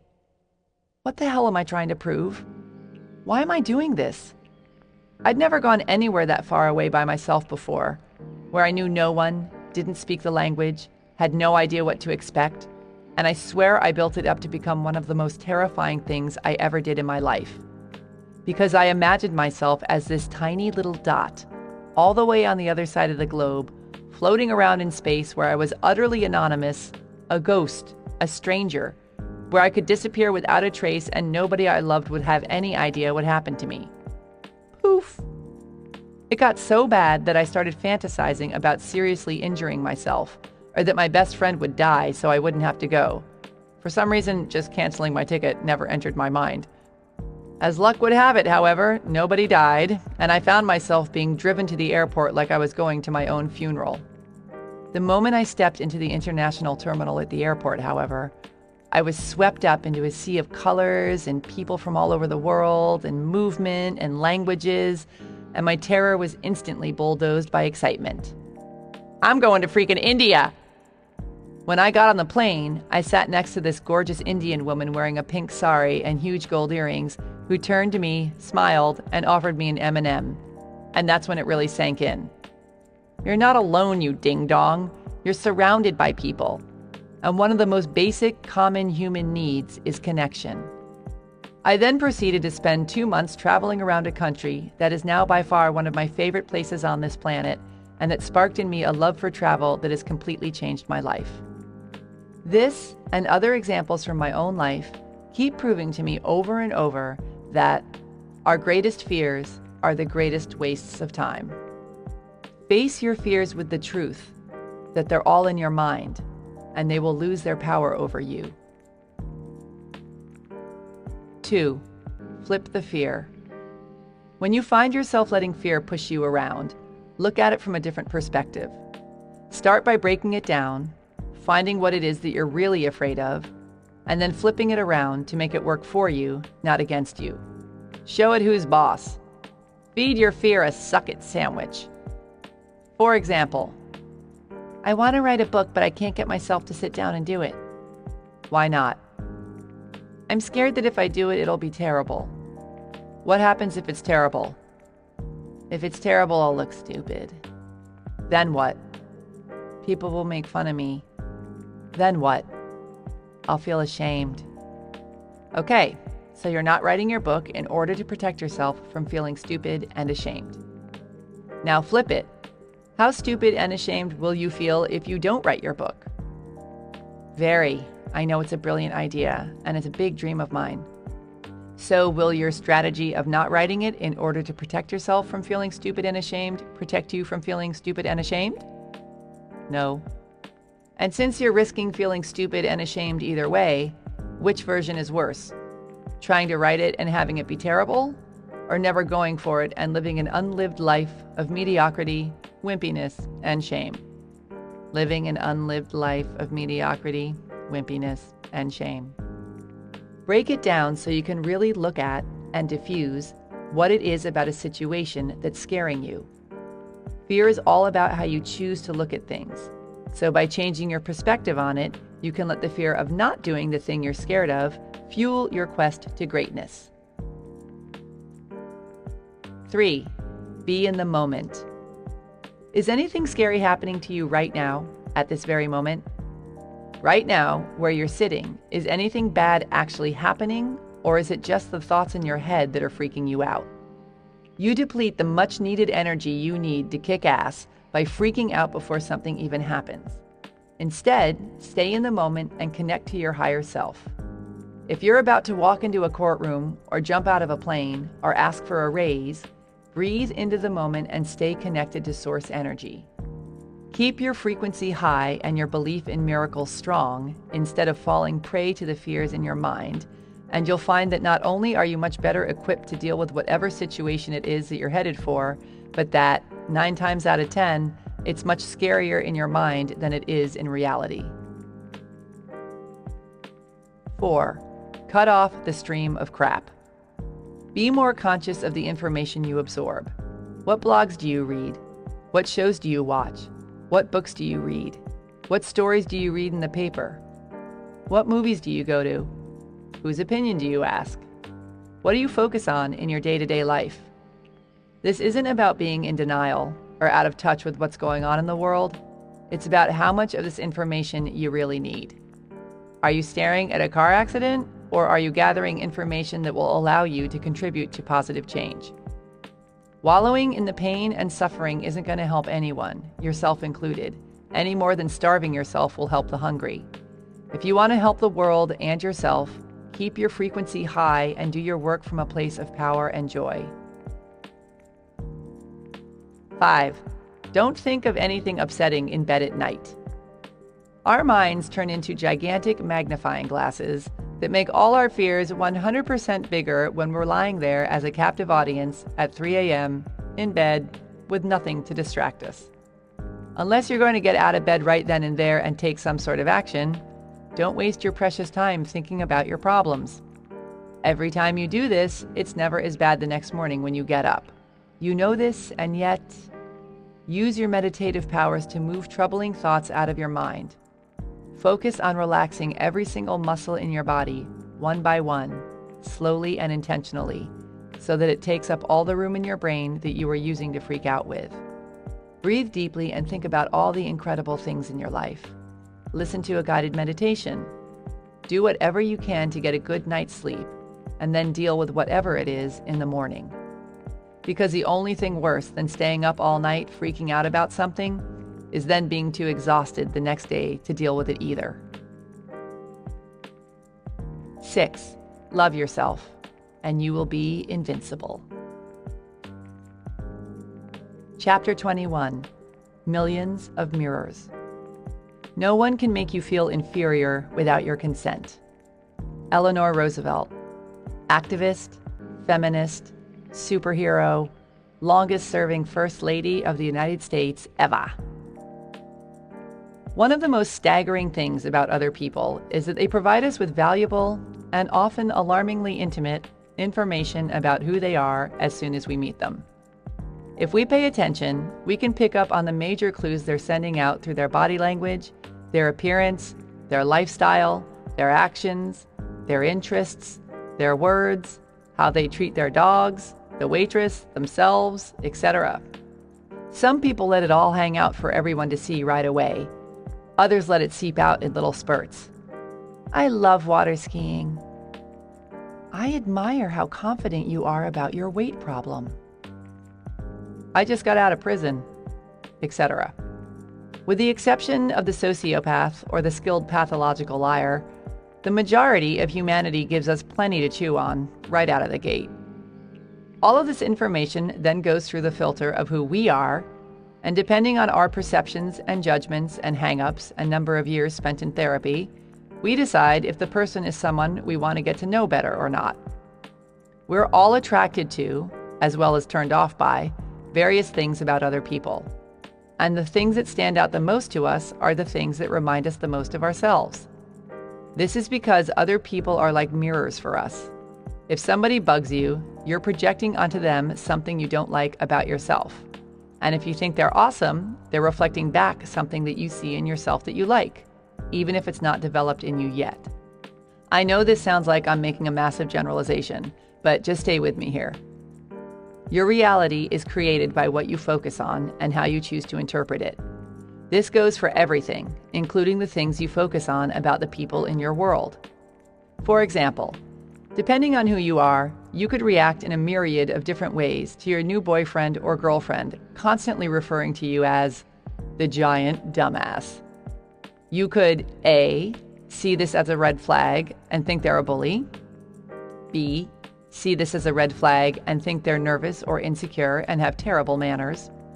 C, see this as a green light because they're in so much pain that they need to abuse other people.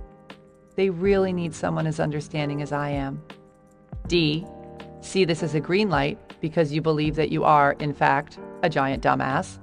Or E, think it's hilarious because it doesn't resonate with you. The people you surround yourself with are excellent mirrors for who you are and how much or how little you love yourself. We attract people into our lives for a reason, just as they attract us into theirs. We all help each other grow and figure out our issues if we seize the opportunity to learn from instead of just react to, by getting defensive or justifying our actions or whining about, the highly irritating things other people do. It's our annoying friends or family members or clients or neighbors or lady on the train with a voice like a bullhorn who help us grow and see who we truly are, even more than our beloved BFFs do. Unless they're being momentarily annoying, and then we can thank them too. Don't miss the glorious opportunity to learn that's being handed to you by the person whose mouth you'd really love to stick your fist in. The things that bother us about other people bother us because they remind us of something we don't like about ourselves. Or their behavior triggers a fear or insecurity that we have, but may not realize we have. For the longest time, one of my big stories was that being feminine was weak and annoying. Somewhere along the way, I decided that it wasn't cool or powerful to act like, or be, a girl, and my feminine self became part of me that I was ashamed of. Hence, I was much less threatened by women who came at me with a power drill than women who came at me with an eyebrow pencil, which is why it's pretty hilarious to me still that one of my best friends is as girly as they get. I met her when we were working together in New York City and was instantly drawn to her because she's hilariously brilliant and sweet and did a flawless impression of one of our co-workers walking down the hall with his ass sticking out that always left me doubled over, clinging to furniture. Unlike me, however, she's a lover of girls' nights out and mani-pedi dates, an eager ogler of engagement rings when summoned by the fluttering hand of a soon-to-be bride, and a pro at the girly girl gang greeting. Arms raised high in the air, head back, eyes squeezed shut, high-pitched, "Oh my God!" for all to hear. For this, we call her Pink. A decade later, I'm living in Los Angeles, and Pink is living outside New York City, married with a bunch of kids. Natch. When she decides to take her first solo vacation since becoming a mom and heads to San Diego to see her best friend from college, she calls and begs me to drive down to see her. I agree, somewhat begrudgingly. It wasn't the 2-hour drive that bothered me, but the best friend from college, who I'd never met but was sure was pinker than Pink. I imagined a full-on sorority scene, complete with painting our toenails while having a Meg Ryan movie fest and talking about how fat we'd gotten. But I love Pink, so off I went. Meanwhile, down in San Diego, Pink's best friend from college is less than thrilled at the prospect of Pink's best gal pal from her New York City days driving down from LA. Her eyes were also rolling at the potential estrogen bomb, so imagine our delight when we discovered that we were both equally as macho. Once we realized that the playing field wasn't as overwhelmingly pink as we feared it would be, however, we got the biggest surprise of all. Our inner, neglected girls felt safe to come out of hiding. All 3 of us lost our voices that weekend, cackling and screaming, "Oh my God!" for all to hear. I wouldn't be surprised if a toenail or two even got painted. Don't remember. Was too drunk on wine spritzers. I'm still not the most enthused member of a bridal shower, and I'm not saying that you have to come around and like everything in this world that bothers you, but I am saying that if you actively don't like something, it's because it resonates with you on some level. It has meaning to you. When you find yourself dealing with someone who irritates you, and you find yourself getting gossipy, finger-pointy, judgy, or complainy, rising up and confronting the situation can do a hell of a lot more than just make your life more pleasant in the long run. It can help you heal and grow and get out of victim mode, because it forces you to deal with the gnarlier aspects of yourself, the parts that make you not so proud. None of us care to admit that we're dishonest, conceited, insecure, unethical, mean, bossy, stupid, lazy, etc. But that's what attracted you to the people you notice it in, and them to you in the first place. And admitting it is the first step in letting it go. Whee! If people are annoying in a way that has nothing to do with us, we either don't notice it or we don't get that hung up on it. For example, say there's someone in your life who you find to be an insufferable know-it-all. Every time you open your mouth to talk about something you did, she says she's already done it. Anything you know, she already knows, and knows much more about. And she has to make sure you, and everyone within a 10-mile radius, knows how much more she knows about it. While you find yourself entertaining fantasies about putting her head through the wall every time you're around her, someone else might be hanging on her every word, unable to get enough of her fascinating and brilliant conversation. The reason she makes you so crazy is because you most likely are a know-it-all yourself, or you worry that you are one, or you have insecurities about people thinking you know nothing. Our reality is a mirror of our thoughts, the people in our reality included. Same thing goes with what people throw at us. Would you be offended if someone kept making fun of how short you were if you were 6 feet tall? It most likely wouldn't even register. Or if it did, you'd just think they were kind of strange. But if they teased you about being bossy, and deep down you feared you were, it would definitely get your attention. It would also mean they have energy around their own bossiness if they're recognizing it in you, but that's not your problem. What you focus on, you create more of in your life. If you're consciously or subconsciously focused on certain beliefs about who you are, or who you want to be, or who you do not want to be, you will attract people who mirror those traits right back at you. This is why, when you're dealing with a backstabbing quote-unquote friend, or some sort of toxic person that you need to stand up to or kick out of your life, you get caught up in this self-inflicted trap of not wanting to hurt the other person, or latching onto their finer qualities, or fearing the worst if you don't put up with their crap. I don't care how long you've been friends with someone, or how sorry you feel for them, or how they really helped you those 8 million times, or how hilarious, successful, hot, inspiring, desperate, scary, connected, brilliant, or helpless they are, because the reason you're having trouble standing up to them isn't about any of that.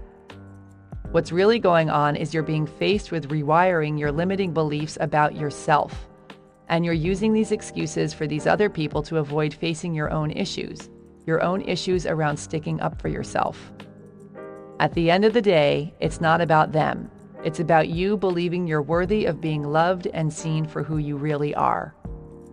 When we agree to let ourselves down in favor of supporting the bad behavior of others, it often stems from the same impulse. We're unwilling to make other people more uncomfortable than they just made us. Not terribly studly in the old self-love department, is it? By making them uncomfortable, I mean declining to participate in their drama, by the way, not by being equally abusive back. This isn't about getting an eye for an eye and sinking to a lower level.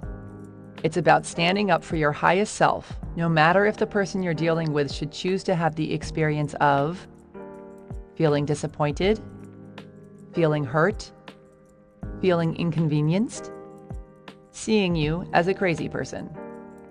It's about respecting yourself instead of catering to your insecure need to be liked. This is incredibly powerful because when you love yourself enough to stand in your truth, no matter what the cost, everyone benefits. You start attracting the kinds of things, people, and opportunities that are in alignment with who you truly are, which is way more fun than hanging out with a bunch of irritating energy suckers. And by declining to participate in other people's drama, i.e., refusing to rip people to shreds, to complain about how unfair the world is, etc., you not only raise your own frequency, but you offer the drama queens the chance to rise up too, instead of everyone continuing to play a low, lame game. Never apologize for who you are. It lets the whole world down. We all know someone who does not take shit from anyone, ever. We look upon these types of people with wide-eyed reverence and would never dream of being stupid enough to present them with any of our own BS or try to make them wrong. Why? Because we respect them and, are usually kind of terrified of them in a healthy way.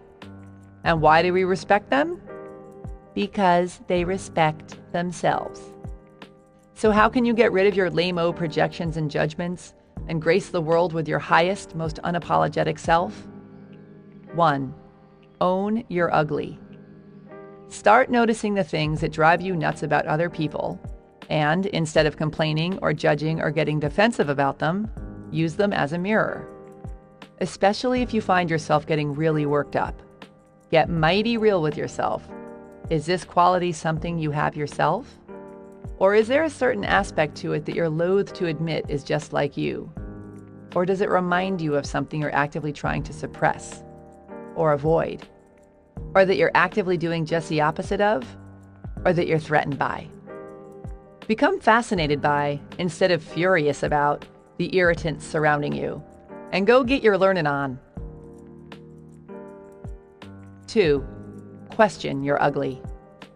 Once you discover what part of yourself you're projecting onto the person who is presently bugging the living crap out of you, you can start letting it go.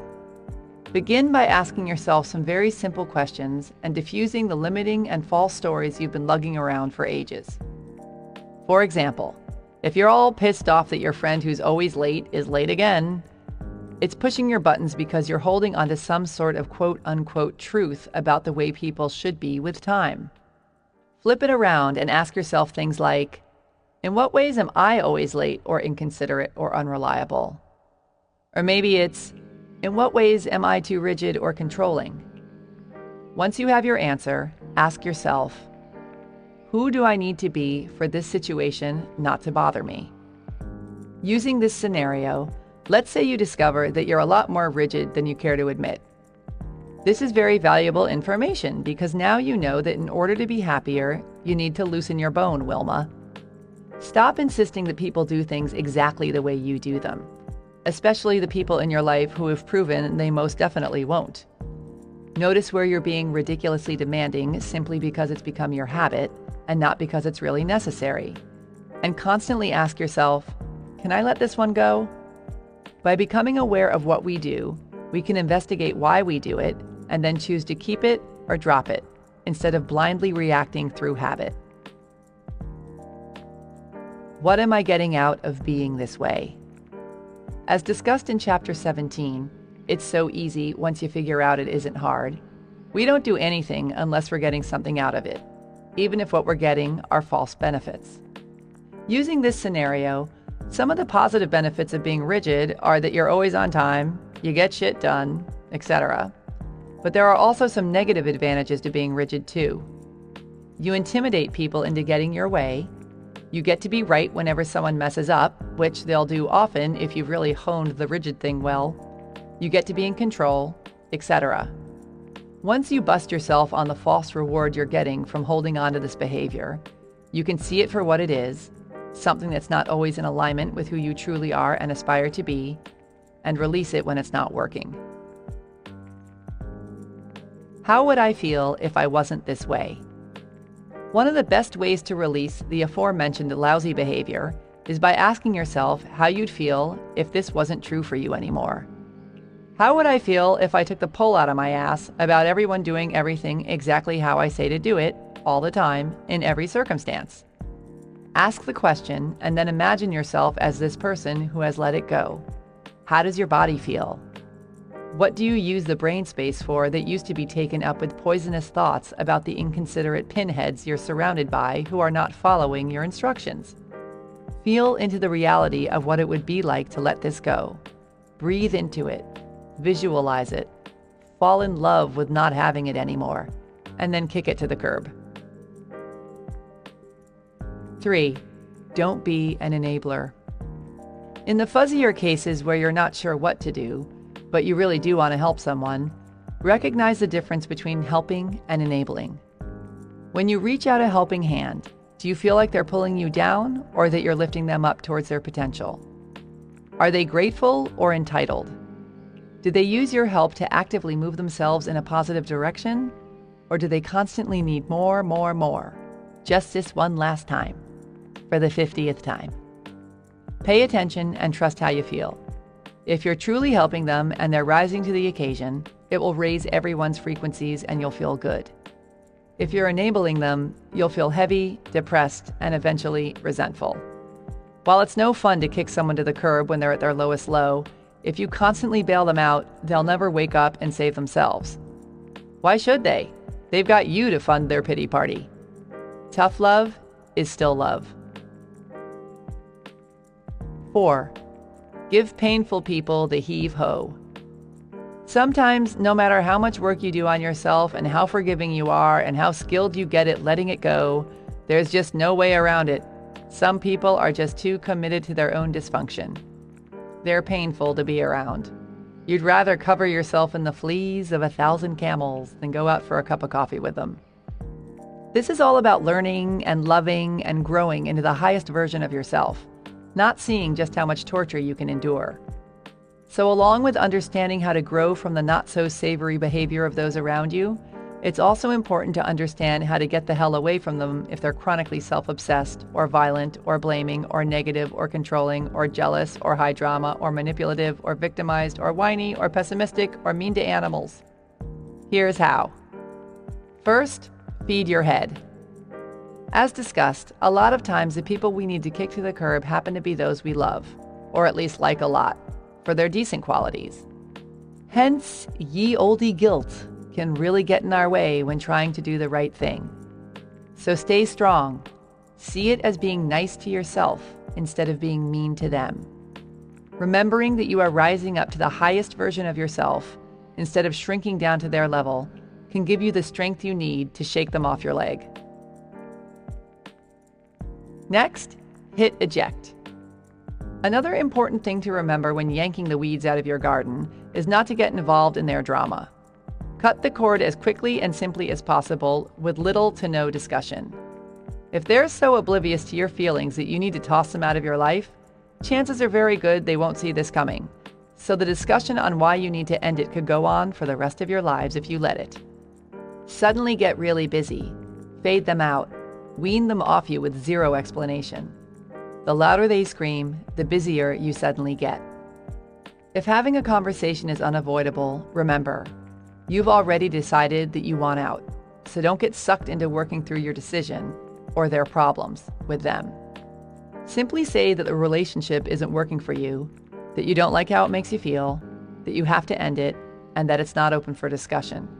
Make it all about you. Give them nothing to work with or argue about. 5. Love yourself. Fiercely, loyally, unapologetically. Chapter 22. The Sweet Life. It's great to be here. It's great to be anywhere. Keith Richards, rock god, connoisseur of life. I've got a cat who's 22 years old. I've also got a dad who's 87. The cat and my dad share the same superhero power. They both have the ability to make me pay lots of attention to them and be nicer to them than I am to anyone else. Anyone else not staring down the barrel of their impending mortality, that is. I first realized that my cat was old and might die soon about a year ago when, overnight, all his body fat plunged to his belly region, causing him to swing it around like an udder and leaving him with a spine that's still in shock, jutting out all spindly and jagged, wondering where everybody went. This is when the teary farewells started every time I'd leave the house, and the fancy wet food began appearing in his bowl. In Dad's case, the phone calls and flights back east have escalated dramatically, and I now laugh hysterically at all his jokes, no doubt making him worry more about my well-being than I do about his. I'm thrilled to report that even though in the calendar's opinion they're real old, they're both still kicking butt. Dad plays tennis once a week and still knows who I am, and my cat still runs when he hears the can opener. They're also excellent reminders. When it comes to the creatures you love and the things you love and the life you love, what on earth could possibly be more important than soaking them up right now while you've still got the opportunity? If it's something you want to do, don't wait until you're less busy or richer or quote-unquote ready or 20 pounds lighter. Start right now. You'll never be this young again. If it's the people you love, visit them as often as possible. Act as if every time you see them will be the last. If they bug you sometimes, love them anyway. If you've got differences, get over them. Don't get so tangled up in the stupid little stuff that you miss out on enjoying the people who have part ownership of your heart. If you're not where you want to be in life, keep going. Treat yourself like you're the closest friend you've got. Celebrate the magnificent creature that you are. Don't let anyone mess with you in your dreams, least of all yourself. Your life is happening right now. Do not snooze and lose. Love yourself while you've still got the chance. Part 5. How to Kick Some Ass. Chapter 23. The Almighty Decision. Until one is committed, there is hesitancy, the chance to draw back, always ineffectiveness. The moment one definitely commits oneself, then providence moves too. W. H. Murray, explorer, mountain climber, committer. The story goes that when Henry Ford first came up with the idea for his V8 motor, he wanted the engine to have all 8 cylinders casted one block. I have no idea what that means, but apparently it was a tall order because his team of engineers was like, "Bitch, you crazy!" He told them to do it anyway, and off they grumbled to toil away at it, only to come back and inform him that it was impossible. Upon hearing this news, Ford told them to keep at it, no matter how long it took. He was all, "I don't want to see your faces until you bring me what I want." And they were all, "We just proved it can't be done." And he was all, "It can't be done, and it will be done." And they were all, "Cannot." And he was all, "Can so." And they were all, "No way." And he was all, "Way." So off they went again, and this time for a whole year, and nothing. So they go back to Ford, and there's lots of tears and finger pointing and hair pulling, and Ford sends them off again and tells them it will be done again. And then, in the lab, somewhere between folding origami swans out of their notes and making fart noises every time someone mentions the word Ford, his engineers do the impossible. They discover how to make his 8-cylinder engine block. This is what it means to make a decision for reals. When you make a no-nonsense decision, you sign up fully and keep moving towards your goal regardless of what's flung in your path. And stuff will most definitely get flung, which is why making the decision is so crucial. This shit is not for sissies. The moment it gets hard or expensive or puts you at risk of looking like a moron, if you haven't made the decision, you will quit. If it wasn't uncomfortable, everyone would be out there all in love with their fabulous lives. So often we pretend we've made a decision when what we've really done is signed up to try until it gets too uncomfortable. Henry Ford didn't even make it past the 6th grade, and there he was, bossing around a bunch of the world's biggest engineering smarty-pantses, setting himself up to look like a total idiot by spending large amounts of money and time on the proven impossible. Ford was determined, and he trusted his gut and his vision more than the small thinking of others. He'd made the decision that he would have his engine the way he would have it, and nothing was going to stop him. This is why the decision is so important. If you had an idea and had to go up against a room full of people who quote-unquote knew better than you did and demand they do what you say in spite of all the proof they had against you, would you stick to your guns? Or if you needed tens of thousands of dollars to start your new business and the only person you could think of to ask was your scary, rich uncle who never remembered who you were even though you saw him every Christmas, would you ask him for it? Or if you were sick of feeling fat and unsexy and out of shape, and the only time you could make it to the gym was at 5 a.m. on freezing winter mornings when you were all snugly in bed, would you go?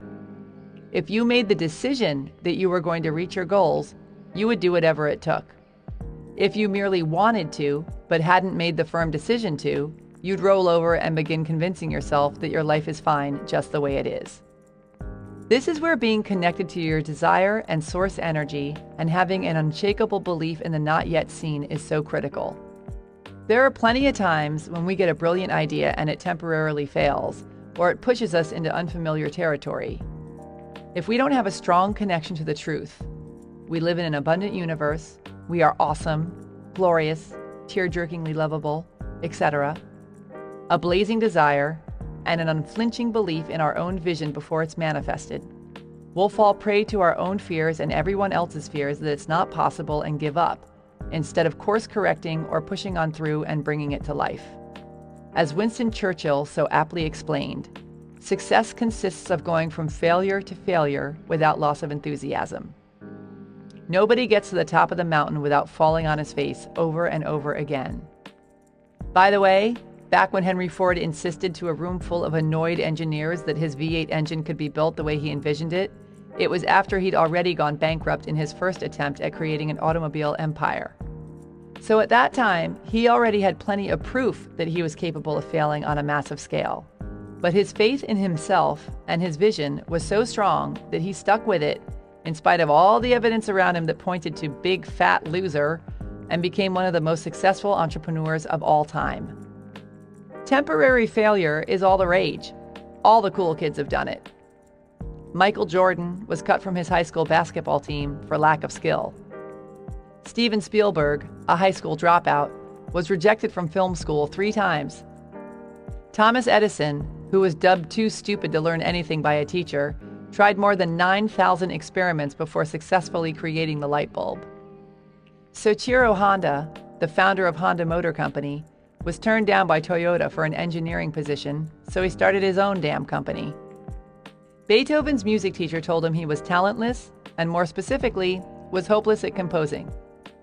Beethoven turned a deaf ear. I know, so bad, sorry.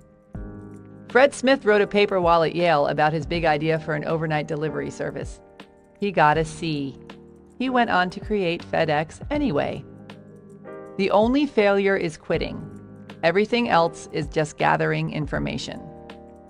There's no big mystery to this stuff. If you want something badly enough and decide that you will get it, you will. You've done it before.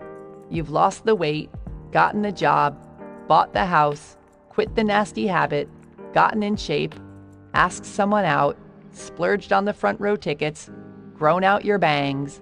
You just need to remember that you can do it with anything in your life, even the things that you presently think are out of your reach. There are plenty of people out there in the world living the kind of life you only dream about living, many of whom are far less fabulous and talented than you are. The key to their success is that they decided to go for it. They stopped listening to their tired old excuses, changed their lousy habits, and got the fuck on the fuck. Here's how you can too. 1. Want it bad. You need to have a 10-ton gorilla of desire behind your decision, or else you'll wimp out the second things get hard. It's like people who get hypnotized to quit smoking when they really don't want to quit, or who try to lose weight when they're more excited by pizza than being able to look down and see their feet. It never works. A few months ago, I dragged my ass to yoga class for a solid week, even though I just so did not feel like doing it. I paid my money, sat down on my mat, and was surprised to find my hand raised in the air when the instructor asked if anyone had any injuries she should know about. I then heard myself explaining that I'd just gotten the cast off my broken elbow and should really take it easy. I am an adult. I am very busy. I spent money on that class and then lied so I didn't have to participate. I did have a cast, but it had come off about 8 months earlier. I spent the majority of yoga week quietly napping on my mat and conjuring up my best wincing in pain face in case she was looking at me while I was half-assing down dog. It was ridiculous. If you're going to push through major obstacles to reach your goal, you can't just want to. You need to be in a full-on tizzy of excitement about what it is you're going after and hold onto it like a pit bull. In order to do this, you need to have the audacity to be honest about what you really want to do, not what you should do. Believe it's available to you, regardless of any evidence otherwise, and go for it. 2. Get good at it. To decide literally means to cut off. No wonder so many people are totally freaked out by it. The terror around making the wrong decision can be so overwhelming to some people that they develop the habit of A, waffling back and forth, paralyzed by self-doubt and terror, finally eking out a quote-unquote decision that they then proceed to change over and over again. B, making decisions hastily, without thinking or feeling into them, their main goal being to escape the discomfort and get the damn thing over with already. Or C, being so afraid that if they pick one thing, they'll miss out on another, so they either choose to do nothing or try to do everything, which are both excellent ways to miss out on all of it. They basically decide to never decide because they don't want to make the wrong decision. Good times! Deciding is freedom. Indecision is torture. Indecision is one of the most popular tricks for staying stuck within the boundaries of what's safe and familiar, which is why a common trait of successful people is that they make decisions quickly and change them slowly. And by quickly, I don't mean that you must know exactly what to do the moment a decision presents itself, although there are those people who do, but rather that you immediately face the damn thing and start working through your decision-making process, whatever that may look like, sleeping on it, making a list of the pros and cons, feeling into it, etc. If you're a waffler or prefer to avoid the process altogether, a great thing to do is practice on the little things to build up your decision-making muscle. When eating at a restaurant, make yourself pick something off the menu in under 30 seconds. Once you choose, you are unauthorized to change your mind or your order. Give yourself 20 minutes to go online and research the best garlic press and then make the purchase. Pick things off the shelves at the supermarket in under 10 seconds.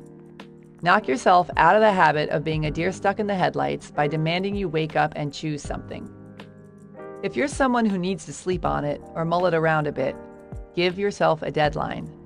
Don't leave it open to decide when you'll decide and risk waking up 40 years later, finally sure of what to do, long after the opportunity has passed you by. Pay attention to how much time you need to decide, overnight, a week, a month, and demand of yourself that you figure it out by then. If you're wired for making instant decisions, practice tuning into your intuition and fully trusting what it says, regardless of what your brain may be screaming about. Get quiet, listen for and feel into the answer, and practice acting on your first, solid impulse. And whoever you are, please stop saying how pathetic you are at making decisions. Erase the phrase, "I don't know," from your vocabulary, and replace it with, "I'll know what to do soon enough." Decide to become the person who makes quick, smart decisions, and you will. 3. Eliminate the negotiation process. When I decided to quit smoking, if I even toyed with thoughts like, well, what harm will one itty-bitty drag do? I was screwed. Our decisions must be watertight, because excuses will seep through any little cracks in our resolve, and before we know it, we'll be on our asses. Decisions are not up for negotiation. The old you, the one who has not yet decided to kick ass, is in the past. Stay present and do not, even for 1 second, look backwards or entertain any ideas of straying from your decision. Think only of the new you. The whole point of deciding is to stop wasting time and to move forward, not to spend time figuring out how you can wiggle out of your decision. It helped me to think of it this way. I'm not going to go home and negotiate about whether or not I'm going to smoke a cigarette, just as I'm not going to go home and negotiate about whether or not to snort some horse tranquilizers. I don't negotiate about snorting horse tranquilizers because I'm not a horse tranquilizer snorter. Now that I don't smoke, I'm not going to negotiate about smoking because I don't smoke. 4. Stick like glue. I used to write for an entrepreneurial magazine where I got to interview all these hugely successful business owners. Whenever I asked them what the secret to their success was, the overwhelming majority answered, tenacity. Be the last person standing. Wear down your obstacles and excuses and fears and doubts until they're finally like, you? Again? Jesus H. Christ, fine, here you go. Now get out of my face. Birthing your dreams is like giving birth. Conceiving the idea is the fun part, hopefully. Then you go through insane amounts of fear and excitement and dreaming and planning and vomiting and growing and thinking you're crazy and thinking you're awesome and stretching and shape-shifting until you're practically unrecognizable to everyone, even your own self. Along the way, you clean up your puke and massage your aching back and apologize to all the people whose heads you ripped off in a hormonal killing spree, but you stay the course because you know this baby of yours is going to be the bomb. Then, finally, just when you can see a light at the end of the tunnel, labor starts. Your innards twist and strangle and force you to stumble around hunched over in the shape of the letter C, while you breathe and pray and curse, and just when you think it can't get any more out of your mind painful, a giant baby head squeezes out of a tiny hole in your body. Then, a full-blown miracle appears. In order to change your life and start living a new one that you've never lived before, your faith in miracles and yourself must be greater than your fear. However easy or rough your birth process is, you have to be willing to fall down, get up, look stupid, cry, laugh, make a mess, clean it up, and not stop until you get there, no matter what. 5. Love yourself. You can do anything. Chapter 24. Money, your new best friend. I worked for a menial's hire, only to learn, dismayed, that any wage I asked of life, life would have willingly paid. Anonymous. Many years ago, Los Angeles was hit by a relentless rainstorm, the likes of which I'd never seen in my life. It rained for what seemed like 40 days and 40 nights, nonstop and hard. Rivers overflowed, houses slid down hillsides, bad hair wreaked chaos throughout the most image-conscious city in the world. This was the kind of rain you didn't want to be driving around in anything, let alone a 23-year-old junker convertible with a leaky roof, no grill, a back window that was duct taped shut, and a front tire that went flat every 3 days. I'd been in the market for a new car for a long time and couldn't find anything I really loved or thought I could afford. But as I sat there in a puddle, driving to the supermarket with a trash bag under my ass and an old t-shirt slammed in the door to keep the leaking to a minimum, it occurred to me that perhaps I should speed up my search. At the time, I didn't have a whole lot of money, but I had my own business that I was trying to grow.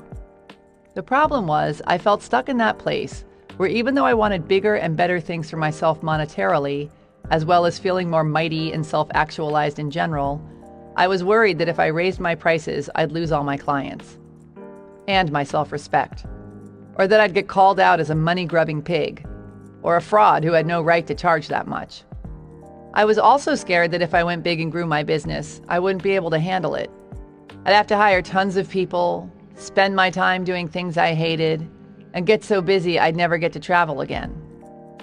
Basically, that I'd wither and die trapped behind my computer, fun and freedom skidding away in my rearview mirror, never to be seen again. Blah, blah, blah. I could talk for about 4 more hours explaining why I was where I was, but suffice it to say, I was basically playing at the level of someone who drives around in a car like the one I was driving around in. And the most painful part really was that even though all signs pointed to broke, clueless, and stuck, deep down I knew I could be doing so much better. Which is why, even though the sound of crickets could be heard echoing throughout my empty bank account, I wandered into the Audi dealership, took the brand new Q5 for a spin, and let the sales guy rattle on and on about leather this and premium that. In my head, I was thinking, do you have any idea who I am? I'm just taking a fantasy break before heading over to Honda. But in my heart, I knew better. Way down deep, it was about much more than just a damn car. It was about no longer being the kind of person who takes what she can get and finally becoming the kind of person who creates exactly what she wants. It was large, Marge. And because part of me was terrified to grow and part of me wanted to blast out and be huge, and also because I love to drive more than I love to eat, I tortured myself over which car to buy for weeks. I finally whittled it down to 2 options. The Honda CR-V, a perfectly excellent little SUV with all the following attributes. Okay gas mileage, a sunroof, room for friends, a comfy ride, a ho-hum stereo, reasonably fun to drive, decently priced. Or the Audi Q5, a stick of butter on 4 wheels with the following attributes. Okay gas mileage, a sunroof that takes up the entire roof of the car, room for friends, big, fat, and tall ones, leather seats you could have a sexual relationship with, a stereo designed by God himself, angels sing when you open the doors, sexy, flashy, expensive, pretentious, terrifying. I came very close to buying the Honda, but as I sat there, test driving it for the 10th time, trying to convince myself that this was the one, I couldn't shake the nagging truth that I was in love with someone else. Buying the Honda would have been the sensible thing to do, but I knew that adventure, true love, and a whole new way of life awaited me on the other side of my comfort zone. Blasting through this comfort zone is what I want to talk about here. Purchasing the Audi should have had me waking up screaming in the middle of the night, because it costs the kind of money I would normally only consider spending on something like mandatory heart surgery, certainly not on something as frivolous as a car. But after I bought it, I slept like a baby. Because once I made the decision to buy it, I also made the decision to get over my shit and become the kind of person who can make the kind of money to buy that kind of car, or who can do anything else I want to do. I almost instantly came up with a way to pay off the Audi, and am certain that if I'd bought the Honda, I'd still be struggling to pay for it. Because I'd still be playing small, I'd still be in the mindset that I can't afford more, that I'm the kind of person who has to struggle to get whatever she can, that I can't break out of my mold and go get something completely quote-unquote out of my reach, etc. When you up-level your idea of what's possible and decide to really go for it, you open yourself up to the means to accomplish it as well. I'm not talking about going out and recklessly blowing all your money on stupid crap. I'm talking about expanding your beliefs about what is available to you in all areas of your life. And for the purposes of this chapter, I'm going to focus on what kind of money you believe is here for you to purchase the things and experiences you truly desire. Whether or not the money is currently in your bank account is irrelevant. I didn't have the money either when I bought my new car.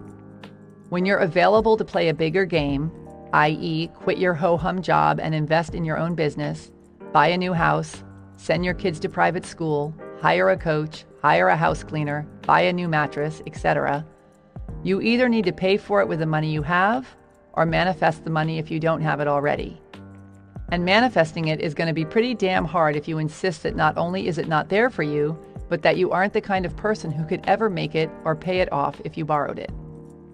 In order to transform your life, you may have to spend the money you do have, get a loan, sell something, borrow from a friend, put it on your credit card, or manifest it in some other way. Which is going to go against some pretty deep-seated beliefs we've all been raised with about how going into debt is irresponsible. Unless it's a student loan, of course, because for some reason we've decided in that case, and that case only, it's okay. This is about taking a leap of faith into a new realm that you strongly desire to be in, demanding of yourself that you rise to the occasion and start living your damn life already.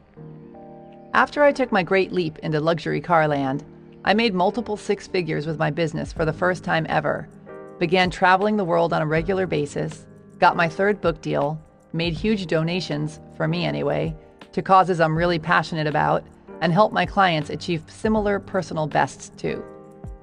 Here's the thing. Making money isn't only about the money, just as losing weight isn't only about losing weight, and finding your soulmate isn't only about finding your soulmate.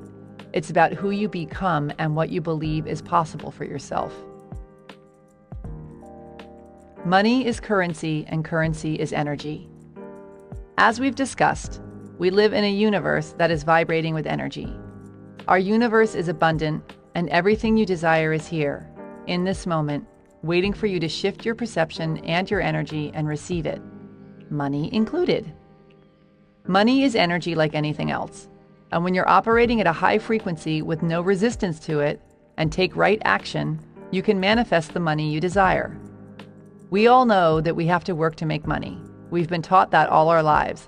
But what we're not taught is that we must also align our energy with the financial abundance we seek. In other words, act as if you're where you want to be. Don't hang out with sad sacks and people who whine about how broke they are all the time. Erase the words "I can't" from your vocabulary. Envision what you desire, set goals, and demand of yourself that you become who you need to become to create the life you desire. Our relationship to money is just as important as the action we take to manifest it, which is one reason why so many people who work their asses off their whole lives, but who have lousy energy around money, are left wondering why they have nothing to show for it. Here's a little one-sided dialogue that may or may not sound familiar to you. Yay! I think you're fun to hang out with too. Wait, what? You think I'm the root of all evil? How can you say that? All you talk about is how you wish you had more of me, even though you're scared to admit you like me. And you say I'm not there for you. And you think people who like me are greedy pigs. Yet you get so ecstatic whenever I show up. And you work so hard to get me to come over. But I keep you in a constant state of worry. And you hate dealing with me. And no matter what I do, it's never enough. One minute you act like you'll die without me, and the next I make you feel like a filthy whore. You know what? I'm done. See you later, freak. Considering that this, or some version of this, is the sort of relationship most people have with money, I don't think the question is, why can't we make the kind of money we want? I think the better question is, how the hell do we expect to? Most people have such conflicted feelings around money that they turn it into a full-on circus, rivaled only by the equally popular freak shows surrounding religion and sex. All three are crammed to the brim with issues and anxieties and staunch fight-to-the-death beliefs that cause them to bring so much sadness to the world. Meanwhile, if everyone would just chill out, sex, money, and religion could be the leading causes of joy. Silly, ain't we? In order to bring money joyfully into our lives, we have to understand that we're having a relationship with it, and then treat it like any other important and meaningful relationship. We need to pay attention to it, want it, nurture it, put effort into it, respect it, cherish it, love it, etc. Ridding yourself of your fear and loathing of money, be it conscious or subconscious, is essential if you want to make any.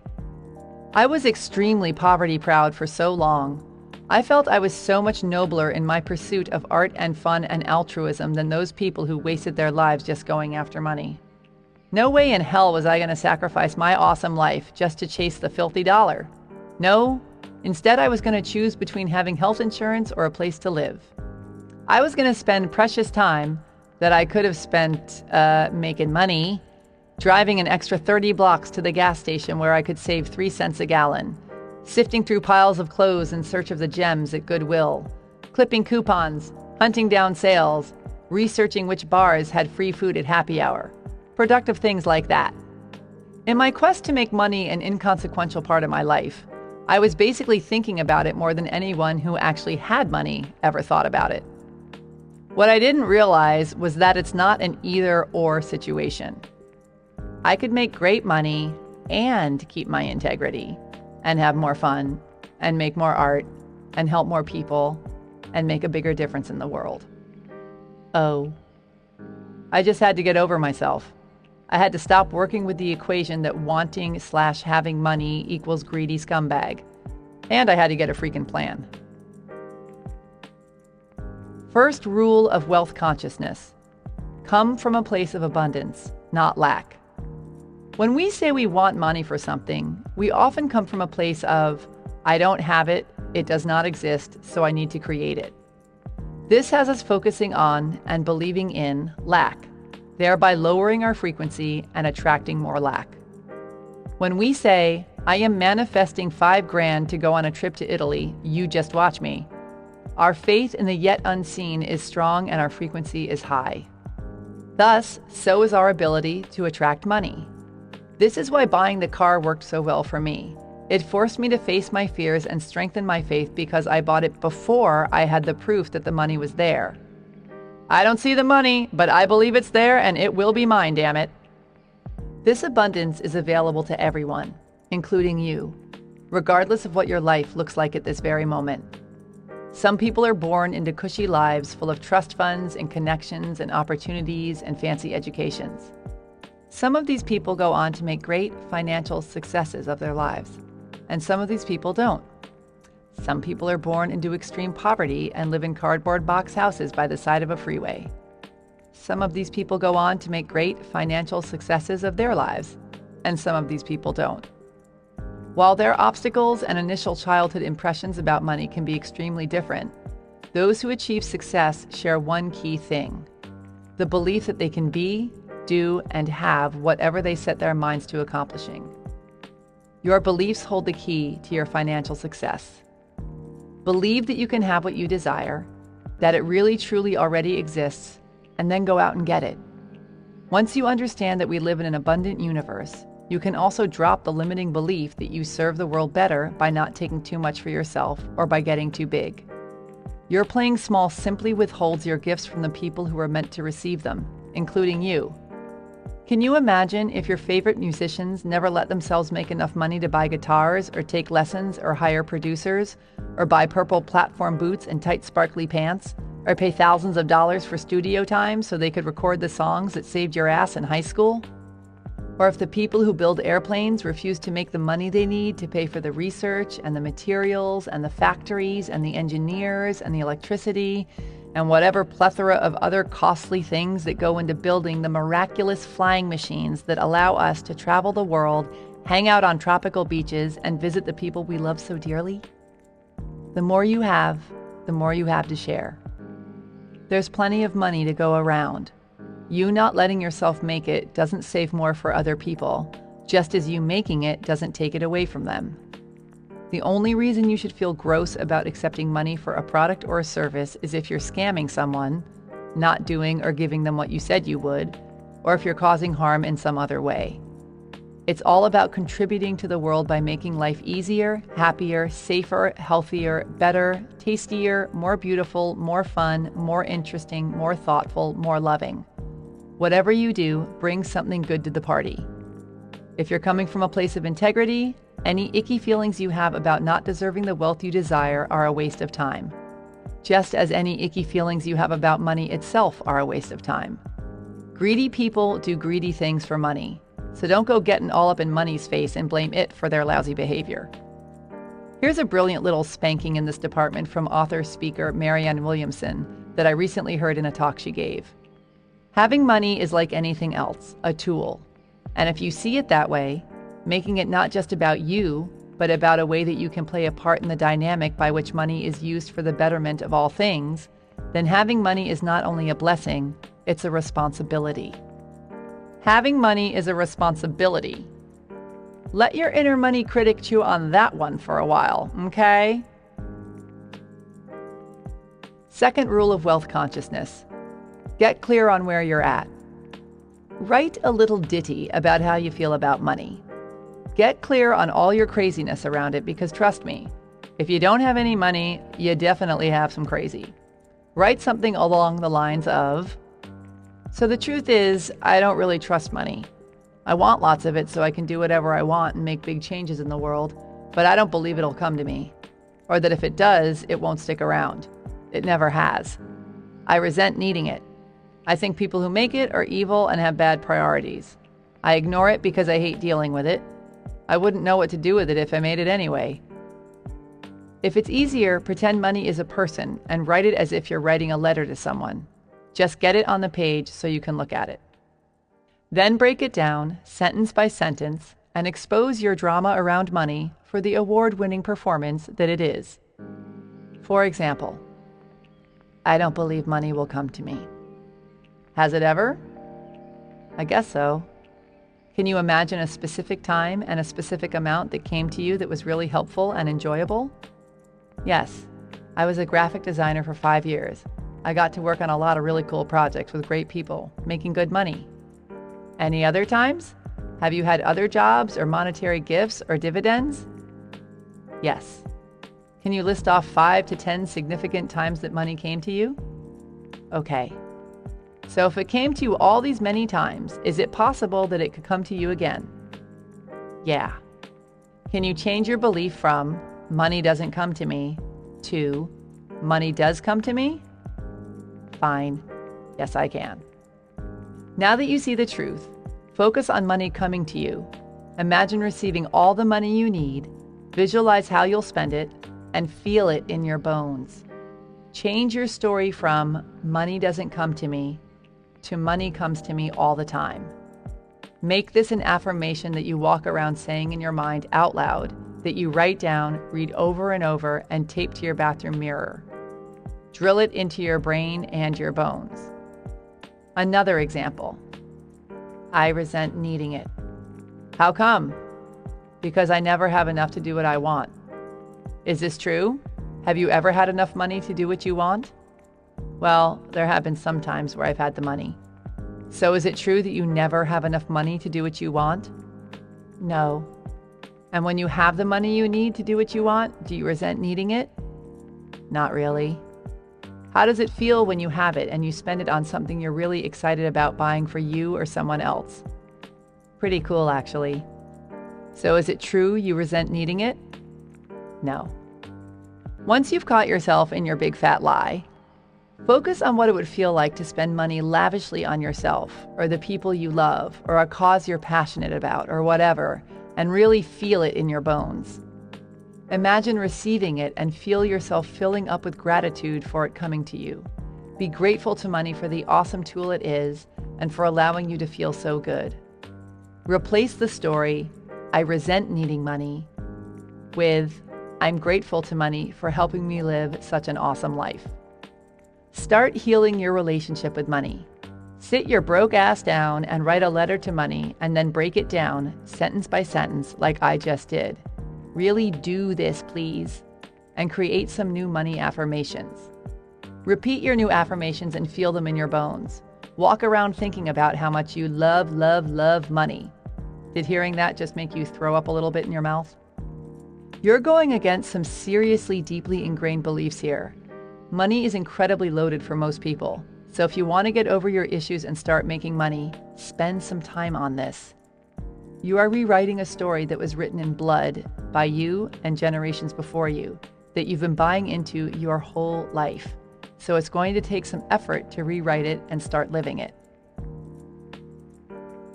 Third rule of wealth consciousness. Get clear on where you desire to be. We all need money. We need it to feed ourselves, buy clothes, get shelter, water, medicine, etc. Once it goes beyond basic survival, however, and we get into the arena of how much money we quote-unquote need, if we've got guilt and judgment and terror over what it means to have it and what people will think of us if we do, this is where all hell is going to break loose. Of course, none of us need more than the basics to survive. But if we're talking about blossoming into the fullest expressions of our best selves in an abundant universe, we do. Which is why I'm assuming you're listening to this book instead of one on how to distinguish edible berries from poisonous ones. You don't want to merely survive, you want to thrive in every area of your life, including the area of financial support. Being wealthy means having the resources to provide yourself with everything you need and desire to share your gifts with the world as your biggest, badassiest self. This means being wealthy psychologically, spiritually, and energetically, as well as materially. Let's say you've got your own clothing company. You need money to have a space to create your designs. You need to pay for materials, manufacturing, shipping, payroll, marketing, and all the other expenses of running your business. That's obvious, but you also need to feel healthy, happy, and good so you can do your best work and bring the most awesome products to your customers. Maybe you need to live and work in a place you love that inspires you, or hire assistants so you're not exhausted and spread thin, or do things that fill you with happiness like travel and buy your friends dinner, or join a gym, or get a puppy, or buy clown noses for everyone in your office. Maybe you want to give 20% of your income to help drill water wells in Africa, as well as hire more staff so you can donate some time to doing charity work. It all counts. Feeling like you don't deserve the things that make you the happiest and best version of yourself because it's greedy or is asking too much ultimately rips off the rest of the world because you aren't being fully supported and, as a result, aren't sharing your highest frequency with the world. Be your best, do your best, demand the best, expect the best, receive the best, and put your best out into the world so everyone can receive your best too. Think of it this way. Would you rather hang out in a world where everyone feels happy and well taken care of and aspires to be the best they can be? Or would you rather be in a world where people live in fear and shame and scrimp and hold themselves back?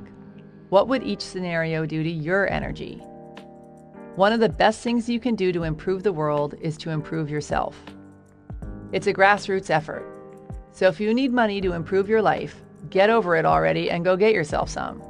Because this isn't just about you, okay? In order to go get some money, get very clear on what kind of life will make you truly happy. And be honest. What kind of experiences and possessions will support you in the work you want to do and in the kind of life you'd love to live? If you're truly happy living a simple life in a yurt, surrounded by people you love, trading little trinkets you've carved out of cow bones for food, and making just enough to get by, that's one thing. But pretending you don't want more than you already have because you can't afford it or feel guilty and pretentious for wanting it, that's another. That is called being a weenie. Determine what your personal, truest version of success looks like. No comparing yourself to others, please. Figure out how much it will cost, and then set out with steadfast determination to manifest the money you need to create it. Fourth rule of wealth consciousness: raise your frequency. Money on its own means nothing. A $100 bill sitting on a table is a piece of paper. It's the energy around it that makes it relevant. That $100 bill could have been slipped into a birthday card from your granny, or you could have stolen it from your best friend when she wasn't looking, or you could have earned it by doing something you loved or by doing something you hated. In each situation, the energy around the money is different. Nothing has any value other than the value we put on it. Similarly, the monetary value we put on things and services has energy. Someone could sell a t-shirt in a store for $10. Another person can sell the exact same t-shirt in some fancy store for $1,000. How much is a gold watch worth? How much is a broken watch worth that was owned by Michael Jackson? It's all make-believe. Or rather, it's all what we make ourselves believe. If we believe we're worth $10 an hour, that's the frequency we'll put out, and that's the kind of client or job we'll attract. If we believe we're worth $1,000 an hour, that's the frequency we'll put out, and that's the kind of client or employment opportunities we'll attract. The key word is believe. You can't be shitting bricks and charging more than you believe you're worth and expect to receive it. And you can't charge less than you believe you're worth and expect to flourish because you'll be pissed off. In order to create wealth, you must bring yourself into energetic alignment with the money you desire to manifest. 3 people can do the same thing for a living. Let's say they're chiropractors, for example. One makes $50,000 a year, one makes $100,000 a year, one makes $1 million a year. Is the guy who makes $1 million that much better than the guy who makes $50,000? And how do you put a price tag on his betterness? Is the way he cracks someone's back $950,000 a year times better than the guy who makes $50,000? He may be more skilled or have more experience, but then again, he may not. But what it ultimately comes down to is his decision of his worth. He's operating at a $1 million frequency, so that's what he's charging and getting. Money is an exchange of energy between people. When you charge your clients from a certain frequency or demand a certain salary, you attract clients and employers who are already at that frequency. You're not putting a gun to their heads. You are not the only person offering these goods and services. They're free to work with or hire someone who's at a different frequency than you are, but they're coming to you. And part of what you offer is the opportunity to meet at your frequency.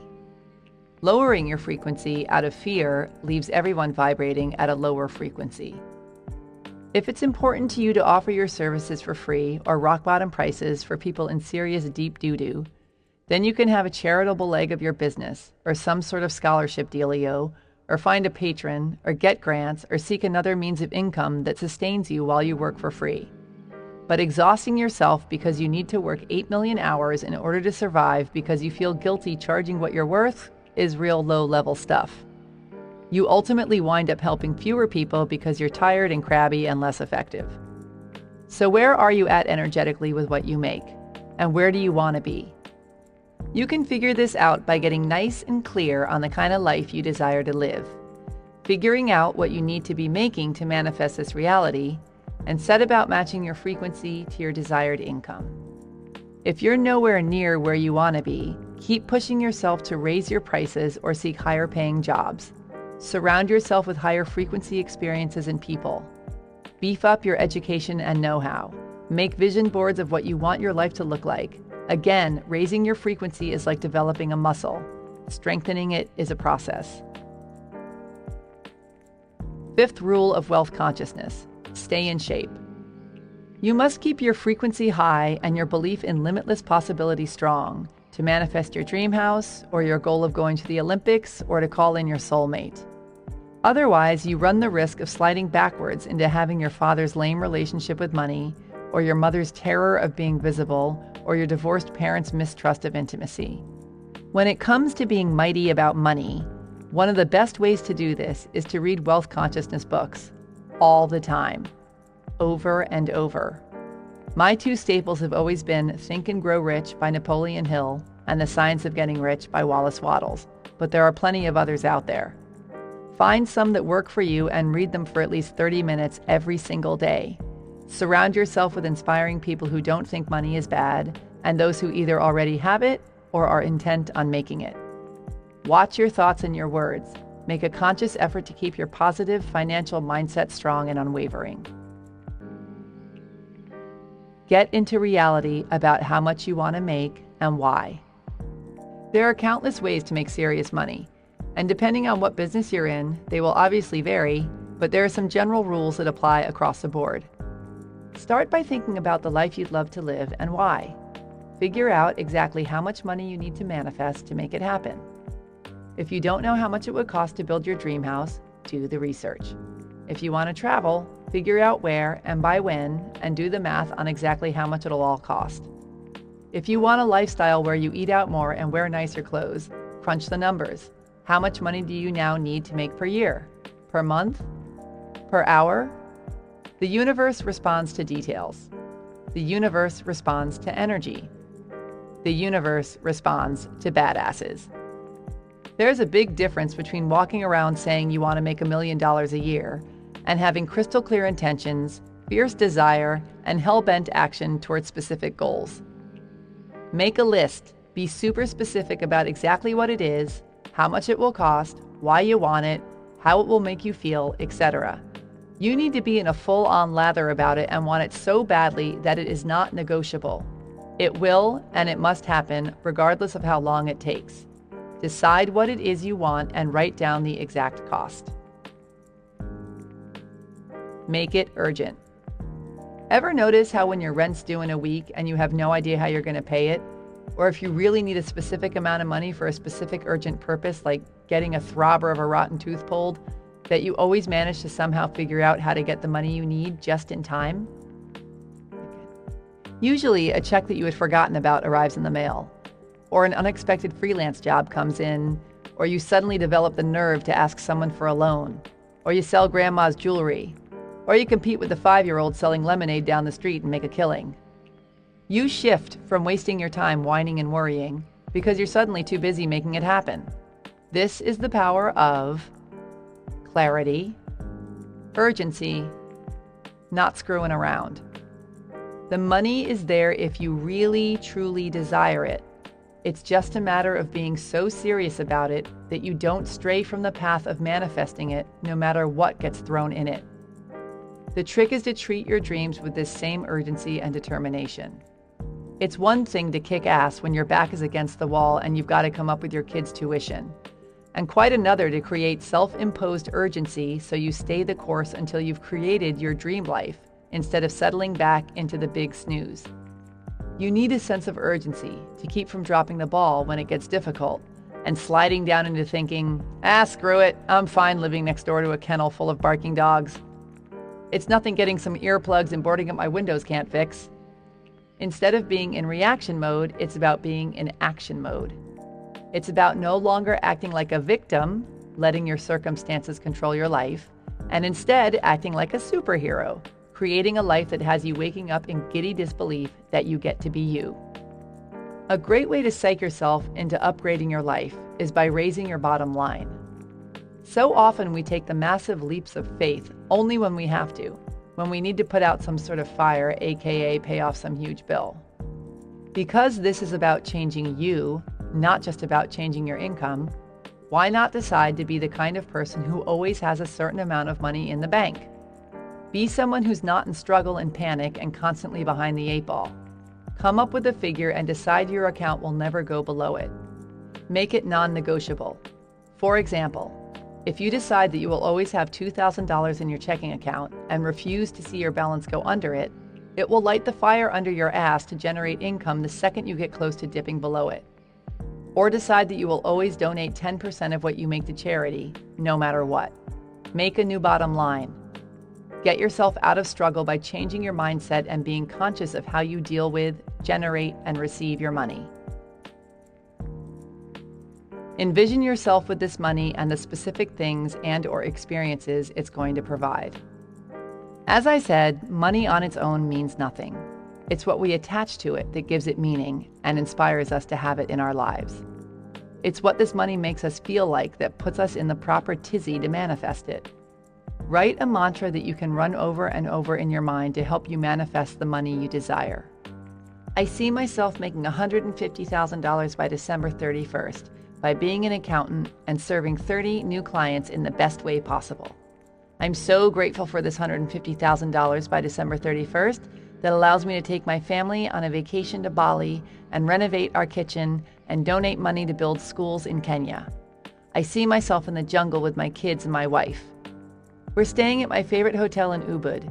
I feel so happy for being able to give my children this incredible, life-changing experience and for bringing my wife such joy. I can also see the kitchen and how happy it's made my wife to finally have it. I see the faces of the kids in Kenya as they write on the chalkboard in the school I've helped pay for. I feel such joy from being able to make a difference in their lives. I'm so grateful for this $150,000 that I will make by December 31st. I see the awesome clients I get to work with who are more than happy to pay me $100 an hour for my services. This money is mine. It is on its way to me now. I see it in my bank account and I am so grateful for it. Write one that makes you feel invincible. Read it over and over every day. See it and feel it and become a crazy person about it. I know this sounds like a pain in the ass, but do it anyway, because trust me, it works. Lame, vague goals are the best way to live a lame, vague life. If you want to knock it out of the park, you need to know exactly what you're shooting for and be so excited about it that you're almost annoying to yourself. Take hell-bent for glory action. Do every single thing you can think of to manifest this money/new lifestyle. If you got your own business, what new programs could you offer or what new products could you sell? Can you raise your prices, leverage your time, sign on bigger and fancier clients, sell more to the clients you already have, pick up a part-time job? If you work for someone else, ask for a raise or look for a new job that pays more. Listen to everyone around you with new ears. Is there an opportunity for a new, better-paying situation there that you may have not noticed before? Is there a position you can create or suggest that would get you at your desired income level? Continue to do everything humanly possible to magnetize it to you, and then surrender to the universe and be on the lookout for something unexpected to come in. An inheritance, someone who wants to pay you for your expertise, a brilliant idea that you'd normally pass over as too out of the question, or a conversation between two people looking for someone just like you to help redesign their new offices. Look for some opportunity or person to make an appearance that's not in your usual path of income. You are leaping into a new reality here. It's not your job to know the how. It's your job to ask for what you want and wait to discover the how. Then take action. When the unexpected money or the new job or the big client comes in is up to the universe. It can literally happen immediately or it can take years. Your job is to do everything you can to manifest it and have unshakable faith that the universe is moving it towards you in perfect timing. Get mentoring. Surround yourself with people who know more than you do. Read about them, study them, hang out with them, and hire them.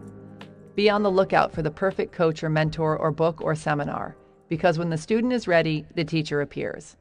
Pay attention to who and what flies in your radar and learn as much as you can from them. Love yourself, and you will have it all. Chapter 25. Remember to surrender. Surrender to what is.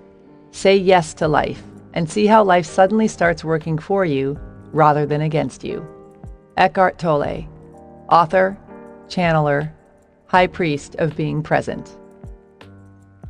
Imagine yourself sitting by a window, looking out at a garden on a lovely spring day. You see birds and bees and butterflies merrily flitting about, when all of a sudden, the most beautiful butterfly in the world catches your eye. Its stunning turquoise wings make your heart explode. Its joyful flight makes your soul sing.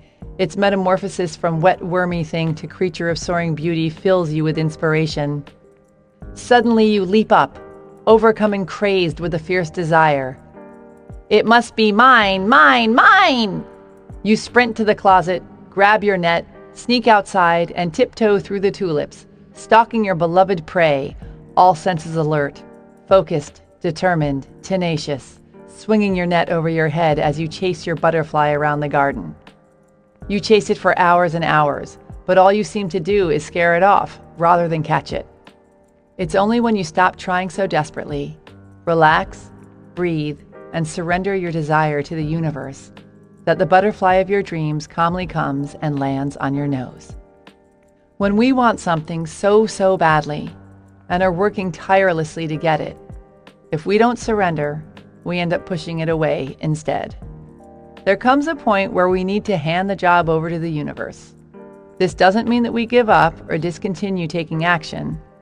This means we let it go energetically, release our kung fu grip, and create some space for what we want to come to us. It's about allowing instead of forcing. It's about releasing and trusting that if it's in alignment with our life's purpose, it will come back to us, or that something or someone even more perfect will come in its place. It's about surrendering and letting the universe do its thing while holding faith that our highest desire will come into our lives. Your faith in the universe must be stronger than your fear of not getting what you want. It's like hiring someone to clean your house so you can focus on the other work you enjoy doing. You explain in detail what they're supposed to do, show them where the broom is, tell them you'll beat them to death if they break the ceramic mugs your niece made for you, but you trust them with the job. If you're constantly hovering over them and grabbing the sponge out of their hands, "Here, let me do that," they'll never get their work done, and you'll stay in overwhelmed struggle, preventing yourself from reaping the benefits that inspired you to hire your cleaning crew in the first place. Surrendering is the part where you hand the job over to the universe. What often happens is that, regardless of our best intentions and hard work, we're trying to control our circumstances by using our limiting beliefs and old patterns. We think that we need to try and take charge of the situation, fear-based thinking, instead of having faith and gratitude and allowing the universe to deliver, love-based thinking. In short, we think we can do a better job of manifesting than the universe can. Imagine that someone invites you to a party. They're all excited about their big old rager, are fully certain that it's going to be awesome, and are truly delighted by the thought of having you come. They extend the invite with much glee and merriment and a deep desire to see you there, but with zero pressure. They know if you come, it will be awesome. They know if you don't come, it will be awesome. Their party is going to rock. They believe this in their hearts. It is the truth. Now imagine that someone else invites you to a different party. This person demands that you come, acts like their party will be a gigantic failure unless you show up, and reminds you that they came to your last party, so you have to come to theirs. They are whiny, manipulative, controlling, a big fat drag. They know they can have an awesome party and really believe they can, but have decided that it all depends on you coming. Both people can do the exact same things to prepare. Decorate their houses, buy the cheese plates, get the booze, order the ice sculptures. But one person is much more likely to manifest what they want, you showing up and actually wanting to be there, than the other, because they have surrendered. Surrendering isn't about what you do, but who you are being as you do it. Your life is your party. You get to choose how you invite people and experiences and things into it. If you're broke as a joke, it's not about working until you're half dead to make ends meet and whining about your pathetic situation. It's about showing up every day with an excellent attitude, doing your best, leaning back, celebrating what is, and steadily working with the grateful expectation and belief that the universe is sending you a new, more lucrative opportunity. If you're single, it's not about boo-hooing the fact that you can't find someone good or half-heartedly forcing yourself to go on a million dates. It's about keeping your desire strong and your faith unwavering, brushing your hair and your teeth, leaving the house, flirting your ass off, joyfully going about your life and being grateful that not only is the person you're seeking also seeking you, but that the universe is conspiring to bring you together. Doubt is resistance. Faith is surrender. Worry is resistance. Joy is surrender. Control is resistance. Allowing is surrender. Ridicule is resistance. Believing is surrender. Energy needs to flow or else it stagnates. Surrendering puts you in the flow.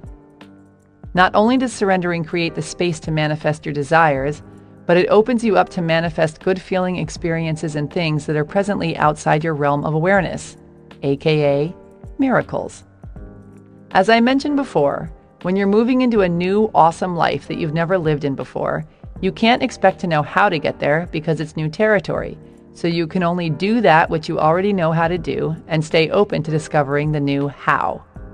Likewise, you need to be open to the fact that you may not know exactly what your new reality will look like because you've never seen it before.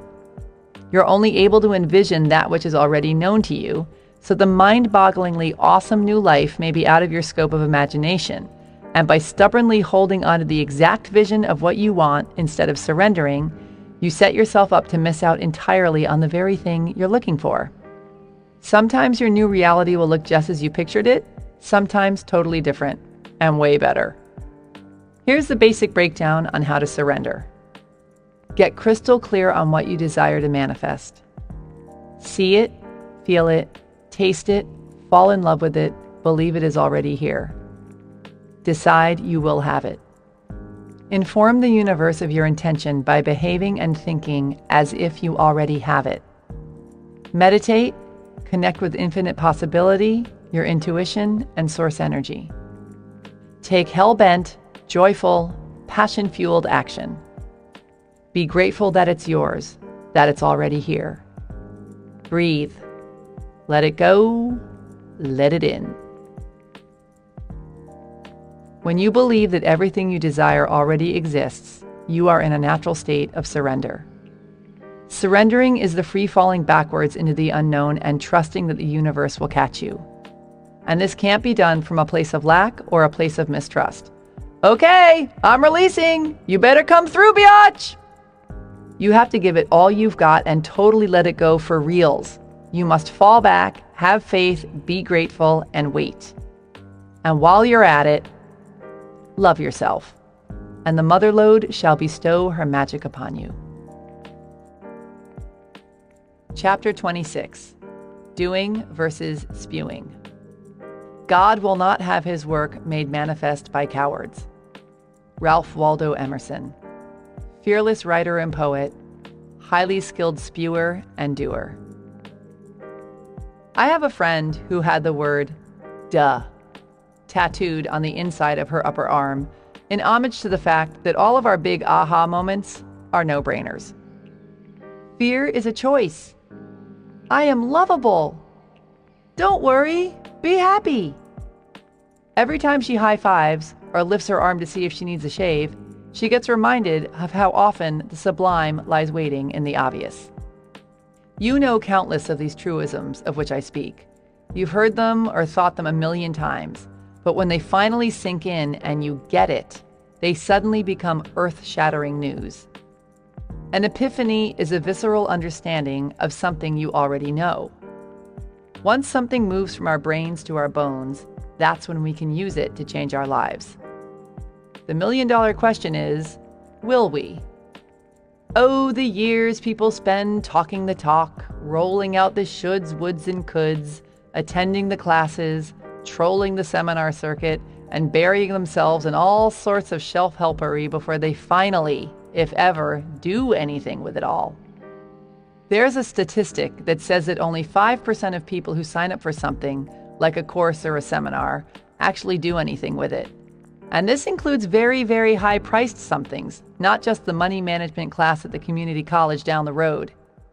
This is because lots of people wish for change, really, really want it, are willing to invest the time and the money into it, but are ultimately not willing to get uncomfortable enough to actually make anything happen, which means they don't want it as badly as they say they do.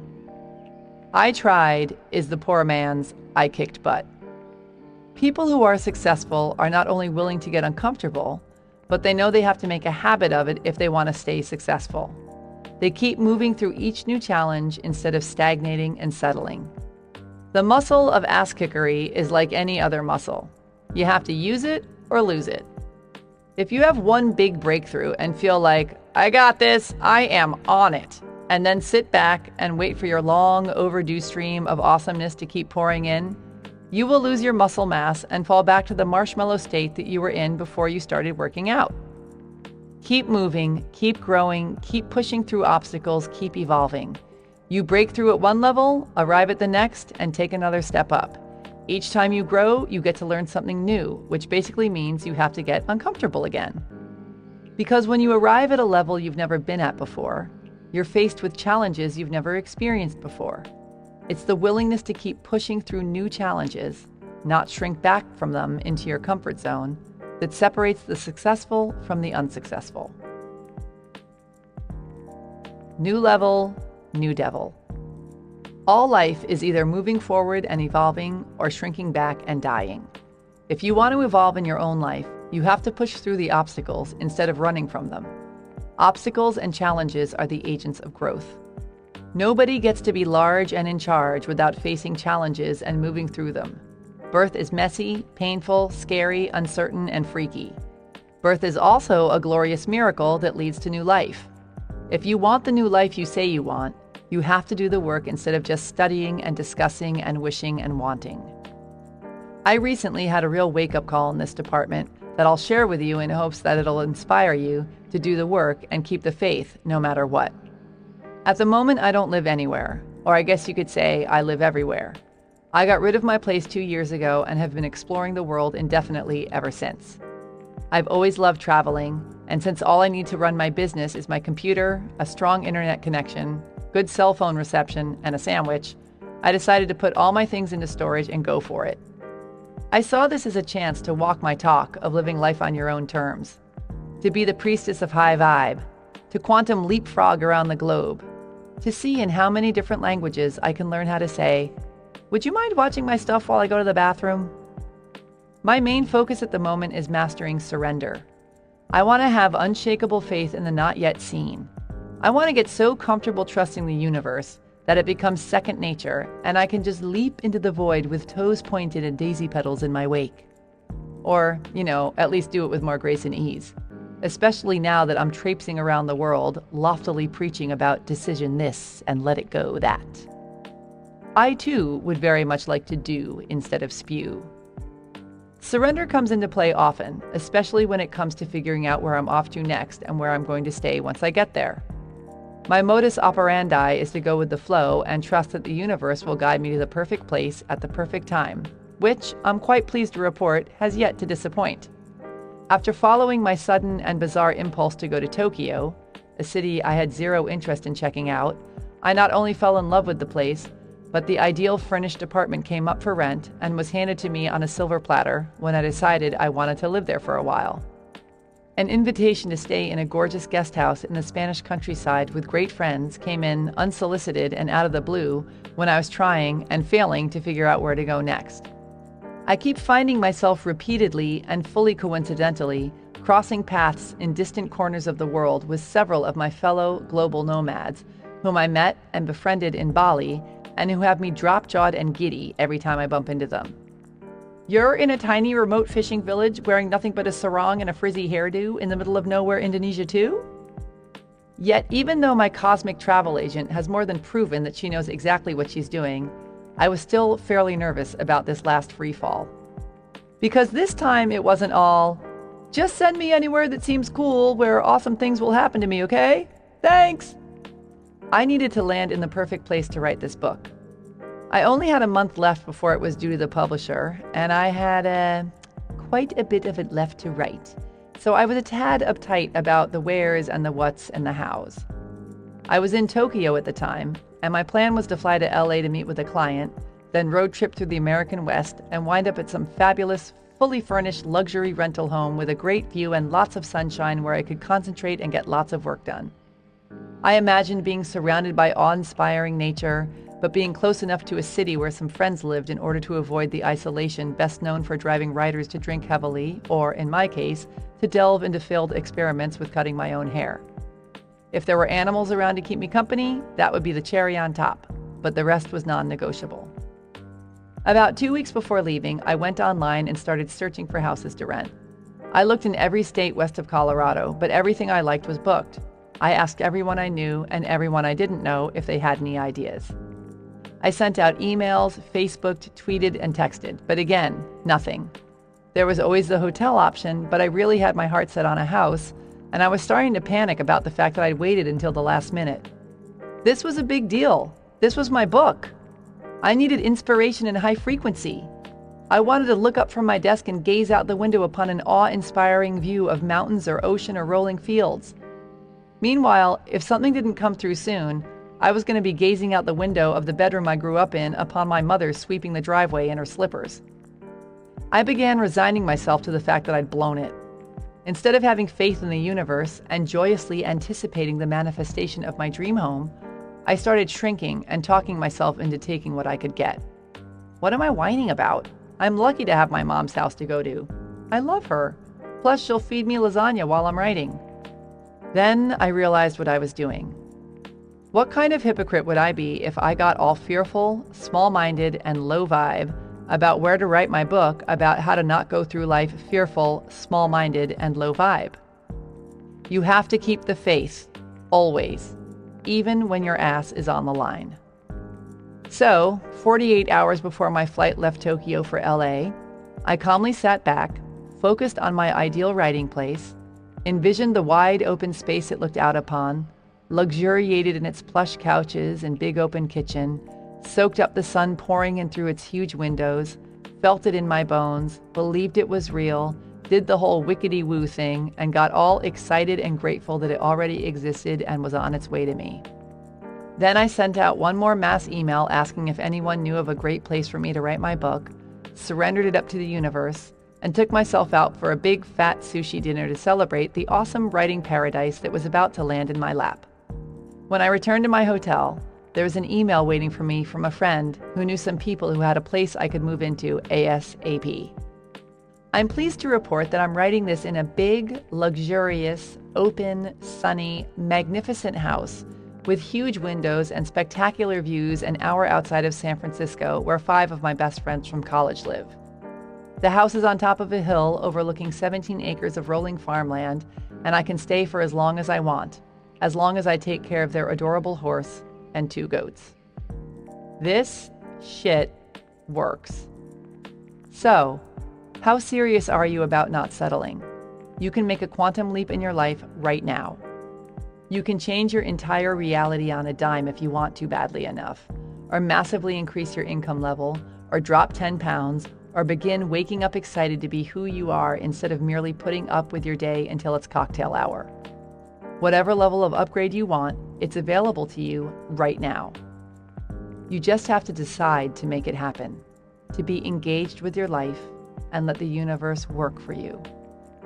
Here are some ways to take what you've learned in this book and seal the deal. 1. Give your bad habits the heave-ho. Successful people have good habits. Unsuccessful people have losery habits.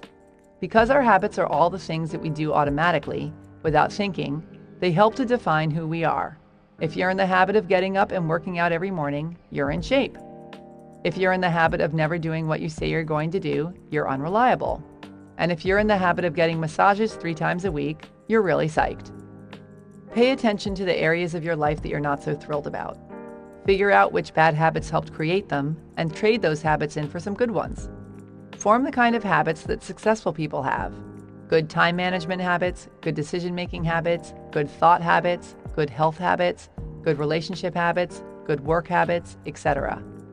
Think of what behaviors would make the biggest positive changes in your life, maybe even the kind of changes you can hardly imagine coming true, and set about turning them into habits. How do you form a habit? Decide to. Make it a part of your regular, everyday activities. Make it as non-negotiable and thoughtless as brushing your teeth or getting out of bed.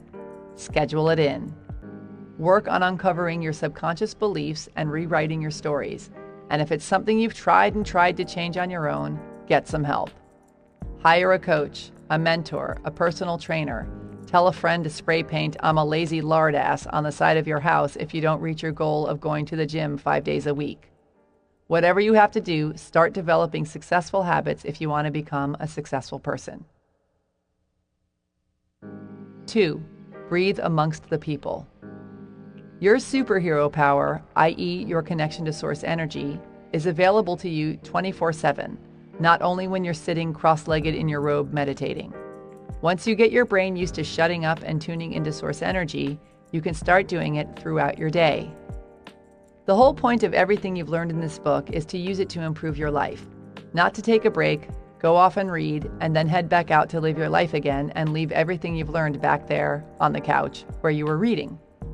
You want to carry all this stress-relieving, life-appreciating, joy-delivering, mood-lifting, source-connecting, butt-kicking benefits with you all day.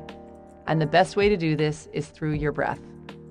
When you're stuck in traffic, getting yelled at by your boss, feeling awkward at a party, strolling through the office, lying on the beach, trying to remember how to get to your sister's house, take a moment to breathe deeply, clear your mind, check in with your bod, become present in the moment, and connect with source energy. The more of a habit you make this throughout your day, the more you will see profound, positive changes in your life, both emotionally and physically, and the more gracefully you will be able to deal with the next inconsiderate jerk who decides to yell into their cell phone while sitting next to you at a restaurant. 3. Hang high. Hang out with people who are kicking ass and who will make you feel like a giant loser if you're not kicking ass too. I obviously can't stress this enough. Who you surround yourself with greatly affects how you see your world and how high you set the bar for yourself. If you hang out with people who constantly whine about how tired, broke, and worried about the economy they are, you'll feel like a hero for just getting out of bed in the morning.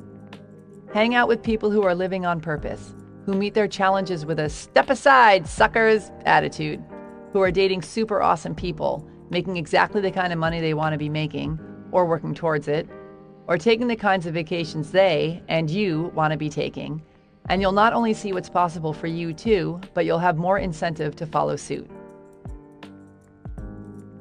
4. Set honest goals. Don't decide you're going to run 10 miles a day when you still consider walking to the pizza parlor around the corner a day's worth of exercise. Start with running half a mile a day and add more as you get stronger. Discipline is a muscle. You have to build it up at your own pace. If you bite off more than you can chew at the start, chances are excellent you'll get discouraged and give up altogether. Set honest goals that are just outside your comfort zone and build from there. 5. Read your manifesto. Write down your goals and your vision of your ideal life in the present tense and be as specific as possible. Where do you live? Who do you live with? What do you do for fun? Who are you surrounded by? How much money do you make? How do you make it? How do you want to give back to the world? What are you wearing? Etc. Make it so freaking awesome that you can't read it without weeping and wailing and putting it down to compose yourself every few sentences. Read it to yourself before you go to bed and when you wake up every single solitary day. I am so not kidding over here. Become obsessed with it. Think about how you're changing your life and who you're becoming, and be in a state of giddy expectation about it as often as possible. The more you focus on who you're becoming and the more emotional you can get about it, the faster you will become it. 6. Get out your credit card and pay for some help already. Getting some coaching or mentoring is perhaps the fastest and best thing you can do to make a massive change in the shortest amount of time. I'm not, and I kind of am, just saying this because I'm a coach and have watched my clients do the impossible. I'm also saying it because I've been coached within an inch of my life and know how radically it's changed my world. Think about it. Professional athletes work with coaches their entire careers. They don't decide all of a sudden, alrighty, I just made $8 million hitting a ball around this year. I think I'm pretty well set to do it on my own. They continue to get coaching so they can stay at their peak level and keep growing.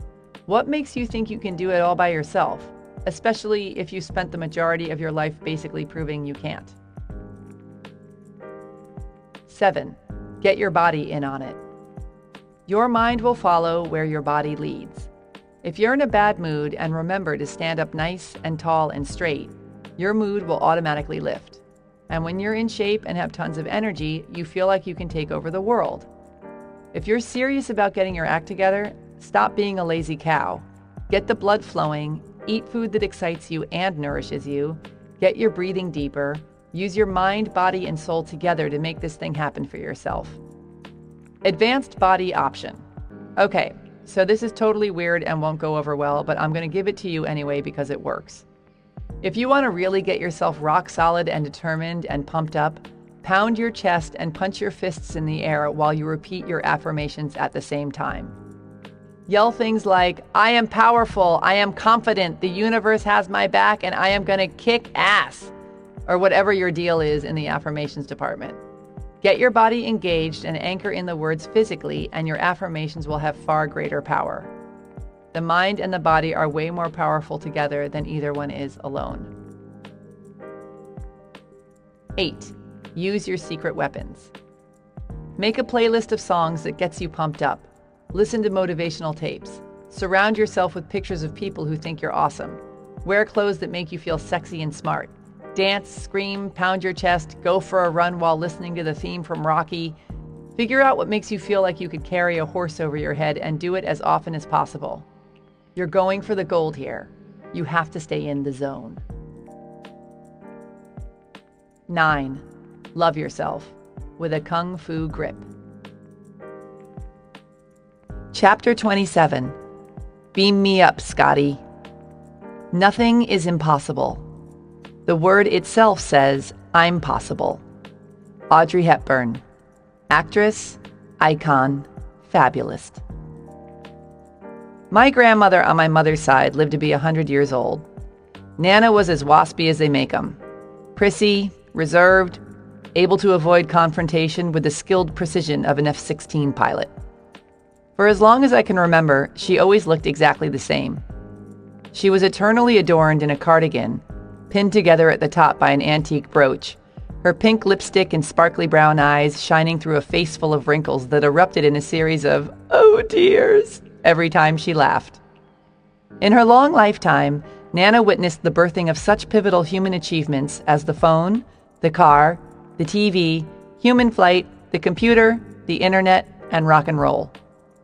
The two things that blew her mind the most, however, were putting a man on the moon and the soda dispensers at McDonald's. She'd stand there watching, gripped by disbelief, as an employee placed a cup, small, medium, or large, beneath a spout, pushed a button, and walked away, leaving the machine to fill it up the perfect, proper amount. How does it know where to stop? Nana would shake her head, mortified. How does it know? After we figured out how to clone a sheep, she pretty much threw in the towel on ever questioning anything again. One day, my family took her out for lunch to a restaurant on the top floor of some giant hotel. When we got into the elevator, someone accidentally pushed the button for the floor we were already on the moment the doors closed, making them open right back up again. Thinking we'd just gone up 45 flights in a split second, we watched my sweet little grandmother exit the elevator, nervously patting her hair as she wandered down the hallway muttering to herself, "Why not?" I want to sign off here by encouraging you to pursue your dreams with the same belief that anything is possible as a little old lady in knee-high stockings and sensible heels who was born in 1903 and lived through the most technologically flabbergasting century to date. Whatever you desire to do with your precious life, write jokes or rock out or start a business or learn to speak Greek or quit your job or raise a bunch of kids or fall in love or lose your flab or open orphanages around the world or direct movies or save dolphins or make millions or live in a canyon in a loincloth, believe that it's possible and that it's available to you and that you deserve to be, do, and have it. Why not? Give yourself the permission and the means, yes, this includes the money, to be who you are, regardless of what anybody else thinks or believes is possible. Do not deny yourself the life you want to live because you're worried you're not good enough, or that you'll be judged, or that it's too risky. Because who does that benefit? No one, that's who. When you live your life doing the things that turn you on, that you're good at, that bring you joy, that make you shove stuff in people's faces and scream, "Check this out!" You walk around so lit up that you shoot sunbeams out your eyeballs, which automatically lights up the world around you, which is precisely why you are here. To shine your big-ass ball of fire onto this world of ours. A world that literally depends upon light to survive. You are powerful. You are loved. You are surrounded by miracles. Believe, really believe that what you desire is here and available to you, and you can have it all. Love yourself. You are a badass. This concludes You Are a Badass by Jen Sincero.